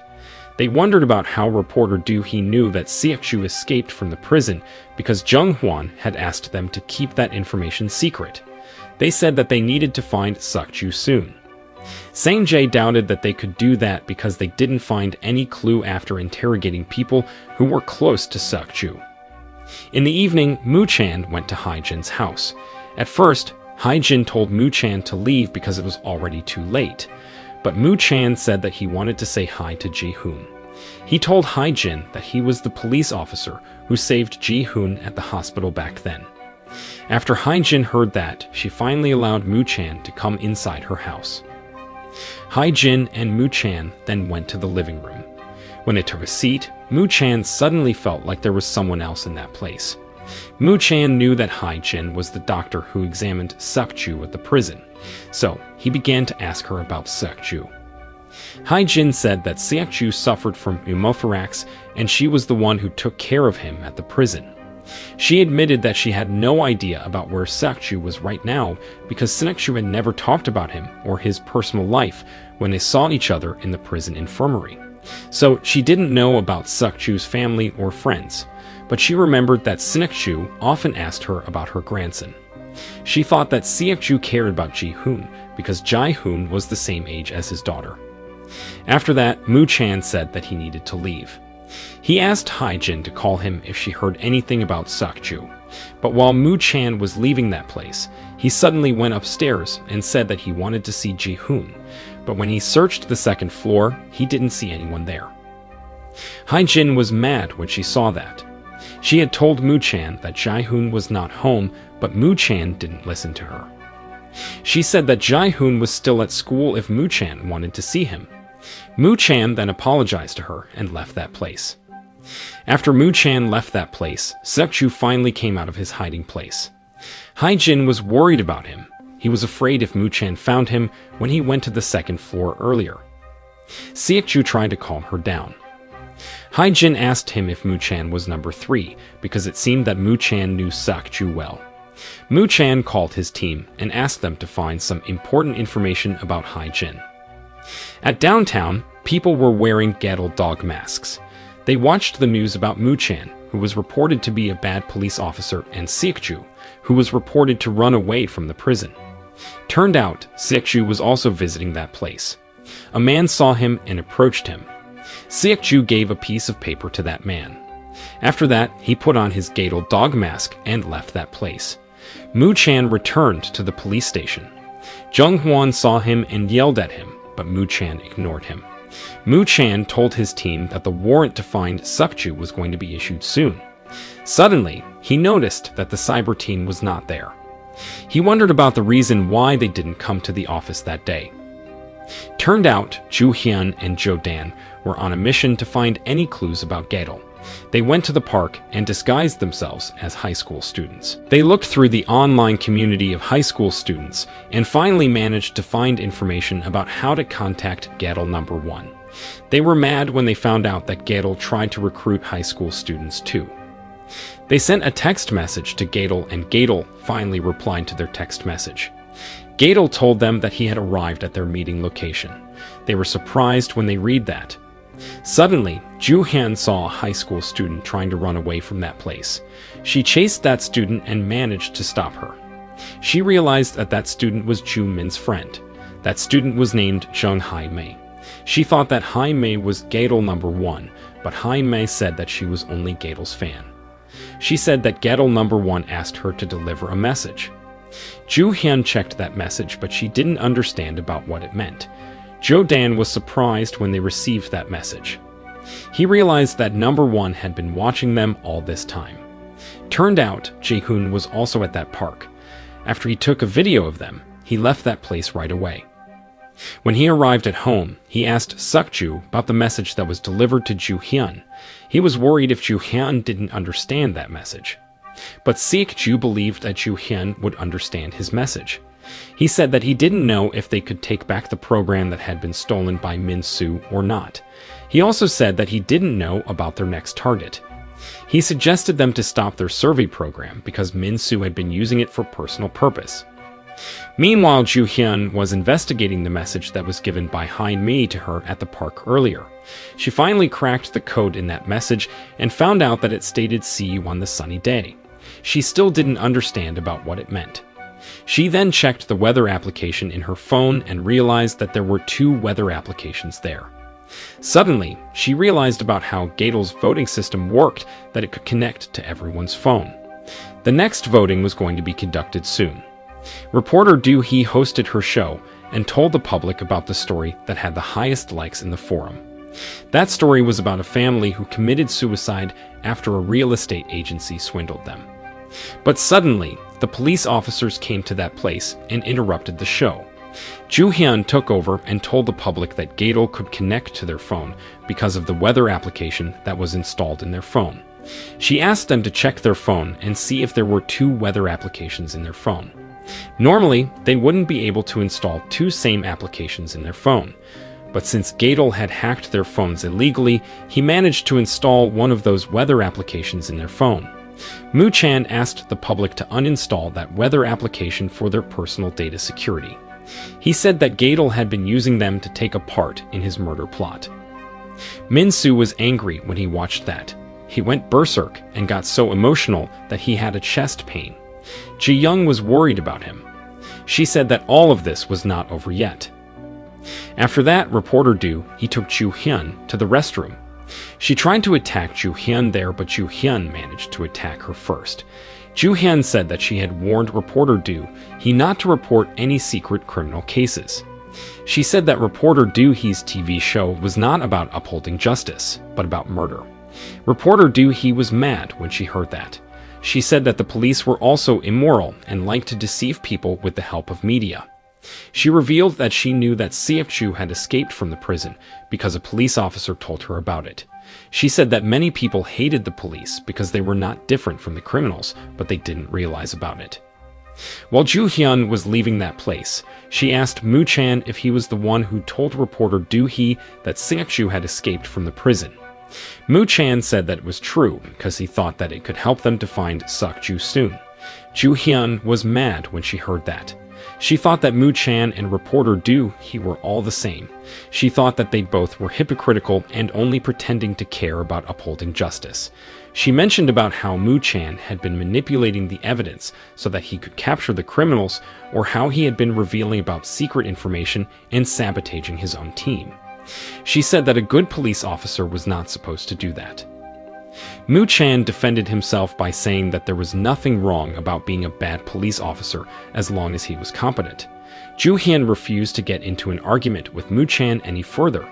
She was very disappointed at Moo Chan and decided to leave that place. Ju Hyun then returned to her office. She and Jo Dan noticed the high power usage in Min-soo's house that was caused by Gatel's survey. Ju Hyun suggested that they created a new plan, but Jo Dan doubted about that because their team had no idea about it. Ju Hyun thought that there was a reason why Gatel wanted them to know about the weather application. She suspected that it was because Gatel had internal problem. It was maybe because their system got broken, or there was a conflict within their team.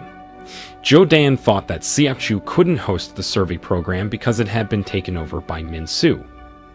Ju Hyun said that she would check the computer in Min-soo's house, but Jo Dan doubted that she could do that because Min-soo's house had high security. Jo Dan was also worried because many people still refused to uninstall the illegal weather application in their phone. Not long after that, Gatel did a live streaming. In that live streaming, Gatel asked the public to work together to uphold justice. He said that he would kill a man this time.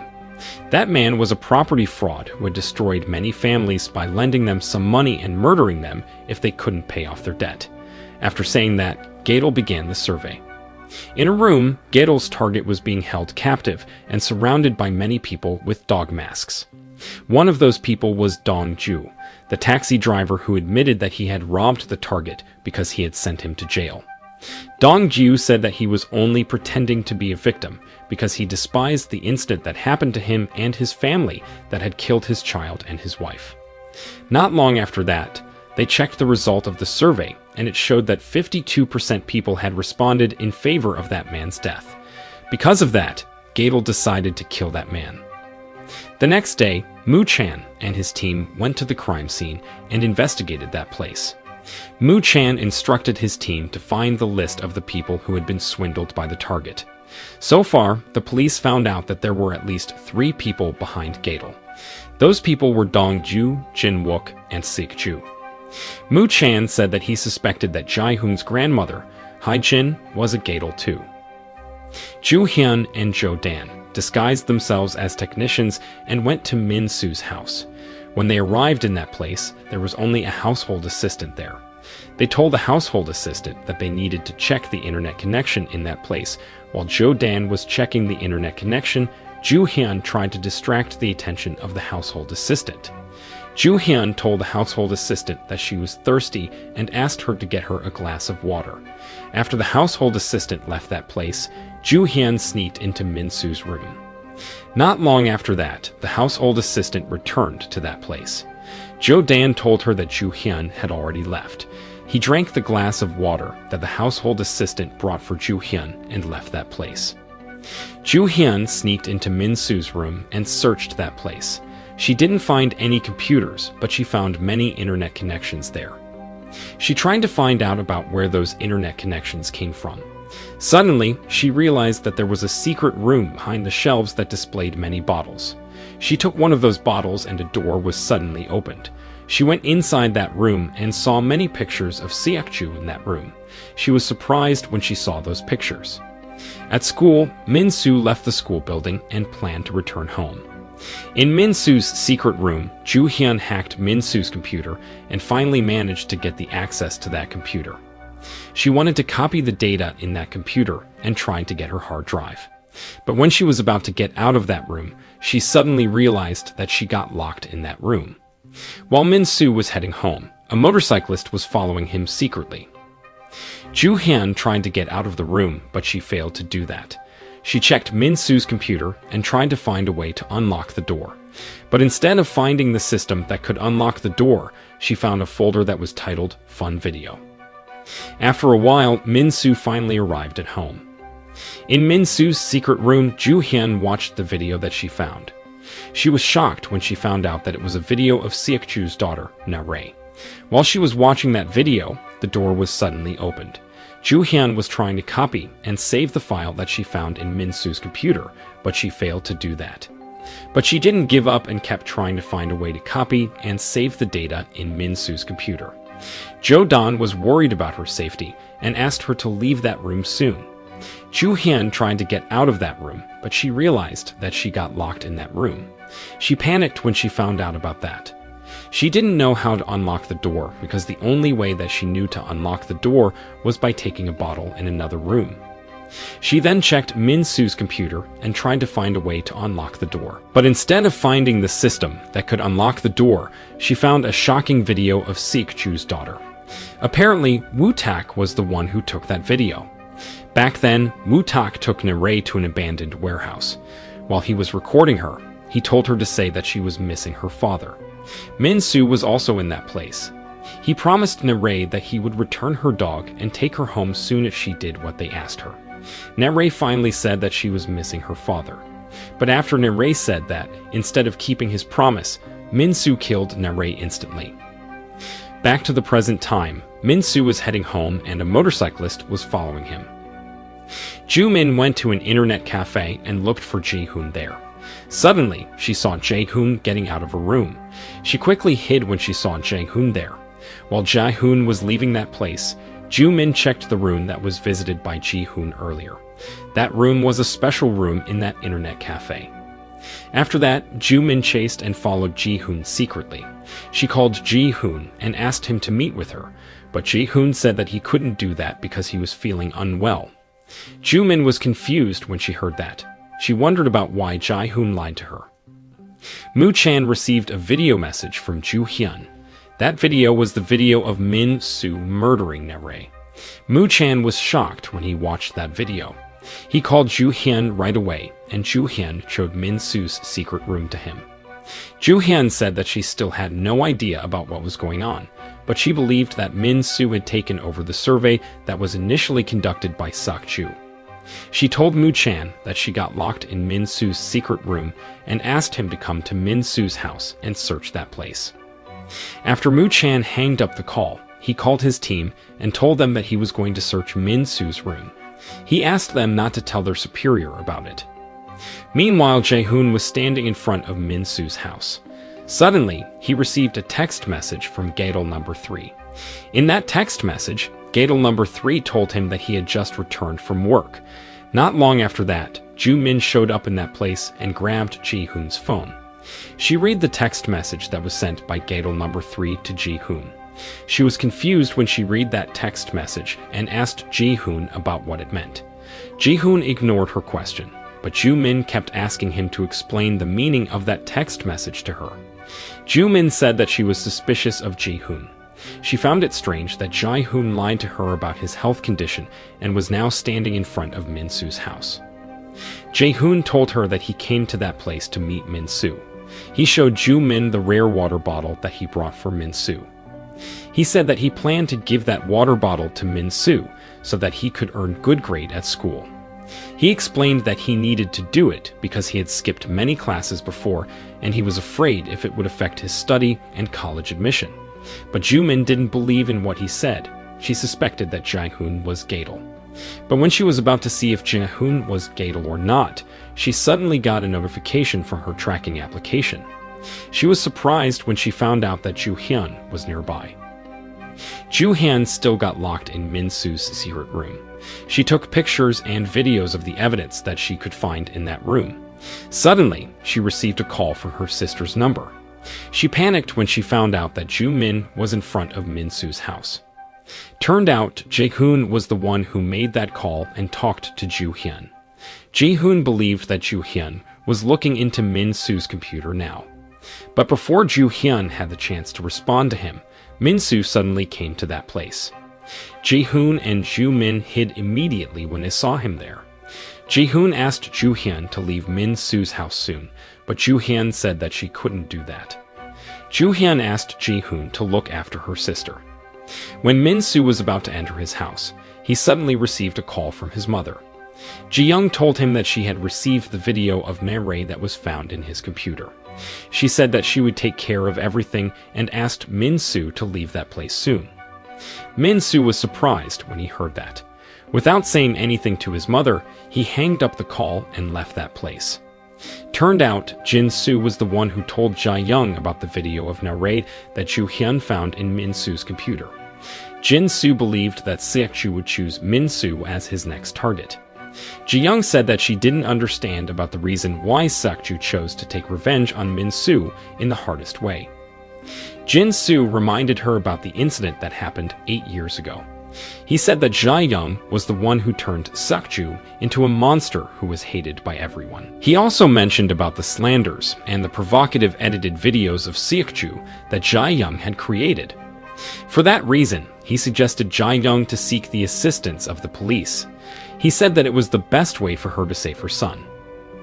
Min-soo went to the police station and saw Moo-chan there. Min-soo approached Moo-chan and played the video of him murdering Nae.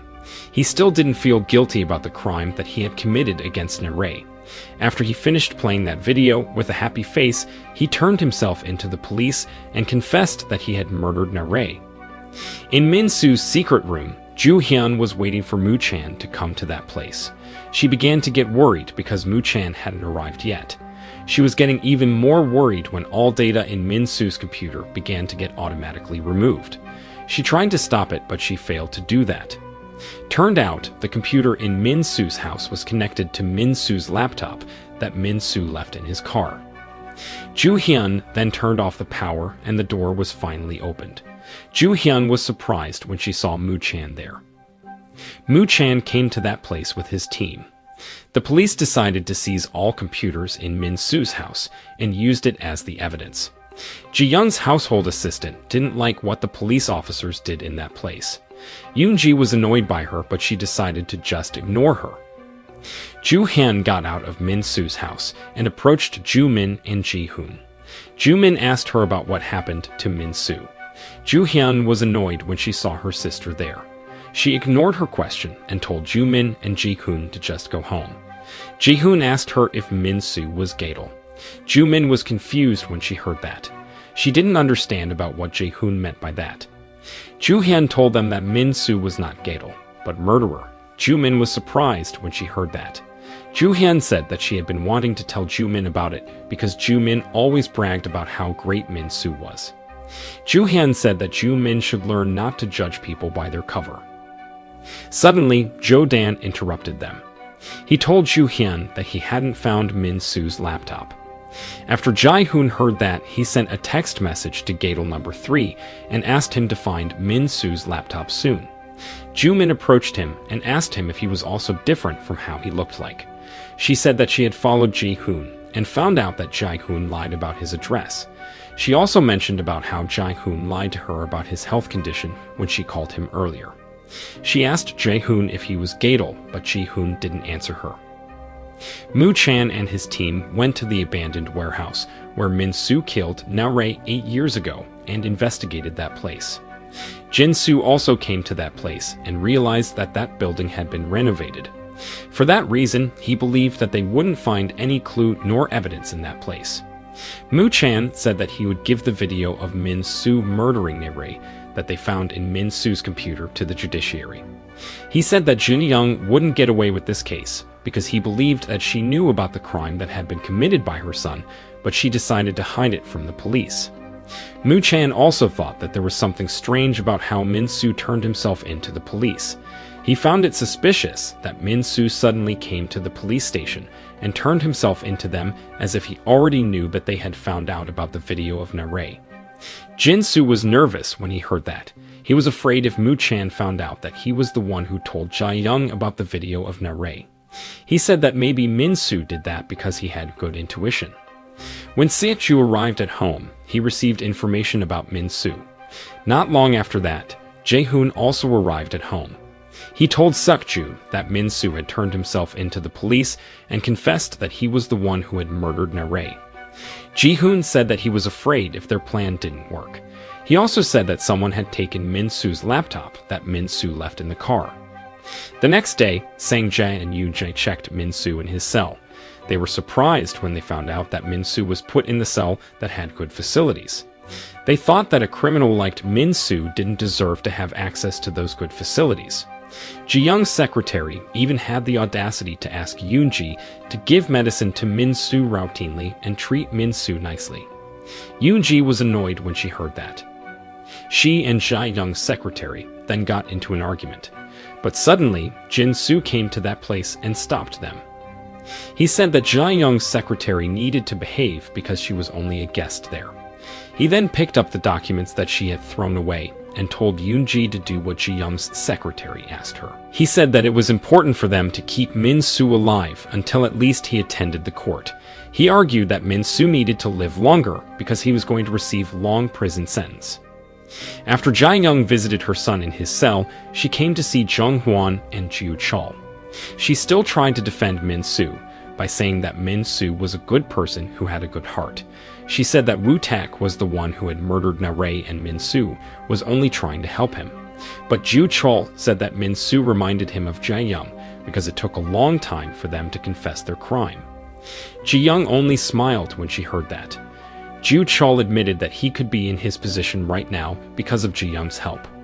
Not long after that, Moo Chan came to that room. He was surprised when he saw Ji Young in that place. Jiu Chol was mad at Moo Chan because he heard that Moo Chan was still troubling Min Su. He told Moo Chan to just focus on finding and capturing Seok-ju.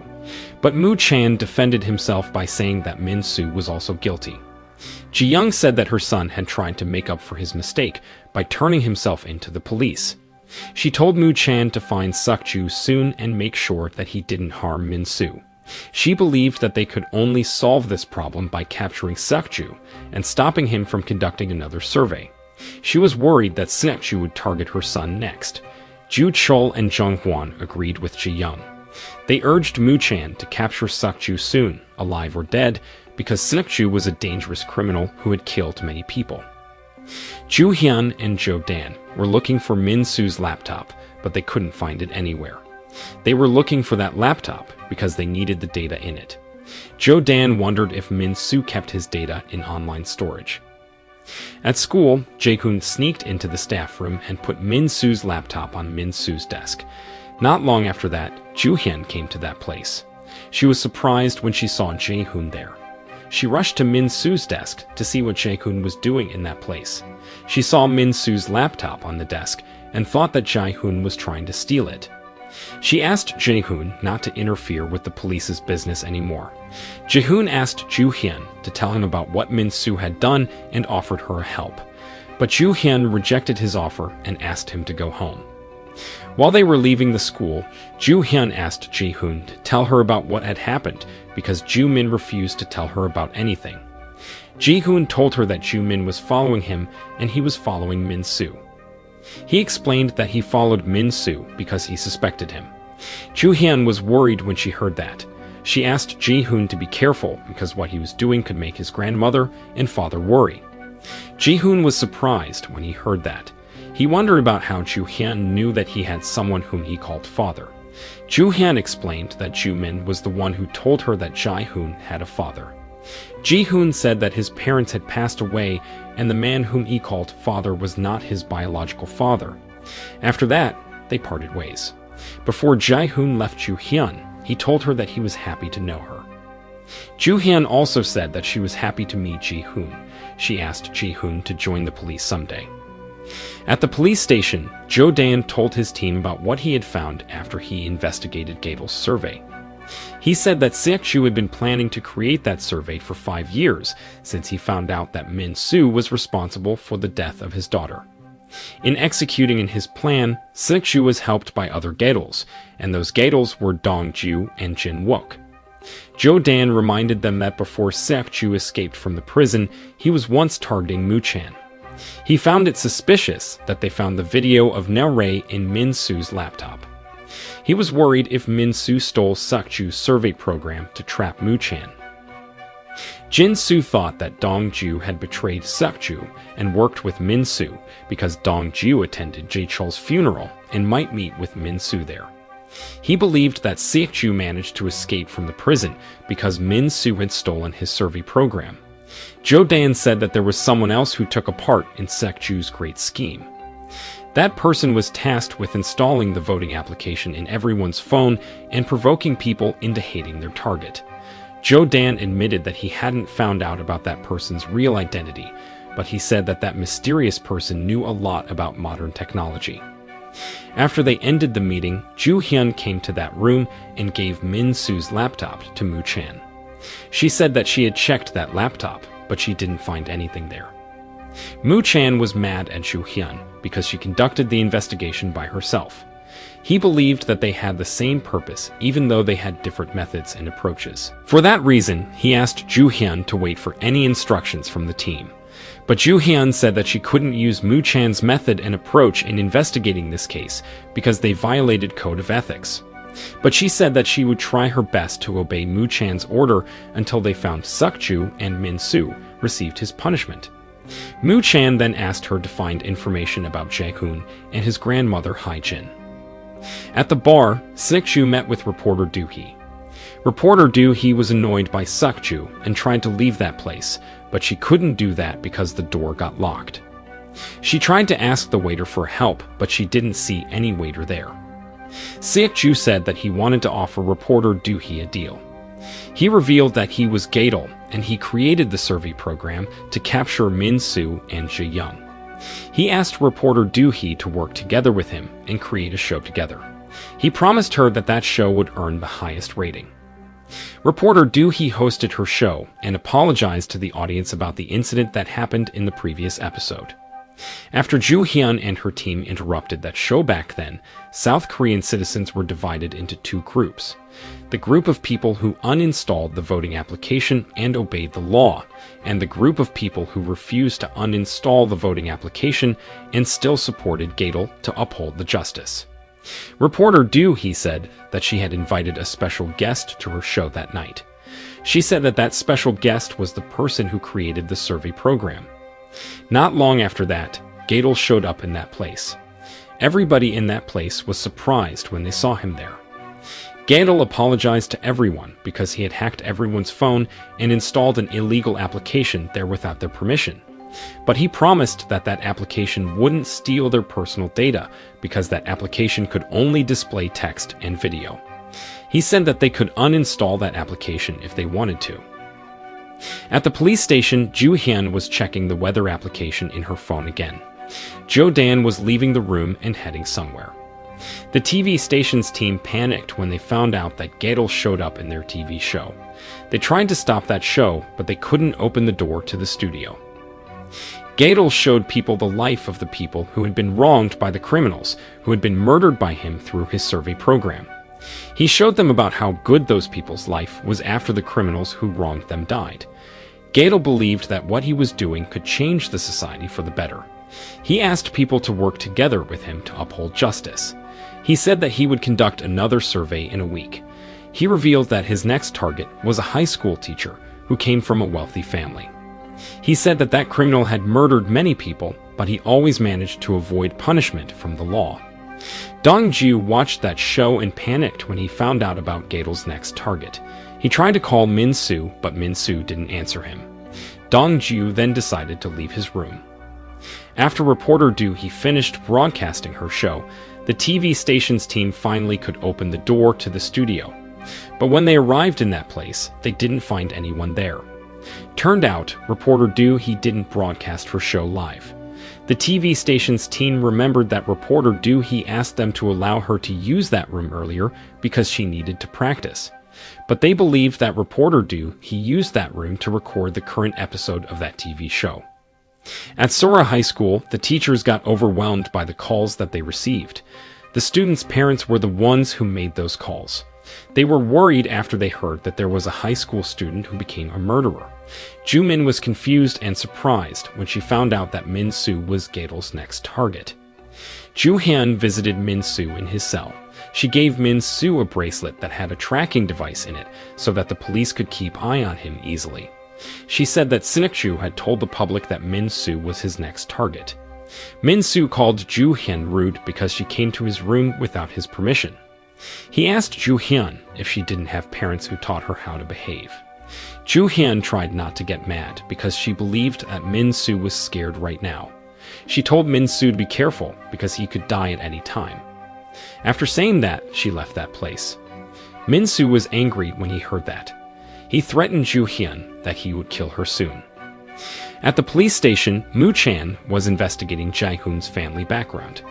He found out that Jae-hoon's parents were murdered by a group of armed robbers. He also found out that Hae-jin was a victim of a stalker who later adopted Jae-hoon as her grandson. Moo Chan then checked other documents and saw the pictures of the pink umbrella that was found in the location where Seok-ju killed Woo-tak. Moo Chan remembered that he also saw that pink umbrella in Hae-jin's house. He suddenly realized that there was something between Jae-hoon and Seok-ju. He realized that Jae-hoon was Nare's best friend, the boy who was going to be adopted by Seok-ju back then. Not long after that, Joo Hyun came to that place. Moo Chan told her about what he had just found. Moo Chan said that Jae-hoon was the person who was responsible for the voting application that was installed in everyone's phone. He explained that the survey began at 10 at night because it was the time when Jae-hoon returned from school. He said that Jae-hoon was the mysterious person who knew a lot about modern technology who took an important part in Seok-ju's great scheme. In the evening, Jae-hoon and Hae-jin had a dinner together. Hae-jin was the one who cooked for them. Even though Jae-hoon was not her biological grandson, she really loved him and was happy to have him in her life.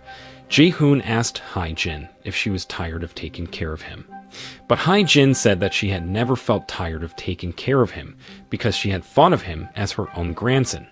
She also said that she would turn herself into the police because the police would finally find out about her relationship with Seok-ju. She knew that they would revoke her medical license once they found out that she took part in Seok-ju's murder scheme. She suggested Jae-hoon to go abroad before the police found out that he also took part in Seok-ju's murder scheme.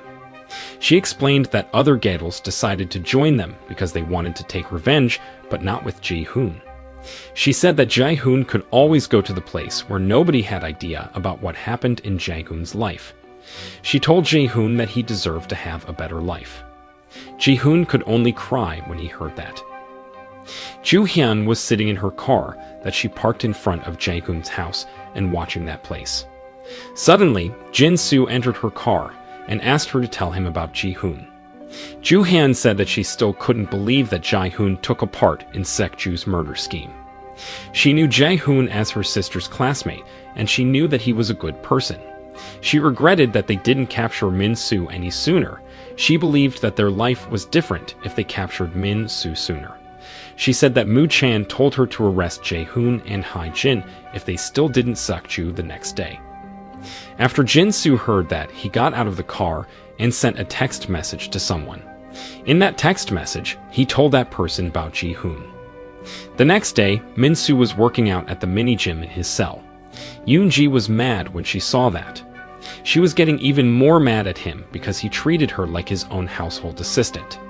Min-soo asked her to bring his medicine to him soon, and Sang-jae gave him his medicine and a water bottle. Min-suk took the medicine, but instead of feeling better, he felt worse. He checked the water bottle and was surprised when he saw the symbol of Gadol on it. Min-soo suddenly fell to the floor and writhed in agony. Moo-chan and his team panicked when they saw that and called the ambulance soon. Ji-young was shocked when her secretary informed her about what happened to Min-soo at the prison. She quickly went inside her car and rushed to the prison to check on her son. While she was leaving that place, Dong-ju came out of his hiding place and watched her. Moo-chan and his team took Min-soo to the hospital. Min-soo's health condition was worsening when they arrived there. In another room at that hospital, a police officer and a doctor who guarded a patient's room suddenly collapsed. Jin-wook took the doctor's uniform and disguised himself as a doctor. Ji-young finally arrived at the hospital and got out of her car. Dong-ju followed her right away. In the hospital building, Jin-wook approached a police officer who guarded a patient's room and attacked him. While Jae-young was heading to Min-soo's room, a doctor informed her that he found nicotine in Min-soo's drink. Ji-young was mad when she heard that. She thought that someone was trying to kill her son. Jin-wook entered Min-soo's room and injected something into Min-soo's intravenous bag. After that, he took Min-soo with him. Ji-young went to Min-soo's room, but she didn't find Min-soo there. She got more panicked because of that. Dong-ju entered the elevator and saw Jin-wook there. Dong-ju realized that the patient that Jin-wook took with him was Min-soo. When Dong-ju was about to leave that elevator, Jin-wook attacked him right away. After Jin-wook beat him up, Dong-ju finally agreed to help him to take Min-soo to the ambulance. After that, Jin-wook and Dong-ju left that place and took Min-soo with them. Jin-soo was still spying on Jae-hoon and Hai-jin's house. After a while, he finally saw Hai-jin getting out of her house. He followed her immediately. While Jin-soo was following Hai-jin, Jae-hoon jumped over the fence and ran away from that place. Hai-jin went to the supermarket. While she was shopping, Moo-chan and Jin-soo suddenly showed up in that place and approached her. Moo-chan asked Hai-jin about where they took Min-soo to, but Hai-jin said that she didn't know anything about Min-soo. Jin-soo said that they were going to arrest Hai-jin because she had helped Seok-ju to escape from the prison and murder Jae-chol, the insurance woman, and Jung-ho. Hai-jin was surprised when she heard that, but she didn't resist. Moo-chan threatened that Seok-ju would be sentenced to death if he killed one more person. Hai-jin asked him about the incident that happened 8 years ago. She asked him if he still didn't understand about everything that happened. Min-soo finally woke up from his faint. He found himself tied to a chair in a strange room. He also saw Seok-ju and some men in that place. Seok-ju approached him and talked to him. Min-soo saw a Gadol on the big screen. He thought that Gadol was Gadol #1 who had created the survey program. He asked Seok-ju about the real identity of that Gadol. Seok-ju ignored his question and told him that he was going to become their text target. They would see if the public wanted him to die or not. Now that Min-soo was still alive, Seok-ju suggested him to repent of his sins. He told Min-soo to confess all crimes that he had committed and apologize to his victims. He said that people might change their mind and allow him to stay alive if they saw him regretting what he had done. Min-soo laughed when he heard that. He kept mocking Seok-ju. It seemed that he didn't care about what was going to happen to him. Seok-ju asked why Min-soo killed his daughter. Min-soo said that he killed Namrae because Seok-ju didn't give him enough attention. He said that back then, he really admired Seok-ju. He even dedicated his life only to Seok-ju. But unfortunately, Seok-ju didn't feel the same way about him. He chose to spend his time with his dog and his daughter instead. Because of that, Min-soo began to hate Seok-ju's dog and daughter. He finally decided to kill Seok-ju's dog and daughter so that Seok-ju could pay attention to him. Seok-ju was furious when he heard that. He tried to attack Min-soo, but Jin-wook stopped him right away. Jin-wook played some music and Min-soo suddenly felt pain in his chest. That pain was getting worse because the nicotine that had been injected into his body began to work. Gadol finally started his live streaming. In that live streaming, Gadol #1 introduced Min-soo to the public. He said that when Min-soo was only 16 years old, he kidnapped and killed a 7-year-old boy. In another place, Moo-chan and his team were still trying to find Min-soo. He had no idea about where to find him because the tracking device that they placed on him had been destroyed. Even though Min-soo felt great pain in his chest, he still managed to keep laughing. In that live streaming, he told the public that everything that Gadol said about him was only a lie. He said that Seok-ju created that lie so that he could kill him. People were getting even more sick of Min-soo when they heard that. Instead of supporting Min-soo, they responded in favor of his death penalty. Min-soo didn't regret everything that he had done and didn't apologize for what he had done. Just like everyone, Gadol #1 was also irritated when he heard that. He became even more convinced that Min-soo deserved to die. He said that in order to change or reform something, they couldn't avoid bloodshed. Min-soo remembered that Jae-hoon had said something similar in class before. Min-soo was surprised when he realized that his student Jae-hoon was Gadol #1. He then writhed in agony because his pain began to feel more torturing. Meanwhile, Dong-ju was being taken captive in the van. But after a while, he finally managed to free himself and run away from that place. While he was leaving that place, he suddenly ran into Jin-soo. Joo-hyun received a call from Jo-dan. Jo-dan informed her that he detected a very high power usage in an internet cafe. Joo-hyun then went to that internet cafe and checked that place. After Moo-chan and his team interrogated Dong-ju, they finally managed to find Min-soo's location. The police officers then rushed to that place. Joo-hyun was confused because she didn't find anything suspicious in that place. But suddenly, she saw the special room that was not allowed to be entered by the visitors. Moo-chan and other police officers were entering the elevator. Other Gadols panicked when they saw them in that place. The result of the survey showed that over 80% had responded in favor of Min-soo's death penalty. But before Gadol had the chance to execute Min-soo, the police officers came to that place. Seok-ju tried to strangle Min-soo to death, but the police officers stopped him right away. Moo-chan was surprised when he saw Min-soo in a very bad condition. He realized that Min-soo had breathing difficulty and tried to save him. Joo-hyun sneaked into the special room and found a tunnel in that place. She checked that tunnel and saw a door there. Joo-hyun took out her gun. She knew that Jae-hoon was behind that door. She said that it was over now. But she still wanted to protect Ji-hoon and asked him to leave that place with her. Seok-ju said that people wanted Min-soo to die. He told Moo-chan to just let Min-soo die because it was useless for a heinous criminal like him to stay alive. He said that he didn't want Min-soo to kill more people like how he killed his daughter back then. But Moo-chan ignored him and tried his best to save Min-soo. Ji-hoon finally opened the door and faced Joo-hyun. Ju Hyun aimed her gun at him. Ji-hoon finally removed his dog mask. Ju Hyun couldn't say anything when she saw his face. Seok-ju was still trying to stop Moo-chan from saving Min-soo. He reminded him that he used to want Min-soo to die too, but Moo-chan kept ignoring him and tried to save Min-soo. After a while, he finally managed to save Min-soo. 8 years ago, Jin-soo was chosen to take charge of Ne-rae's murder case.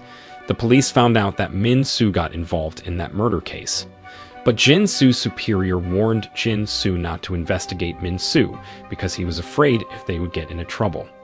Jin-soo had no idea about what to do. Not long after that, Ju-chol came to that place. He asked Jin-soo to keep an eye on Moo-chan because he heard that Moo-chan had found the evidence that showed Min-soo's involvement in Ne-rae's murder case. Ju-chol asked Jin-soo not to investigate Min-soo because Min-soo's family was very powerful and wealthy. He revealed that Jae-young was the one who gave a lot of money to Jin-soo a few days ago. With that money, Jae-young hoped that the police would leave his son alone. After that, Ju-chol left that place. Suddenly, Jin-soo received a text message from Moo-chan. Moo-chan told him that he had manipulated the evidence so that people would believe that Min-soo was the one who had murdered Ne-rae. But unfortunately, the evidence that Moo-chan presented was rejected by his superior. His superior accused Moo-chan of manipulating the evidence and relocated him to a small office in a remote area. Other police officers laughed at him, but Moo-chan didn't care about that. When Moo-chan went inside the car, he found Jin-soo in his car. Jin-soo said that he would go wherever Moo-chan was going to go. Back to the present time, Jin-soo received a call from Jae-young. The police officers arrested everyone whom they found in the place where Seok-ju and other Gaedals tried to execute Min-soo. Seok-ju and Moo-chan went inside the same car. Jin-soo said that he would take Min-soo to the hospital first, because Min-soo was in a very bad condition. Chol-min insisted on going inside the car that was used by Seok-ju. He said that it was his job to keep an eye on Seok-ju until he returned to the prison. After that, Moo-chan and Seok-ju left that place. Jin-wook and Min-soo used the same car. Jin-soo was also in that car and drove the car. While they were heading to the hospital, Jin-soo suddenly received a call from Jae-young. Jae-young asked him about how Min-soo was doing and which car that they used to carry him since there were 2 police cars. She said that as a mother, she was only trying to protect her son and prevent any harmful things from hurting her son.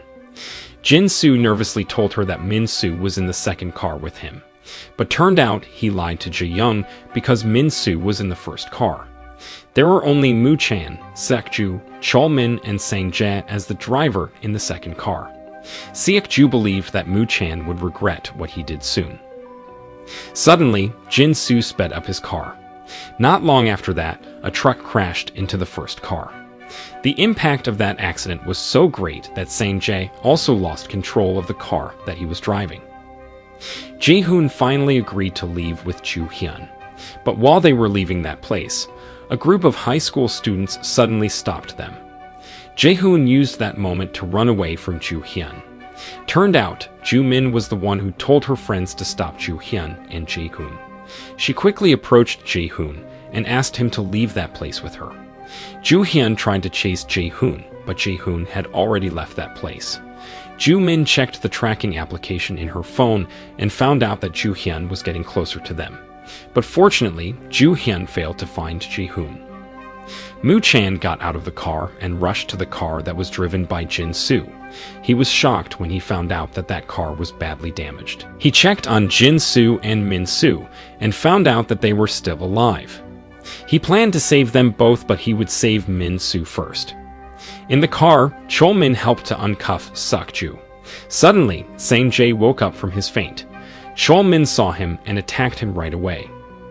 Moo-chan finally managed to help Min-soo to get out of the car. Not long after that, that car began to catch fire. Moo-chan called the police and informed them about the car accident. Seok-ju checked on Jin-wook and found out that he had passed away. Min-soo finally woke up from his faint. He asked Seok-ju not to kill him.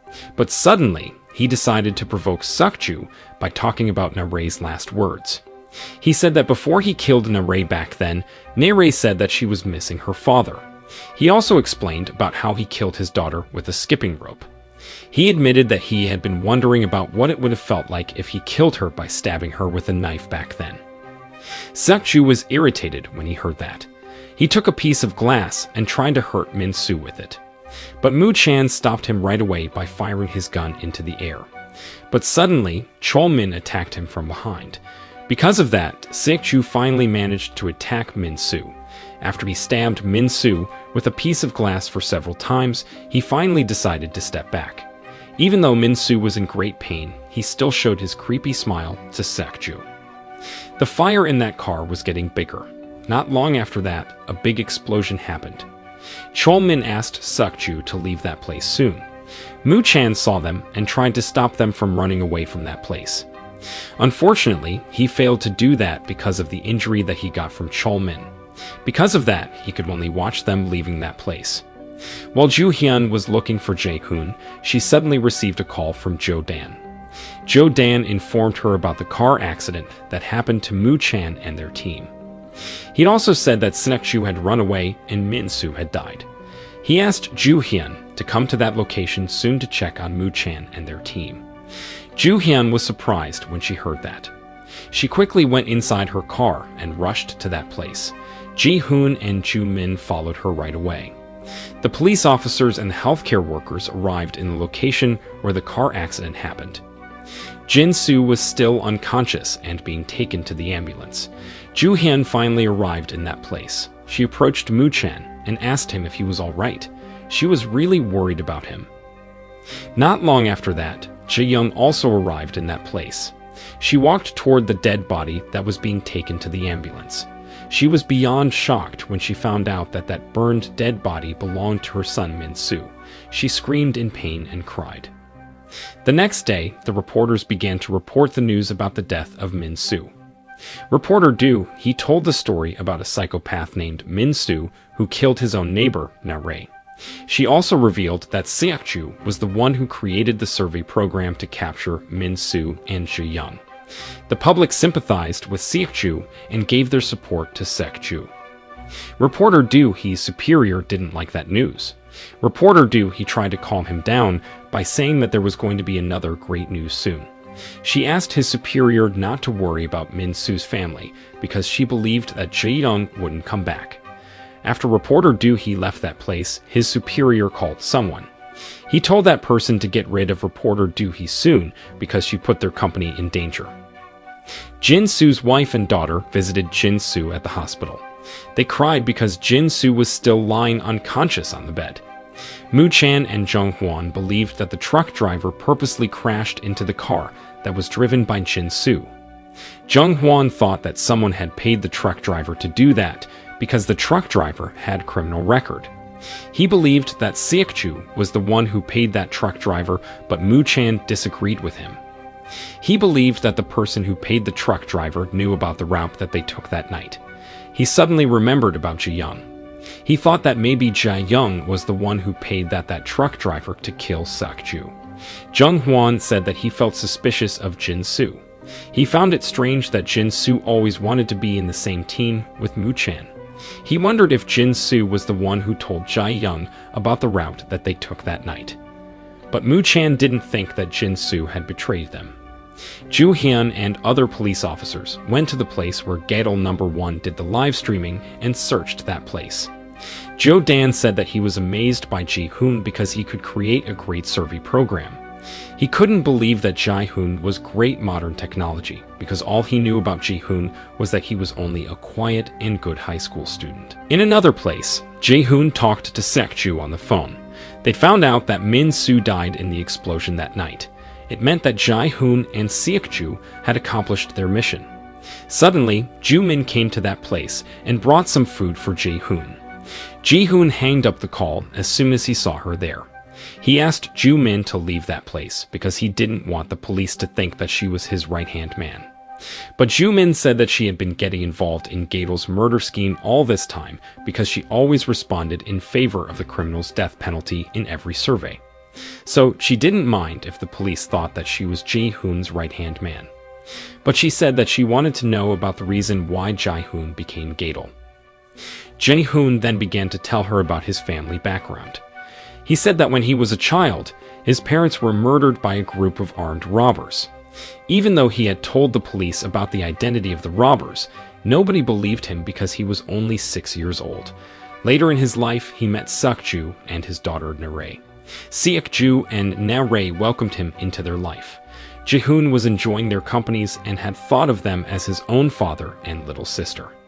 He said that he decided to become Gadol because he wanted to take revenge on Min-soo for the death of Nae. Moo-chan went to the prison to find some information about Chol-min, the prison officer who had helped Seok-ju to run away. The prison warden was surprised and confused when he found out that Chol-min helped Seok-ju to run away. He remembered that Chol-min used to hate all prisoners in that place, especially Seok-ju, because Chol-min believed that the country wasted their tax money by feeding those useless criminals. Chol-min believed that all prisoners were parasites who deserved to die. Moo-chan suddenly remembered the time when Chol-min gave him the letters that had been written and sent by number 1 fan to Seok-ju. He suspected that Seok-ju was the one who ordered Chol-min to give those letters to him. He believed that Chol-min also helped Seok-ju to murder Jae-chol, followed Min-soo, and became the delivery truck that carried bottles of mineral water to the prison. Chol-min was also the person who was responsible to take Seok-ju to that prison. Moo-chan realized that Chol-min also attended Seok-ju's last trial. Joo-hyun was listening to a record of conversation between Jin-soo and Jae-young. Suddenly, Moo-chan came to that room and interrupted her. Joo-hyun asked him to listen to that record. Apparently, Jin-soo had recorded all conversations between him and Jae-young. It seemed that he wanted the police to find those records and investigate Jae-young. Moo-chan didn't know about what to do after he listened to those records, but he still refused to believe that Jin-soo had betrayed them, especially after he found out that Jin-soo had sacrificed himself and lied to Jae-young that Min-soo was in the second car. He became even more convinced that Jae-young was the one who paid the truck driver to crash into the first car. Joo-hyun believed that Jin-soo actually had a good intention because he decided to sacrifice himself and help Moo-chan. After that, Moo-chan left that room and rushed to some place. When Moo-chan left that place, Jo-dan and Yoon-jae came to that room. Jo-dan informed Joo-hyun that the police had declared Seok-ju and Ji-hoon fugitives. Joo-hyun was confused when she heard that. She wondered why they declared Ji-hoon a fugitive despite they hadn't charged him with anything. Suddenly, the breaking news appeared on TV. The reporter said that the police accused Ji-hoon of becoming Seok-ju's right-hand man and violating law about technology. At home, Jin-young was still grieving for her son. While she was looking at Min-soo's picture, she suddenly thought of seeing her husband. But before she had the chance to call her husband, Moo-chan came to that place. Ji-young blamed the police for the death of Min-soo. She said that it was because of Seok-ju and Moo-chan that Min-soo died. Moo-chan asked her why she paid someone to crash into the first car. He said that what she was doing was against the law. Ji-young defended what she did and threatened that she would file a charge against the police and everyone who had responded in favor of Min-soo's death penalty. Moo-chan said that Jae-young was the one who had killed her own son. He'd also warned her to stay away from Jin-soo. He said that he could become crazy than Jin-young and threatened that he would put her in the same coffin as Min-soo if she did something bad to Jin-soo.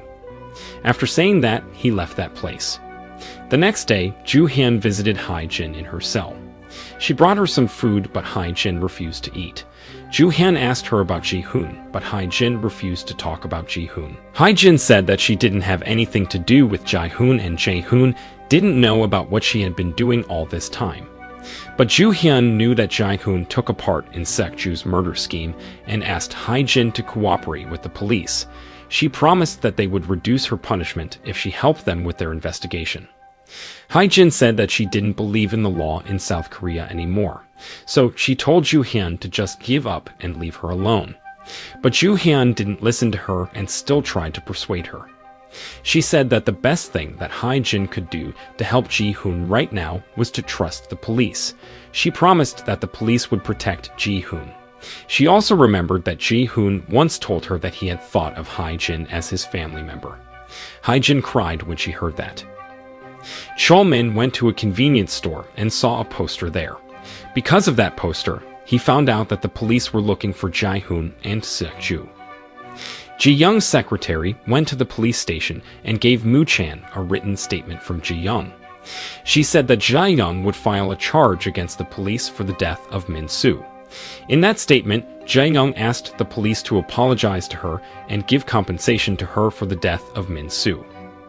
After Jae-young's secretary left that place, Joo-hyun approached Moo-chan and said that she believed that Jae-young was only trying to buy time and find a scapegoat. She believed that Jae-young was trying to avoid punishment for paying the truck driver to crash into the car that was used by Min-soo. She thought that Jae-young was a wicked and cunning person. Joo-hyun said that they hadn't found out about where Seok-ju was, but she believed that Seok-ju and Jae-hoon were still communicating with each other. She said that she realized that there was something strange about the route that Joo-min had taken for these past few days. She suspected that it had something to do with Jae-hoon since Joo-min was close to him. At school, Joo-min tried to call Jae-hoon, but Jae-hoon didn't answer her call. Suddenly, she received a text message from Jae-hoon. In that text message, Jae-hoon told her that the police were looking for him. Joo-min was surprised when she read that text message. She rushed to Jae-hoon's hiding place right away. When she arrived in that place, Joo-hyun and Moo-chan suddenly showed up. Joo-min was surprised when she saw them there. Turned out, Joo-hyun used the tracking application to follow her. Moo-chan searched that place, but he didn't find him anywhere. He asked Joo-min about where Jae-hoon was, but Joo-min refused to tell him about anything. Joo-hyun then grabbed Joo-min's phone and gave it to Moo-chan. Moo-chan tried to call Ji-hoon by using Joo-min's phone, but Ji-hoon didn't answer his call. Joo-min was mad when she saw that. She asked Moo-chan to give her phone back to her. Moo-chan took a picture of Jae-hoon's phone number and warned Joo-min not to help Ji-hoon to hide. He said that the best thing that Jae-hoon could do right now was turn himself into the police. After saying that, he left that place. Joo-hyun also said that she would always keep an eye on Joo-min and left that place. After Joo-hyun and Moo-chan were gone, Joo-min sent a text message to Ji-hoon. In that text message, she warned Ji-hoon not to return home because there were police officers. Apparently, Jae-hoon was meeting with Seok-ju at the lighthouse. Back then, Seok-ju, Namrae, and Jae-hoon used to go to that lighthouse to spend some time together. It was the first place that they visited for holiday after they became a family. It was also the location where Seok-ju scattered his daughter's ashes. In that place, Seok-ju asked Ji-hoon to leave before the police found him. He realized that he had been selfish and blinded by his anger all this time, that he always kept Ji-hoon around and asked him to take a part in his murder scheme. He said that he would turn himself into the police and wouldn't tell them about where Jae-hoon was. Jae-hoon refused to do what he asked him. He said that he would also turn himself into the police if Seok-ju turned himself into the police. Seok-ju said that he would try to negotiate with Moo-chan and ask him to stop looking for Ji-hoon. But in the meantime, he needed Ji-hoon to leave and find a safe place to hide, because Jae-young was also looking for them and wanting to harm them. He promised that he would come back and find Ji-hoon once he got released from the prison someday. Chol-min approached them and gave a passport and a fake identity card to Ji-hoon. He said that his friend helped him to create that fake identity card. Turned out, Chol-min was Gadol number 3. Ji-hoon thanked him for helping him and said goodbye to him and Seok-ju. After that, he finally left that place. After Jae-hoon was gone, Chol-min asked Seok-ju if he didn't tell his last plan to Ji-hoon. At the police station, Moo-chan was looking for a document about Chol-min. After a while, he finally found a document about a building that was owned by Chol-min. He asked his team to go check that building. While they were leaving that place, they ran into Joo-hyun. Joo-hyun told Moo-chan that she had investigated Chol-min's family background. She found out that Chol-min's parents committed suicide because of investment fraud. At home, Joo-min was reading the conversations between the students in her class chat room. She was getting more worried about Ji-hoon when she found out that those students talked about Ji-hoon, who was being sought by the police. Suddenly, she received a call from an unknown number. Turned out, Jae-hoon was the one who made that call. Ji-hoon told Joo-min that he was in front of her house. Joo-min was surprised when she saw that and rushed to the balcony. Ji-hoon decided to go to Joo-min's house because he didn't have anywhere else to go and only Joo-min, whom he could trust right now. While reporter Do-hee was heading to her car in the parking space, Ji-young's subordinates suddenly came to that place and kidnapped her. Turned out, they took her to Min-soo's house. In another room in that house, there were many people who were sitting in front of computers. It seemed that Jae-young were preparing them to do something. While reporter Do-hee was being held captive, she suddenly received a call from someone. Ji-young's secretary checked her phone and found out that Moo-chan was the one who called her. She forced reporter Do-hee to answer his call, and reporter Do-hee finally did what she asked her. Moo-chan asked reporter Do-hee to tell him about how to contact Seok-ju. He thought that reporter Do-hee knew about Seok-ju's contact because she met with Seok-ju before and even recorded the show together. But reporter Do-hee admitted that she didn't know anything about how to contact Seok-ju. She also asked Moo-chan to tell Joo-hyun that she couldn't attend her birthday party. After that, she hanged up the call. Moo-chan was confused when he heard that. Reporter Do-hee was afraid that Jae-young would kill her. Even though she and Ji-young once worked together, Ji-young seemed didn't care if she had to kill reporter Do-hee if it was necessary. Ji-young said that she had created a plan. At Joo-min's house, Jae-hoon told Joo-min that he wanted to leave, but he didn't say about where he was going to. Joo-min was surprised when she heard that. She tried to stop Ji-hoon from leaving. She suggested him to wait for Joo-hyun and promised her that Joo-hyun would protect him. Suddenly, Gadol appeared on TV. Usually, Gadol used a phone application to do his live streaming. But this time, he used an online forum of a TV station. Ji-young's subordinates, who had been ready in front of their computers, voted agree immediately when Gadol conducted his survey. Ji-young announced that she would give 100 million won to anyone who could provide her information about Gadol's whereabouts. The police began to move when they found out about that. In his live streaming, Gadol finally removed his dog mask and introduced himself as Kwon Seok-ju. Ji-hoon was surprised when he saw that. He thought that there was something suspicious about it. He tried to call Seok-ju, but Seok-ju's phone number was inactive. He then decided to call Chol-min. In another place, Chol-min was preparing a rope and a chair. Suddenly, he received a call from Jae-hoon and answered that call. Jae-hoon told him that he wanted to talk to Seok-ju. He was afraid that Seok-ju was going to take his own life. He said that they needed to find Seok-ju soon and stopped him from doing that. But Chol-min told Ji-hoon to leave Seok-ju alone. He said that they were not supposed to stop a person who wanted to leave. He repeated what Jae-hoon said back then, which was if they wanted to change or reform something, they couldn't avoid bloodshed.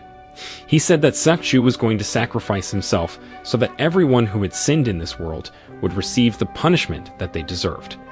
Ji-hoon couldn't accept his answer. He still asked him to take him to Seok-ju, but Chol-min hanged up the call immediately.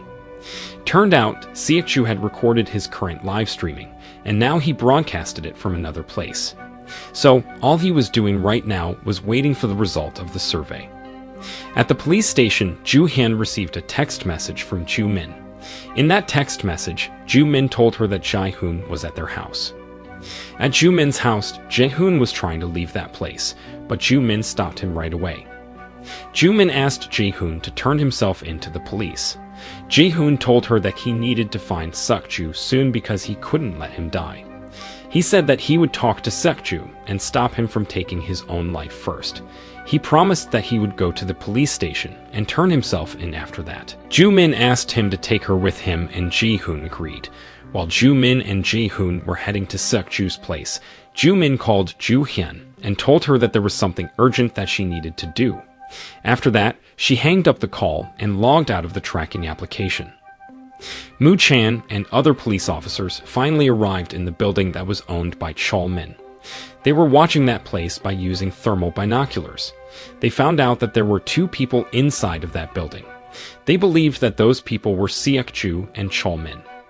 Moo-chan instructed his team to search that area to make sure that there was no bomb there. In the live streaming, Siak-chu confessed all crimes that he had committed. He admitted that he did all this because he wanted to take revenge on the person who had murdered his daughter. He was angry because his daughter's murderer didn't receive the punishment that he was supposed to receive. Now he wanted the public to decide if he deserved to die or not. Suddenly, Jae-hoon put on his dog mask and did a live streaming through the phone application. He asked everyone who watched that live streaming not to respond in favor of Siak-chu's death penalty. Joo-hyun was surprised when she saw that. She quickly left her office and tried to find Ji-hoon. Jo-dan noticed that there was another noise in that place. He looked for the source of that noise and found out that it came from Min-soo's laptop. Turned out, Ji-hoon had been doing his live streaming from that laptop. Ji-young's secretary showed Ji-hoon's live streaming to Ji-young. Ji-young announced that she would double the prize for anyone who could capture Ji-hoon and take him to her. Moo-chan realized that Siak-chu was going to commit suicide after the survey program ended, so he rushed to the building to try to talk to him. Chol-min showed Ji-hoon's live streaming to Siak-chu. In that live streaming, Jae-hoon asked the public not to respond in favor of Siak-chu's death penalty. Ji-young's subordinates finally arrived in Jae-hoon's location. They were searching that place to find Ji-hoon. Ji-hoon explained that 8 years ago, the police knew that Min-soo was responsible for the death of Na-rae, but they decided to hide that fact from the public. To convince people about what he said, he removed his dog mask and told them about everything. He went inside the train and kept revealing about the crimes that had been committed by Ji-young.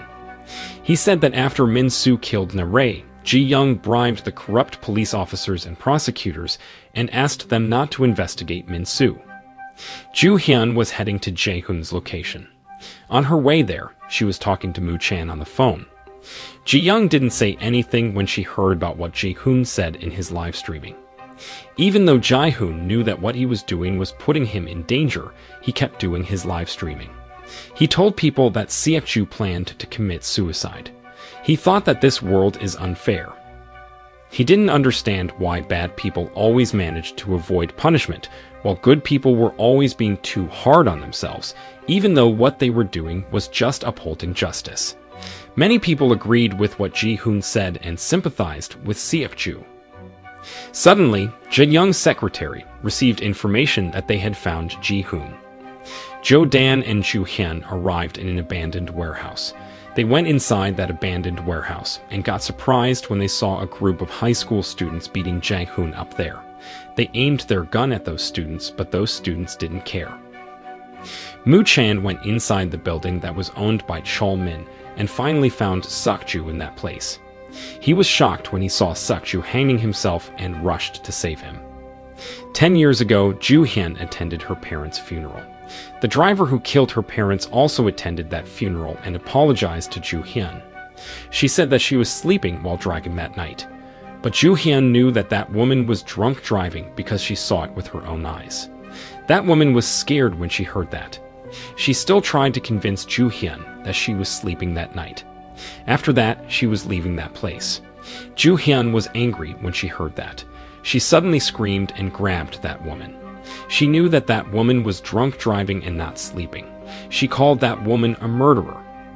She sat on the floor and cried. She wanted her parents to come back. Later, Joo-hyun demanded the authorities to investigate the woman who had killed her parents in a car accident. She also went to the police station and told a police officer about the result of the investigation that she conducted by herself.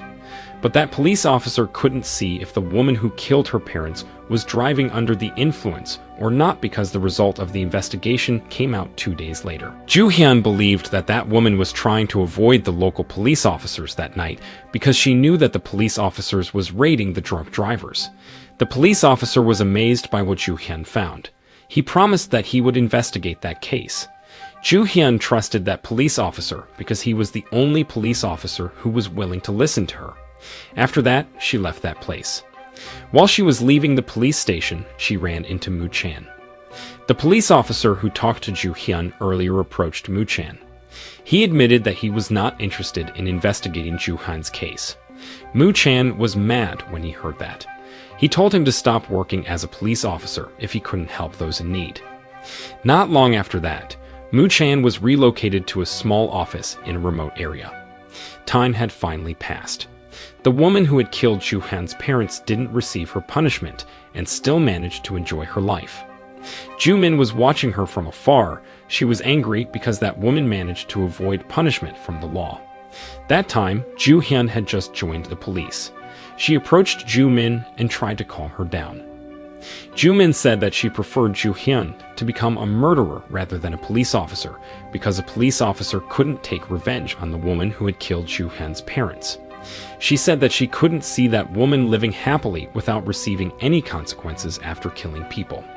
Ju Hyun told her to forget about taking revenge on that woman because the best revenge was to live their life happily. She promised that she would become a great police officer so that there wouldn't be other people who suffered like them. Ju Min finally agreed with what she said. She asked Ju Hyun to be careful and take care of herself. She said that she wanted them to die together. Ju Hyun said that she didn't know about that because death was something that she couldn't control. Back to the present time, while Mu Chan was heading to the building that was owned by Chol Min to capture Sak Ju, he suddenly received a call from his superior, Ju Chol. Ju Chol asked him to kill Sak Ju. Mu Chan was hurt when he heard that. He suspected that someone outside the police had told Ju Chol to give that order to him. He believed that it had something to do with the incident that happened 8 years ago. Ju Chol didn't respond to him when he asked him about that. Mu Chan finally said that he would talk to Sak Ju first. Sang Jia informed Mu Chan that they found some bombs in that area, so they needed to be very careful. In the building, Chol Min told Sak Ju that he didn't want everything to end the way it ended now. He urged Sak Ju to make decisions soon. Siak Ju didn't respond to him because he was still busy watching Jae Hoon's live streaming. In the car, Ju Hyun called Mu Chan and told him that Jae Hoon did his live streaming from Min Su's laptop through the police server. Ju Hyun said that she would look for Jae Hoon first because she was worried about his safety, especially after Jae Yum announced that she would give a fantastic amount of money to anyone who would capture Jae Hoon. At the prison, Hai Jin was watching Jae Hoon's live streaming. She cried when she heard that Jae Hoon said in his live streaming. She asked the prison officer to allow her to talk to Ju Hyun. At school, the bully Soo Hyun and his gang found out that Ji Young would give 200 million won to anyone who would capture Ji Hoon. They were excited when they saw that announcement. After people watched Ji Hoon's live streaming, they were confused about what to do. They had no idea whether they should respond in favor of Seok-ju's death penalty or not, but many people decided to forgive Seok-ju and vote disagree for Seok-ju's death. The police found out that reporter Do Hee had been kidnapped. Ji Young was worried when she knew that the police were after her. Suddenly, she received a call from Gyu Chol. He said that people were watching Jae Hoon's live streaming and Mu Chan refused to listen to him. In frustration, Jae Young said she didn't care about all those things, she only wanted Seok-ju to die. But Gyu Chol said that he couldn't take care of that problem. Ji Young was getting even more frustrated when she heard that. She said that she would do something to him because she had paid him a lot of money.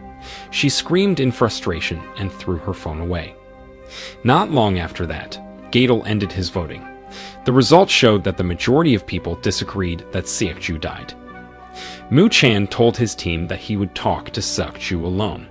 While he was heading to the building, he suddenly received information that the majority of people disagreed that Seok-ju died. Despite that, Mu Chan still continued to head to the building to check on Seok-ju.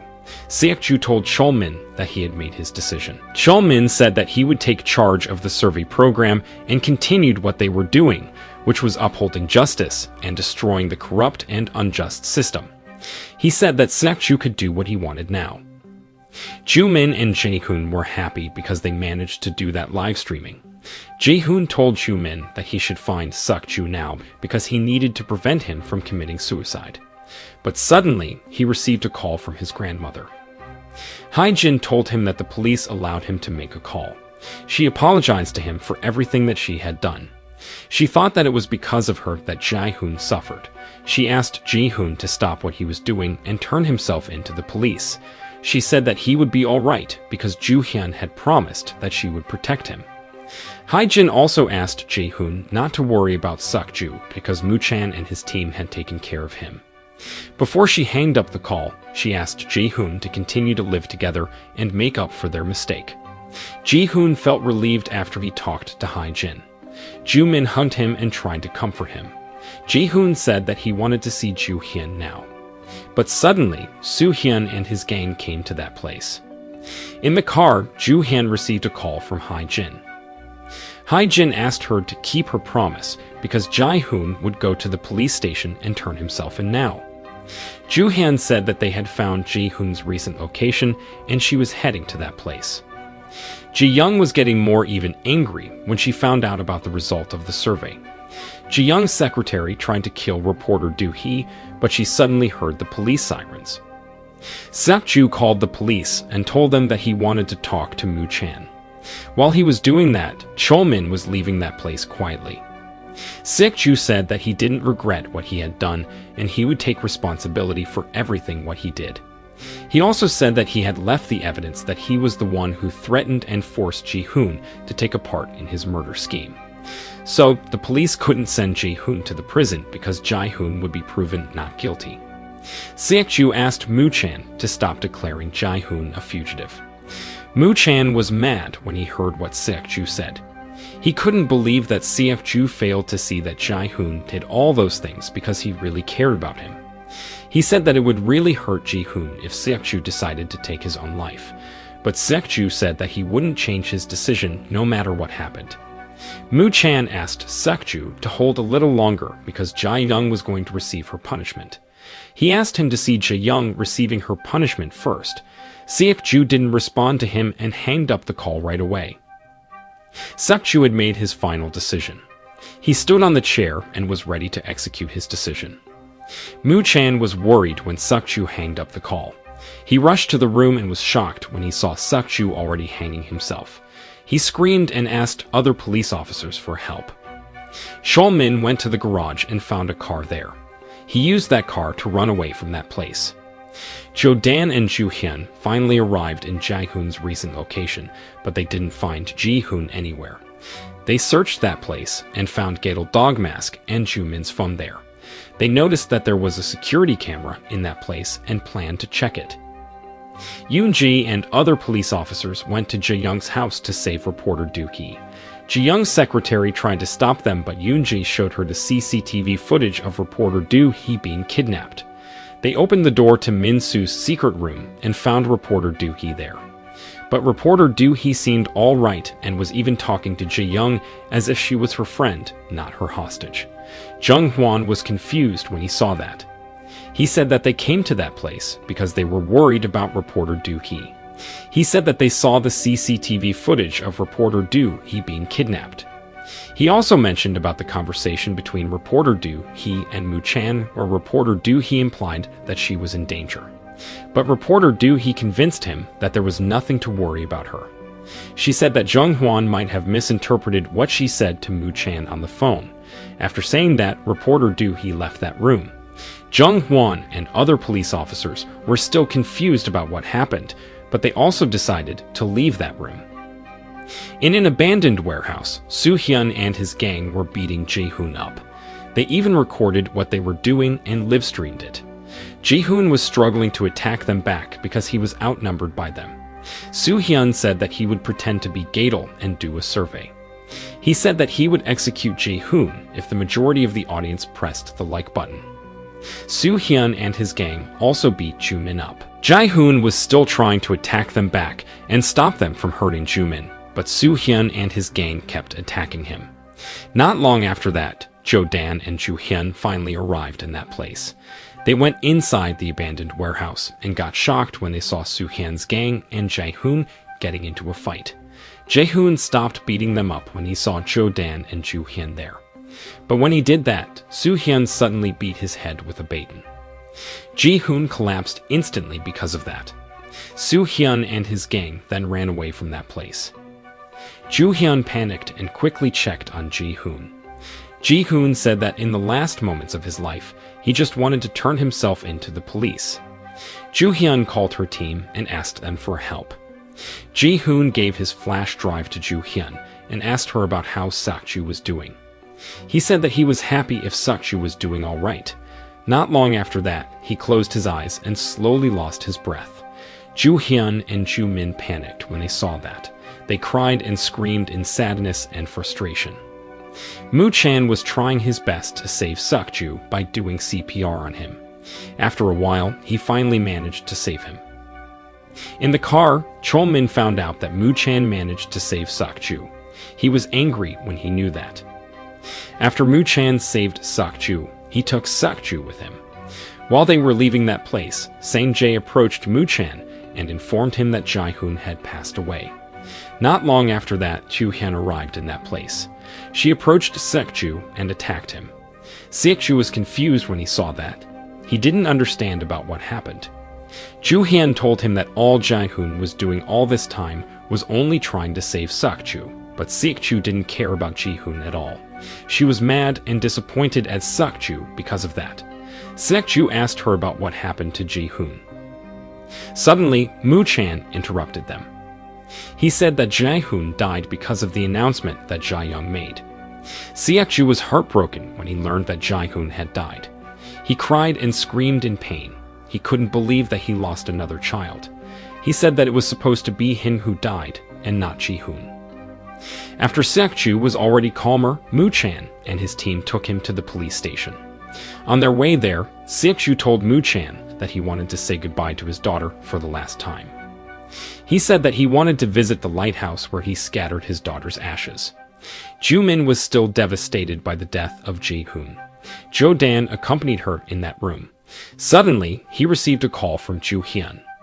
Ju Hyun told him that the police had found and arrested Soo Hyun and his gang. After they interrogated them, they found out that Soo Hyun and his gang attacked Ji-hoon for money.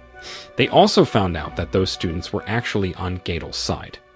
When Sekju and Moo Chan arrived at the lighthouse, Moo Chan removed Sakju's handcuff so that he could say goodbye to his daughter easily. Sekju regretted that he didn't let go of his daughter any sooner. He said that if he let go of his daughter sooner, he wouldn't have lost Ji-hoon. He thought that it was because of him that everybody suffered. Moo Chan apologized to him because he didn't capture Min-soo back then. He said that if he captured Min-soo back then, Sekju wouldn't have done all those things to take revenge for the death of his daughter.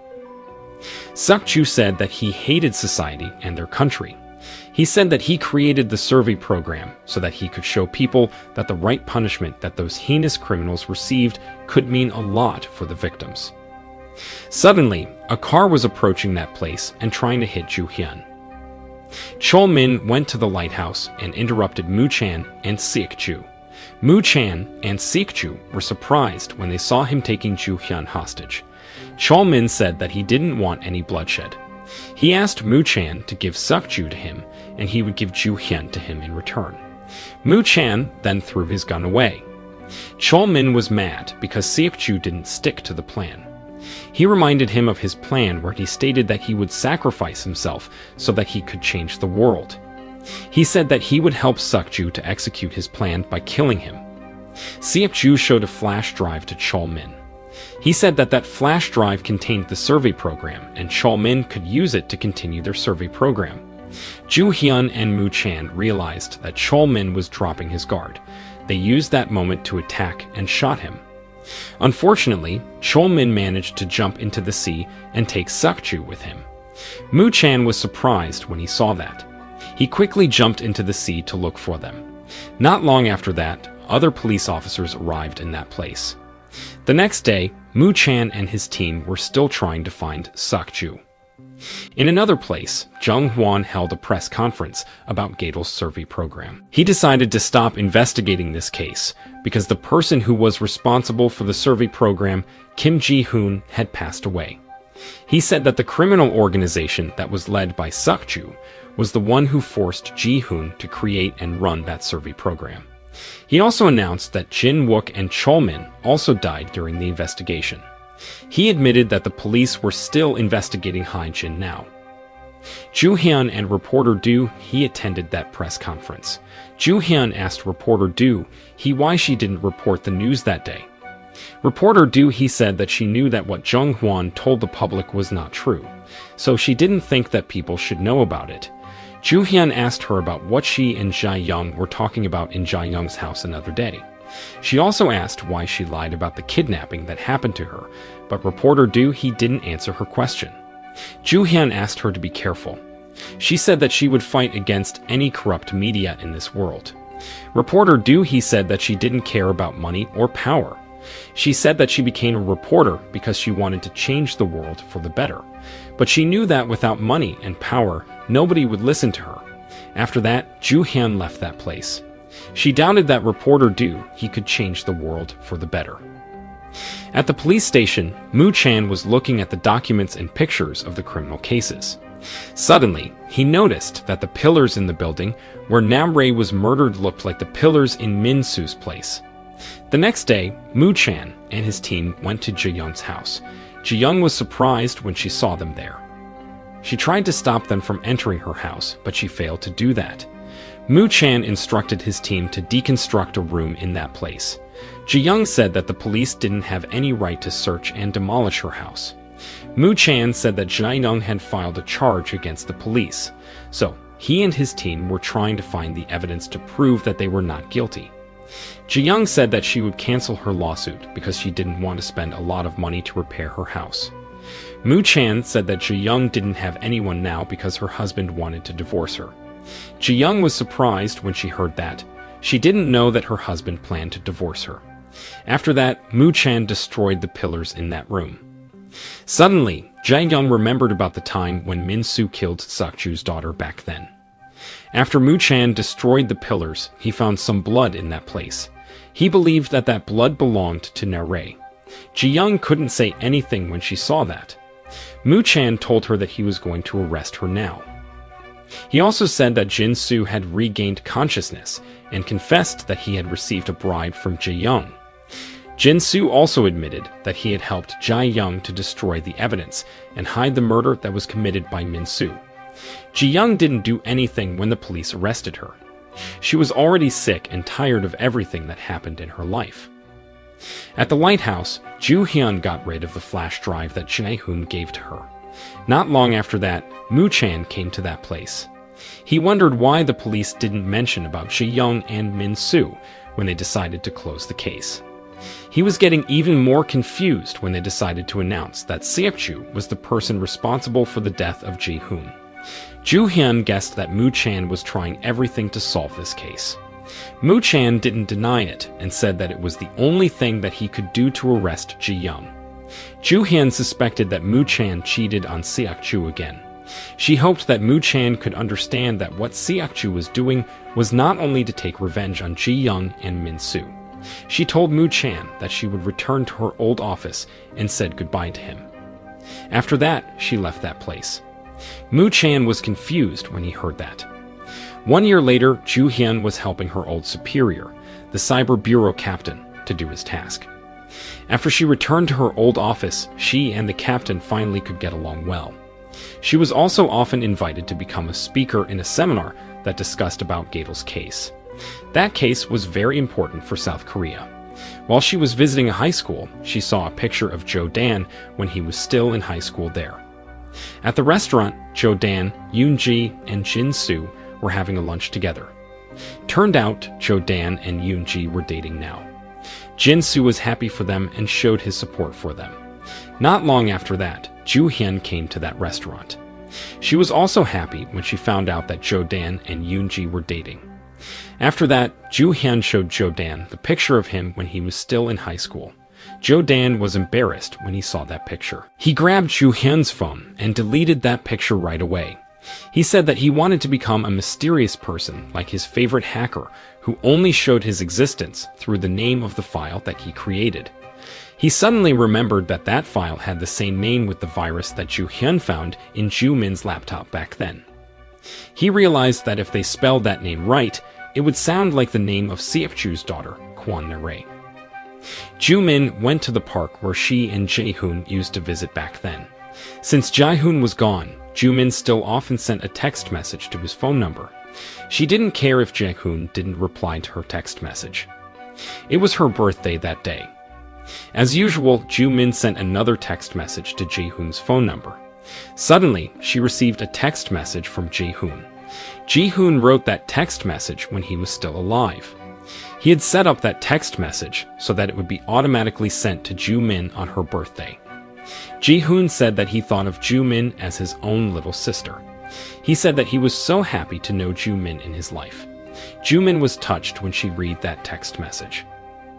At home, Ju-hyun was investigating the video of Gadol that she found in Ju-min's laptop back then. She finally found out about the person who was wearing Gadol mask in that video. Moo-chan visited Jin-soo in his restaurant. Turned out, Jin-soo had retired from his job as a police officer. Jin-soo said that he didn't want to become a corrupt police officer anymore. He also thanked Moo-chan for helping him to get his pension money. He thought that he wouldn't receive pension money because he had betrayed the police.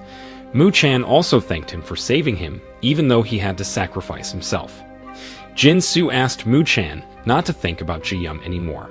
He didn't know how Jae-young still managed to avoid punishment from the law and blame her secretary for all crimes that she had committed, even though he had given his testimony in the courtroom.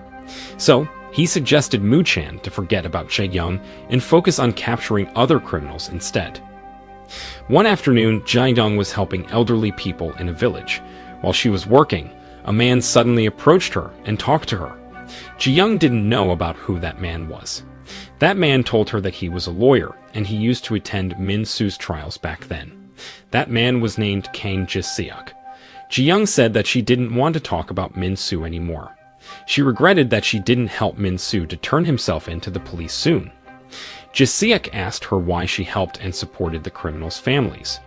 Jae-young explained that she was only trying to share grief with people who were in the same situation as her. Ji-seok finally admitted that he was Sik-ju's lawyer 9 years ago. He told Jae-young to help the victims and their families instead. After saying that, he left that place. After Jae-young finished her voluntary work that day, a fancy car came to that place and picked her up. In the car, the driver told her that they had killed Jae-young's former secretary at the prison. He also said that he had created a survey program that was similar with Gadol's survey program. Jae-young was excited to see that program. She said that she wanted that program to be connected to all South Korean citizens, but her driver said that he was one who would decide about how that program would be run. Jae-young said that they could take over the country together. For the first task, Jae-young asked him to restore her power and influence. She said that she wanted to become a powerful person again. The driver said that he had found personal information about Ji-seok, the man who introduced himself as Sik-ju's lawyer to Jae-young earlier. Turned out, Ji-seok was not a lawyer, but an assemblyman. Jae-young said that she would create a plan to hurt Ji-seok's child. Ju-min was installing an application in her phone. That application allowed her to connect to the car that Ju-hyun had bought. Suddenly, Ju-hyun came to that place. She went inside her new car and left Ju-min in that place. Ju-hyun went to the prison to visit Hae-jin. She asked Hae-jin about how she was doing, and Hae-jin said that she was still trying to survive. Ju-hyun asked her if she believed that Sik-ju was still alive because they hadn't found Sik-ju's dead body until that day. Hae-jin said that as long as there was a loophole in the law, then Sik-ju could be always replaced by someone. So she believed that Sik-ju was still alive. At a restaurant, Dong-ju was talking to a man. It was revealed that he was working as a crime consultant now. He gave some advices to that man so that he could avoid punishment from the law. Apparently, Moo-chan had been listening to their conversation secretly. When Dong-ju and that man left the restaurant, Moo-chan followed them right away. While Moo-chan was watching them from afar, a motorcyclist suddenly approached him and gave him a package. Moo-chan was confused when he saw that. He opened that package and found a flash drive inside. After that, he went to the police station. When he arrived there, he saw Ju-hyun in that place. He remembered that Sik-ju once told him that he filed a petition for Jae-hoon. He tried to find that petition, but he couldn't find it. He asked Ju-hyun knew anything about it. Ju-hyun said that she didn't know anything about that petition. Before she left that place, she asked Moo-chan if he believed that Sik-ju was still alive. Moo-chan hoped that Sik-ju was not alive because he thought that Sik-ju needed to take a rest. At home, Ju Hyun was reading a letter that Sik-ju wrote to defend Ji-hoon before he was arrested by the police back then. Ju Hyun still kept that letter in her drawer. Dong-ju was still busy with his new job as a crime consultant. Moo-chan decided that he needed to do something about him. One night, when Dong-ju was walking down the street, Moo-chan suddenly approached him and attacked him. He beat him up brutally, and Dong-ju was struggling to attack him back. Moo-chan remembered that Sik-ju once told him that he committed those crimes, not only because he wanted to take revenge for the death of his daughter, but also because he wanted to uphold justice. At home, Ju Hyun received an email. That email contained an article about a man who was found by some fishermen in Japan. Ju Hyun suspected that that man was Sik-ju. After Moo-chan beat Dong-ju up, he put on Gadol mask and left that place. It appeared that what Sik-ju said back then was true. Back then, Sik-ju said that there would be other Gadols who would capture the innocent-looking devils who were roaming free out there. Suddenly, Gadol's survey program appeared on everyone's phone. In his live streaming, Gadol greeted all South Korean citizens.